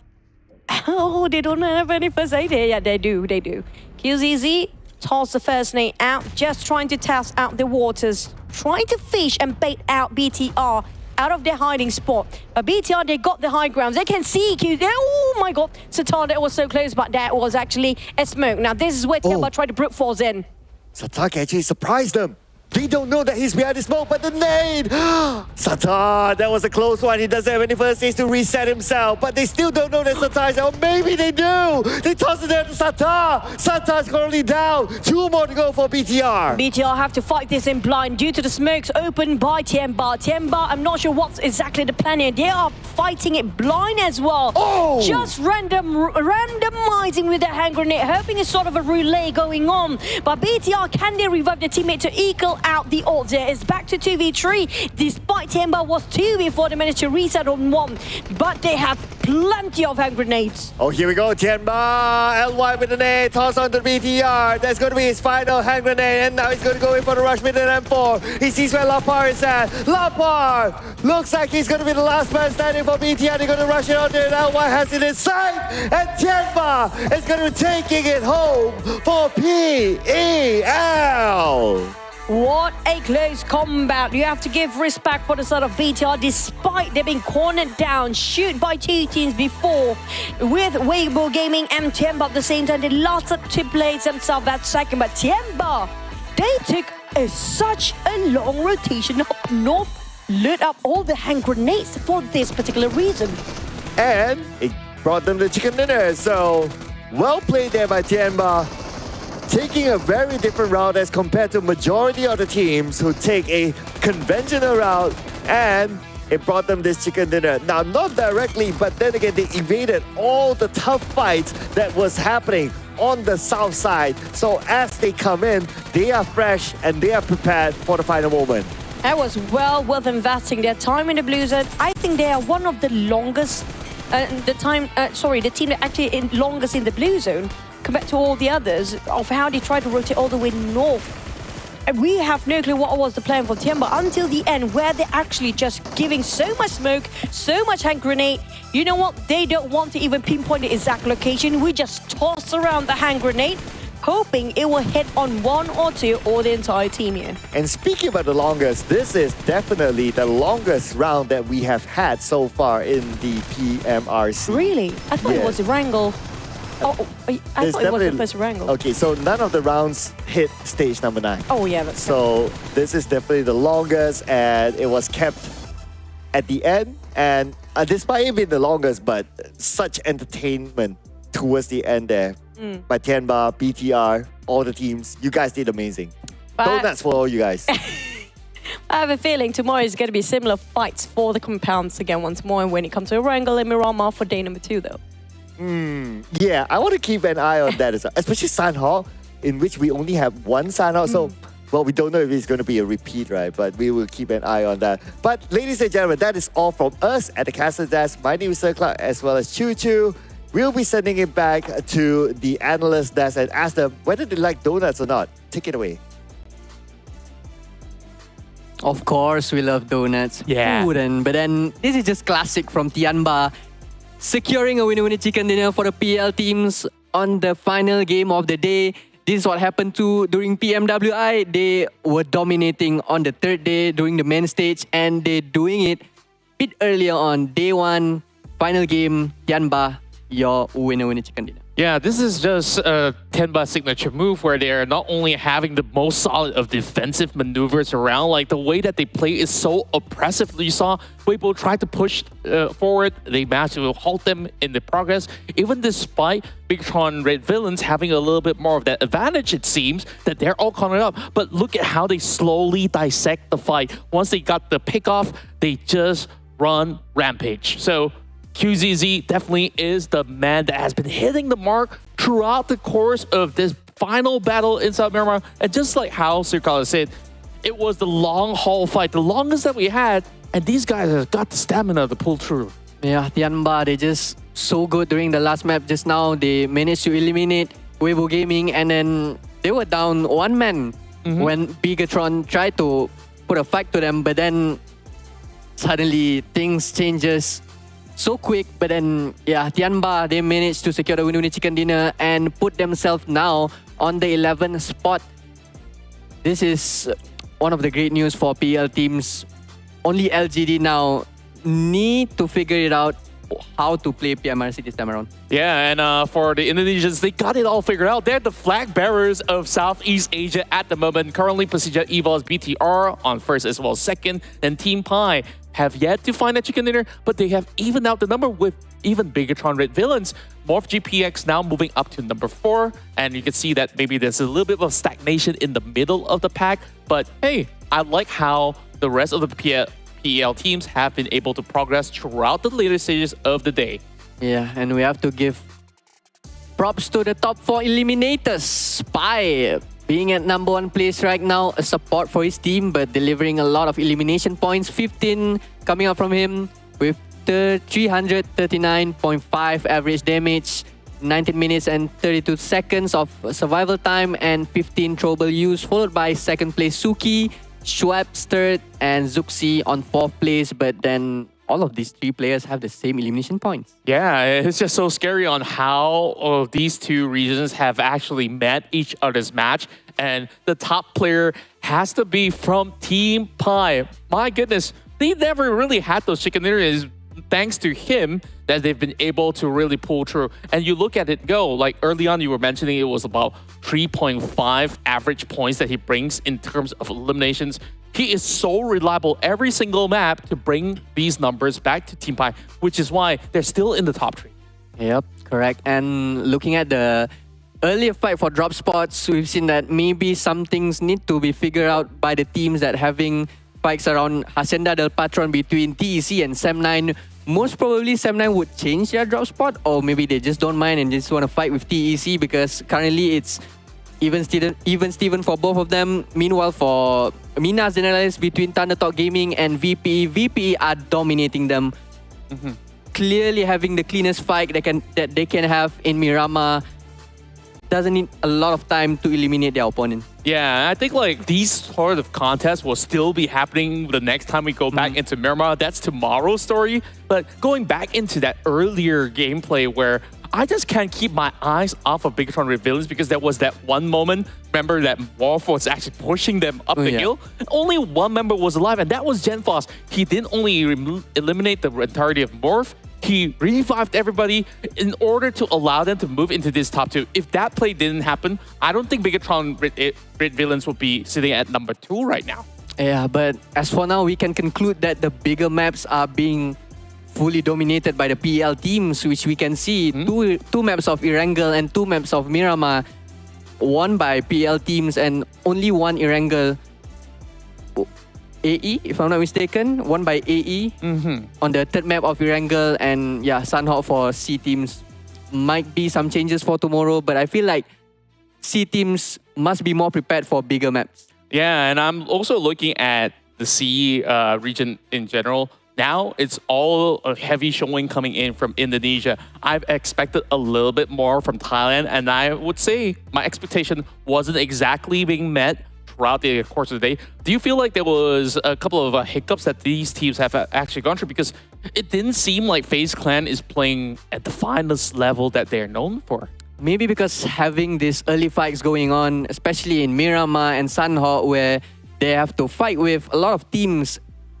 They changed their draw Just to spot get to by. Hardin. Yeah, Weibo Gaming was there with Wolves, and they were the first one to get eliminated. Meanwhile, at Picado, yes, it's 1-for-1 for Wolves and FaZe, but then those hiccups must be prevented in-game due to get them more points to make sure they are on top of their performance. At the very least, in the early stages of the day, we see maybe Vampire Esports still putting in quite the showing, achieving at least the highest ranking of top 2 or even top 3. So other than that, I guess eventually they did lose out a little bit of that momentum. I believe that a lot of all these early clashes have actually cost them quite a lot, like what you said. So other than that, I want to see more coming in from Sem9, and also for PL, it has to be LGD. Yep, LGD, they must put up a fight. They are the only one at the bottom of the overall rankings right now, but we've known them for their performance during PL stage. And we know that they are good with their rotations, on how they engage fights, and I believe they will do so tomorrow. But yeah, that's for tomorrow's story to tell. But then we have to look over a side of MORPY GPX. They played super aggressive in Miramar. I don't know where the spirit is coming from, but they deliver it well. We just love seeing these guys at work. Like, it just feels very mechanical when they try to go in for those kind of executions.